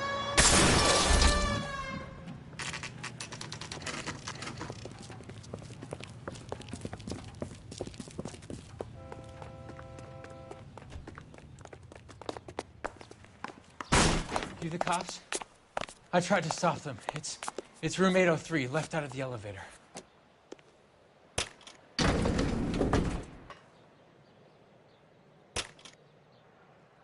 Sounds like we're about to make it a hat trick of hysterical female witnesses.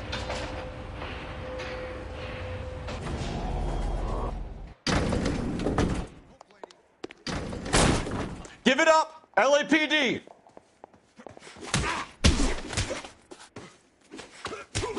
I curse you.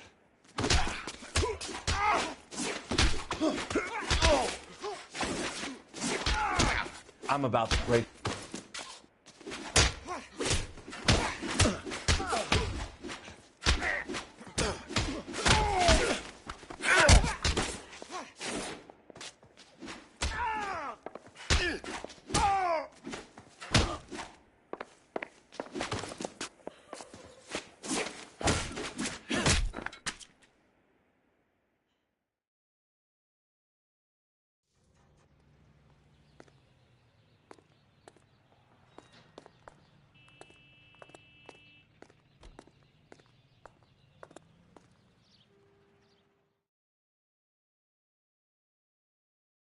Are you injured, Mrs. Bishop? I'm all right now. Those horrible, awful men. Perhaps you should sit down, ma'am. Yes, yes. Forgive me, officers. I'm very flushed. I'll just sit down for a moment. That's perfectly normal, ma'am. Take a moment while we look around. Yes, thank you. Just look at this mess. Looks like we found our mermaid. Who are these men in the picture? My husband, Mark, and Marlon Hopgood. They work together on occasion. That's Hopgood's shop.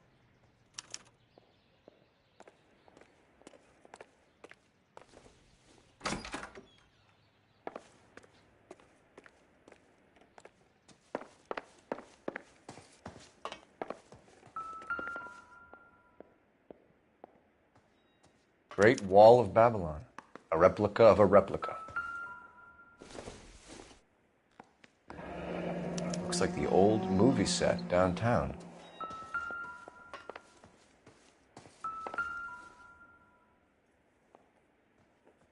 Presented to Mark.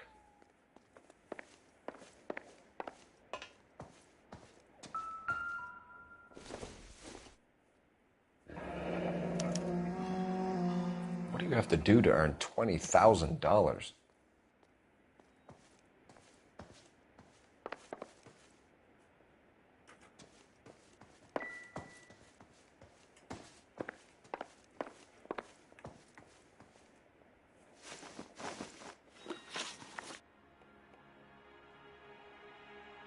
Those men, I think they work for Guy McAfee. Do you know the name? No.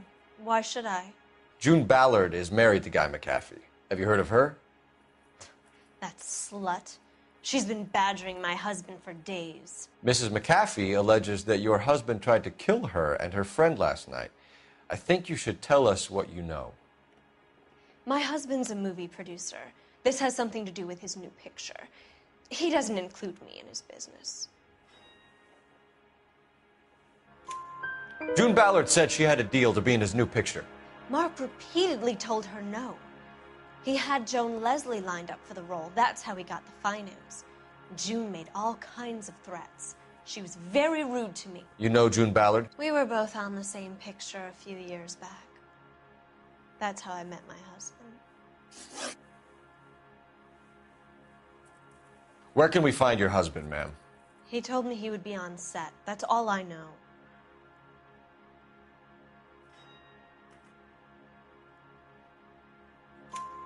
Either we find him or McAfee's people do, Mrs. Bishop. If you care for him, you should make sure that we find him first. I do care for him, but I don't really know where he'd go if he were in trouble. Hopgood might know. Why is your husband paying Lorna Hopgood $20,000? Lorna? Marlon's ex-wife? Are you sure? You're lying, Mrs. Bishop. It's some kind of payoff. You know exactly what the money is for and who it's getting paid to. Do I? Would you like to prove that, detective?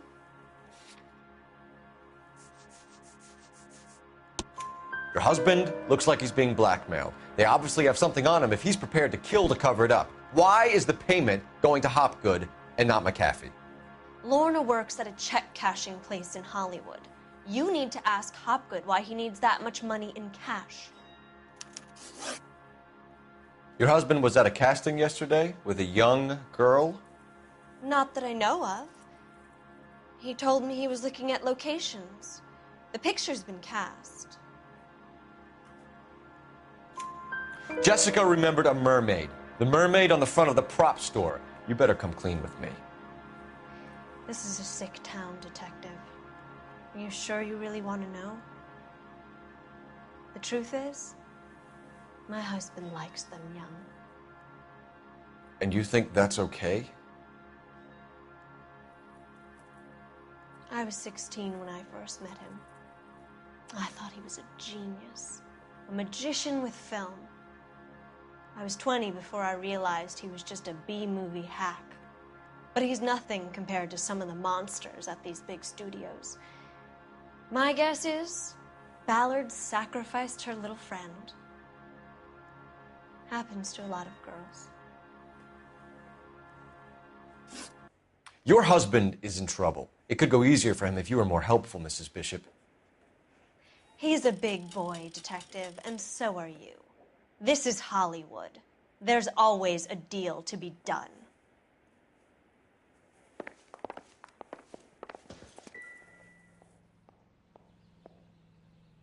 There's the set. Hollywood's own little piece of Babylon. Operator, give me R&I. Putting you through now. Phelps, 1247. How could I help, Detective? I need a location on a silver screen prop store. Just a moment. Silver Screen Props, corner 3rd and Figueroa. Thanks, ma'am.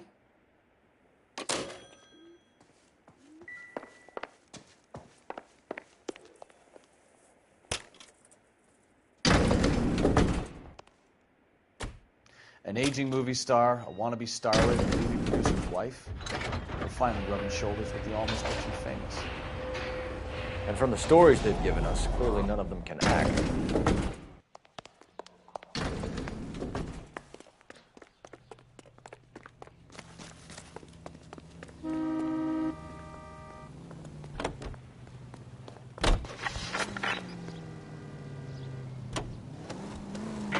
Mrs. Bishop knows more than she's letting on. She doesn't seem to realize how much trouble her husband is in. The LAPD are the least of their worries right now.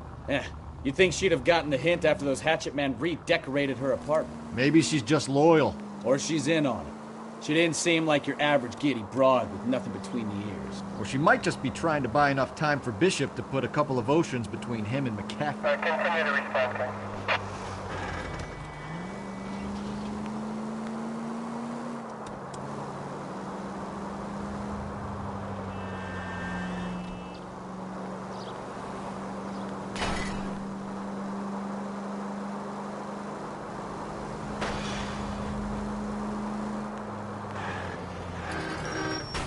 You know, this isn't a tank, Phelps.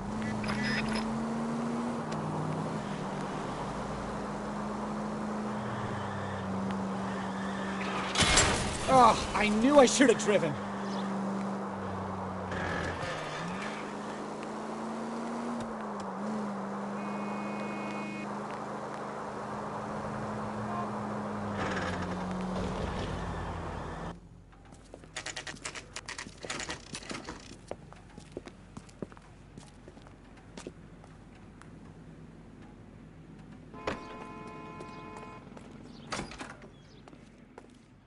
Phelps and Bukowski, LAPD.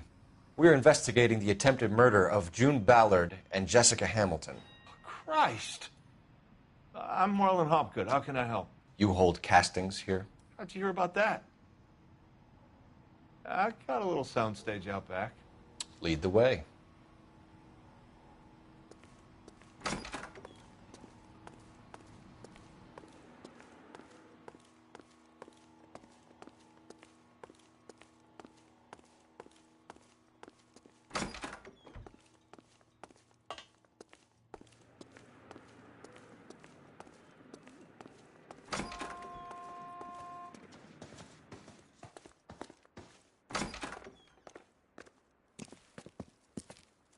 Keep him here, Stefan. I'm going to take a look around. What's this got to do with me? Don't try my patience, knucklehead.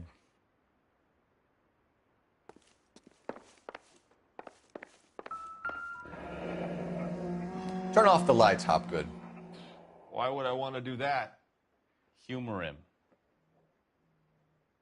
One-way mirrors. There's a room on the other side. Huh.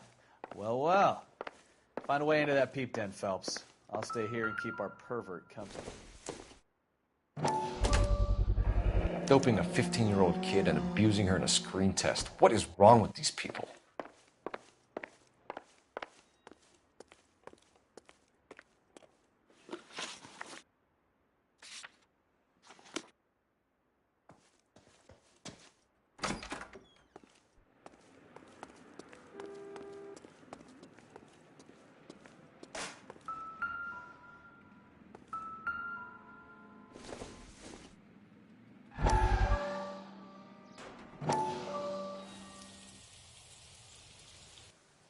Listen, I have to call you back. I got some business here. Sit down, Courtney. This is Mickey. Mickey, this is Courtney Sheldon. What would you like to drink? Scotch. Straight up. I hear you're back at school learning to be a doctor, kid. Yes.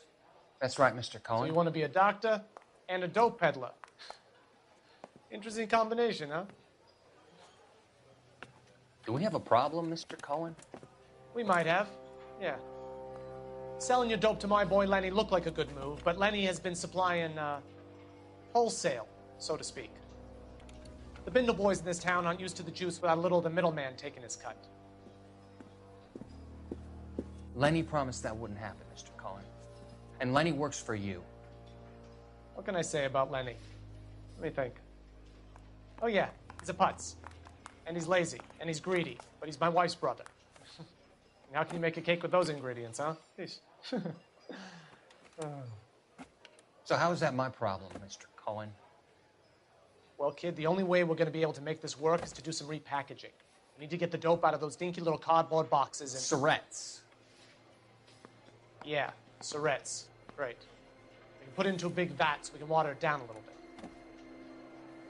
I won't bore you with the chemistry, but it doesn't work that way. You're likely to kill even more people. Okay, listen. We want to buy you out, kid. I'll offer you 50 grand. Hey, hey! You don't like my offer?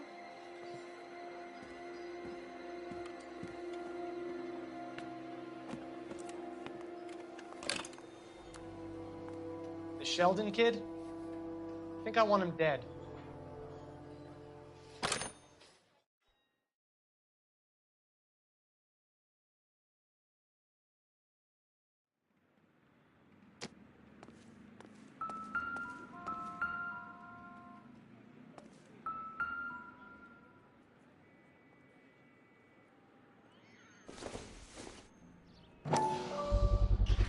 So this is where you sprang from.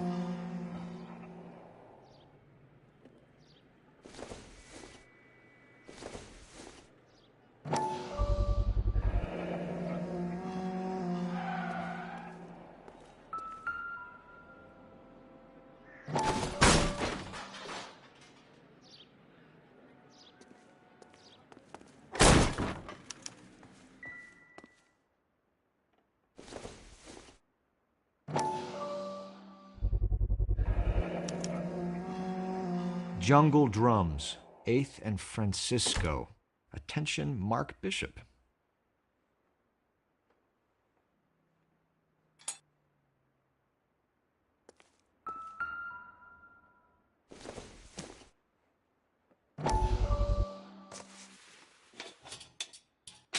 So what happened to the film of Hamilton's screen test?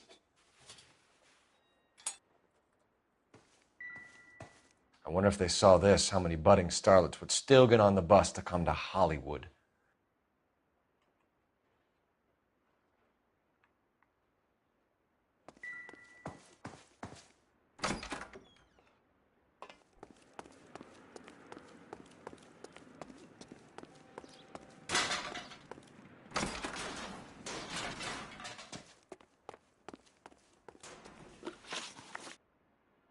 You ever do any work for Mark Bishop? Mainly do work for the studios. RKO, Republic, Warner Brothers. So yeah, when Bishop was doing work for a studio, yes. When did you last see him? Now I'm doing work for his next picture. Still pre-production though. Haven't seen him around here in a while. I know you're lying, Hopgood. Bishop was here, and you know exactly what he was doing and what he left lying around afterwards. You come in here without a warrant, and now you start throwing your weight around?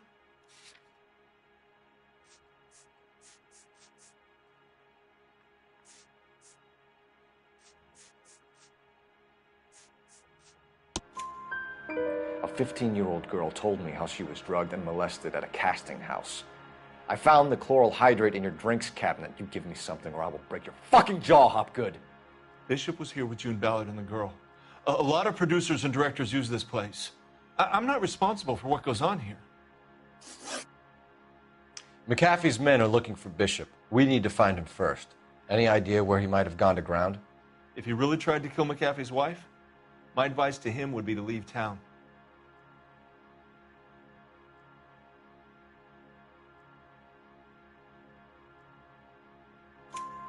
You're delivering props to Jungle Drums on 8th Street? Bishop is using that old rundown wreck of a set. That place is dangerous. But it might be a good spot to hide. What's the deal with you and June Ballard? Look, buddy, I make props. I hardly ever meet the talent unless it's something tailor-made for them, like a sword or something.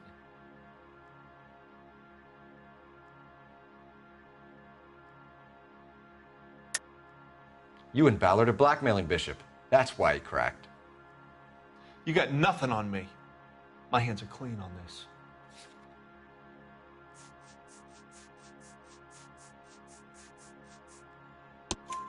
Enough. I've been in your peep room, Hopgood. I've seen your smut pictures and the camera setup. You made a movie of Jessica. I found the canister. The deal is I get to sell the movies to burlesque houses and private collectors. These movie guys love seeing their cocks on screen. But part of the arrangement is I never film their faces. June had me film Bishop, and then she kept the movie for insurance. He went apeshit when he realized his face was front and center. Who has the film now? Who else? McAfee. Ballard had what she wanted. Where does the money come into it? What money? Enough of the lies. I told you, I get my cut selling dirty movies.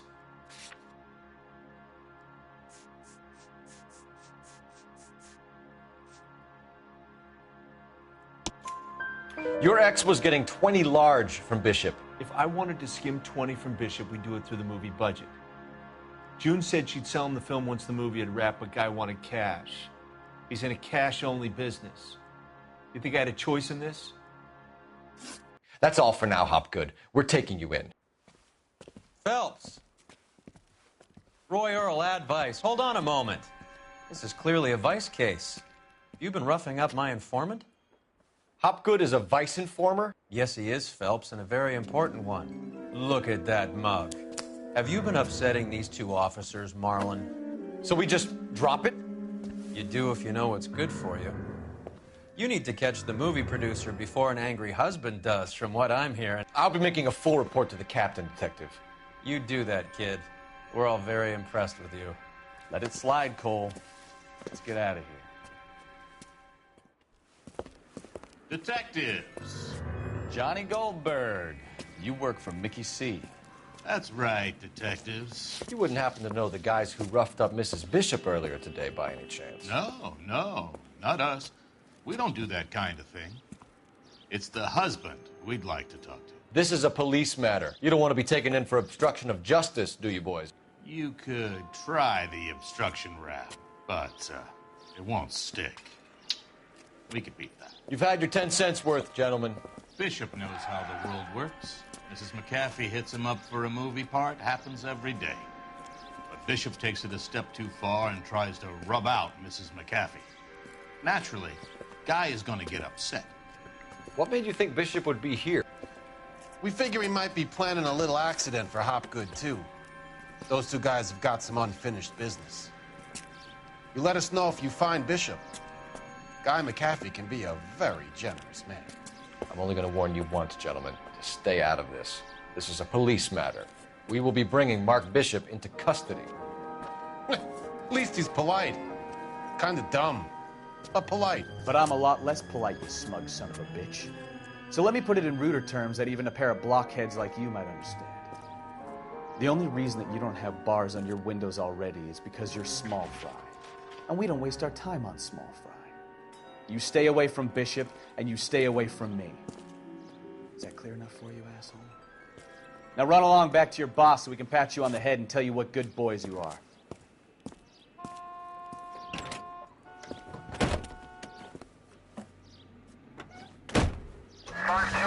I don't think they like your little pep talk, Bukowski. Oh, shit! Get us out of here!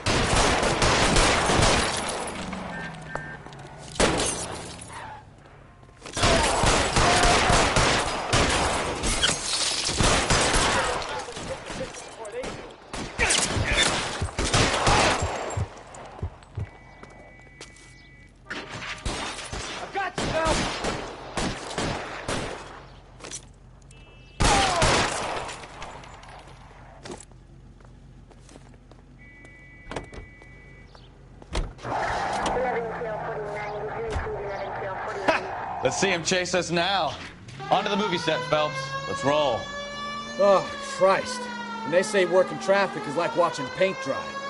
You know how to piss people off, Bukowski. Hey, if they're prepared to gun down cops in broad daylight, McAfee really means business. Seems like we're the only ones who want Bishop alive.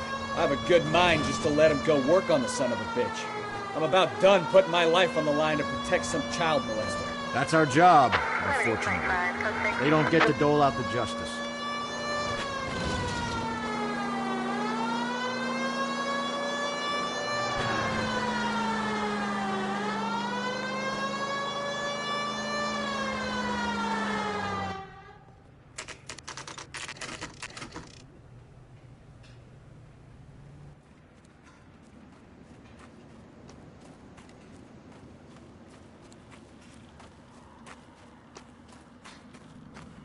There's the slippery bastard now.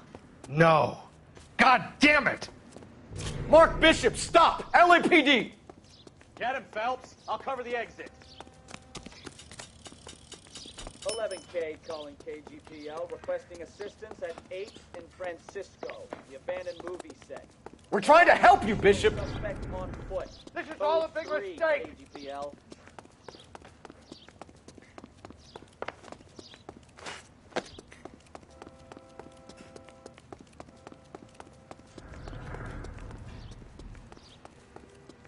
It's us or McAfee's boys. Your choice.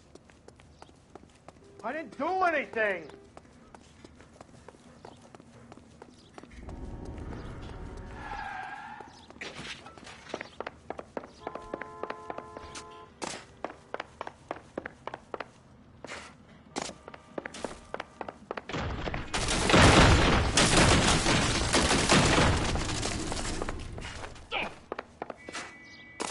Bishop, that's enough. That girl made it all up.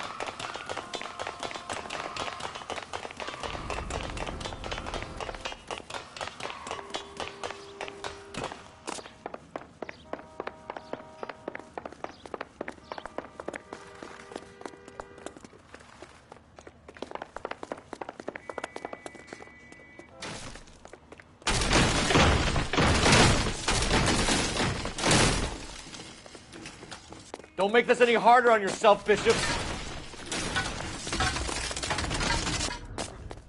It's June Ballard. She's blackmailing me.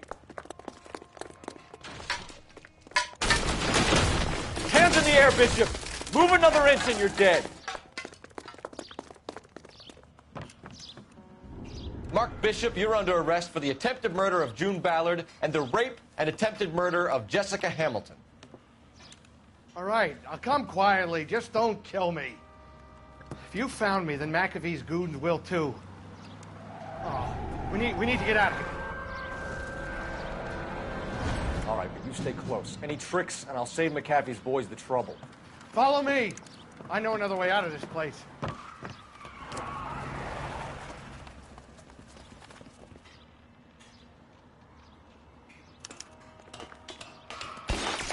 Christ, detective, they're trying to kill me.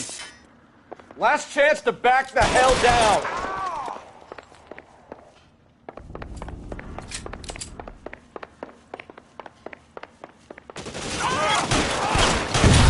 McAfee doesn't make the rule. You hear me?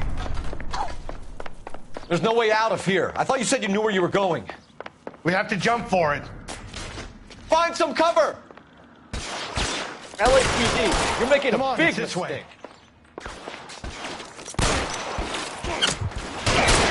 Can't hit him from this distance.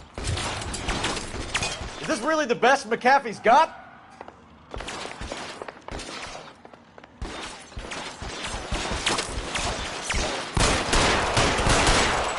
Damn it. Rain. God, they're everywhere. It's pretty great for a dead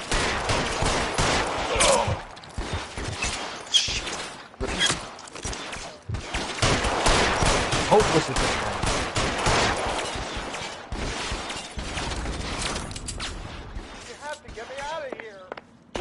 Can't drop it.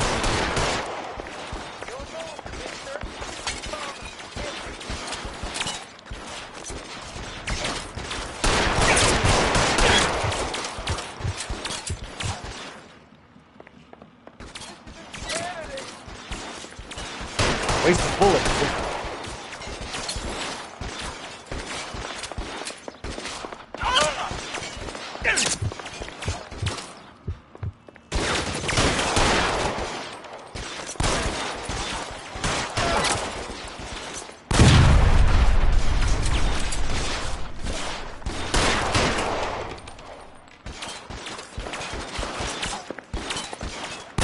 This range, no chance.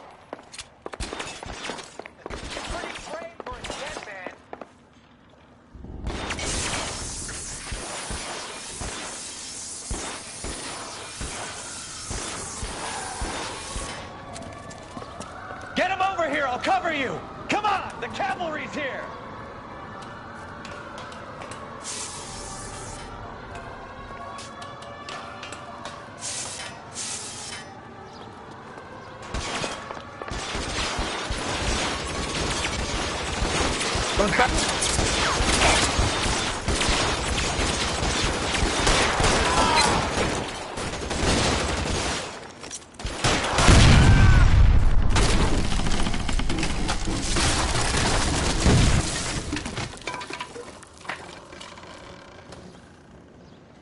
Follow me. We need to get him to the car.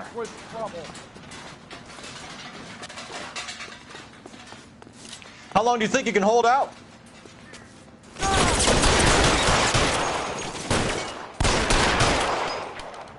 This way!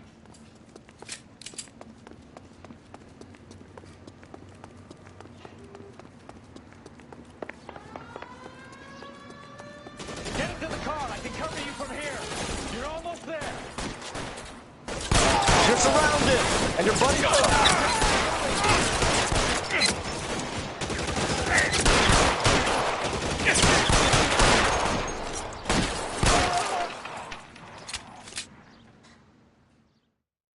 Now, this is what I call a result.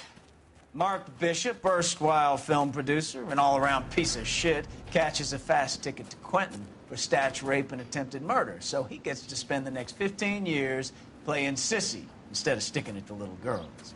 That is justice with a capital J, Detective Phelps. developed such a reputation, I'm not going to be able to hold on to you any longer. You're getting promoted. Go on, get your new assignment. It was good working with you, son.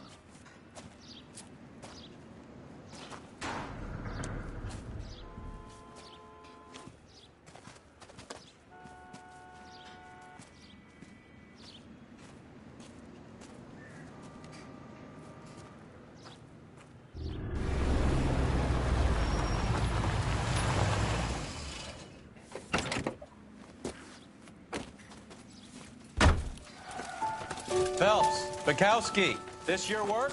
Can I help you, Detective? Sorry, Cap. Didn't see you there. Yeah, I'll bet you did. This is a traffic case. You need something? I'm here to buy a drink for the 2 LAPD traffic cops who broke the back of Guy McAfee's private army. You don't have a problem with that, do you, Captain? Go right ahead. Get in. I'm buying.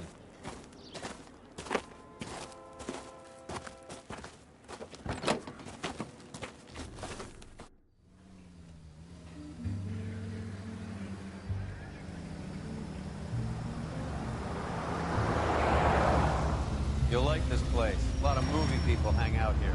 You like jazz, Cole? The hopheads love it. Sure, I guess. Big bands and swing I can understand, but this bebop palaver? How are you supposed to dance to that? This is Phelps, Leroy. Be nice to him.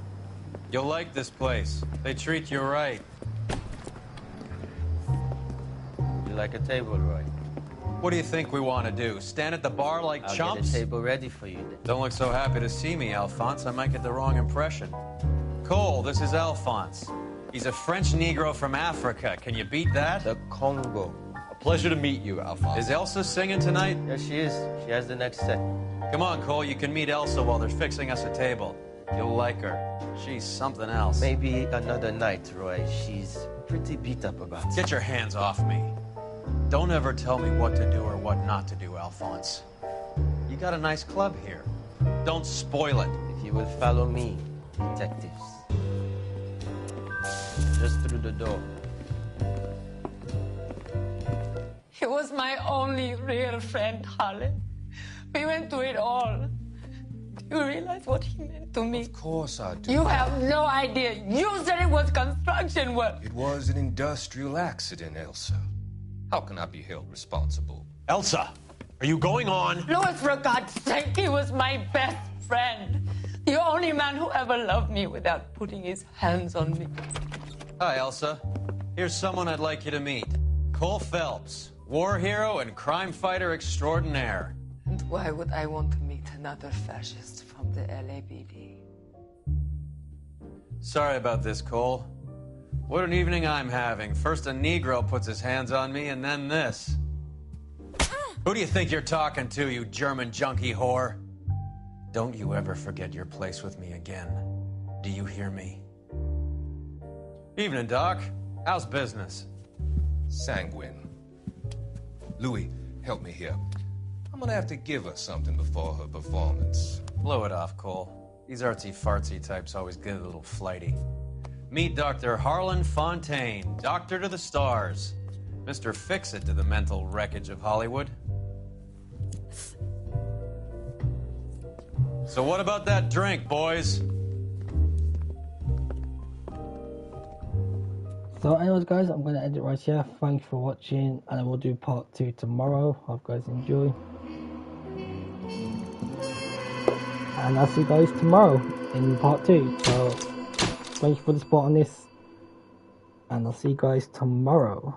Peace.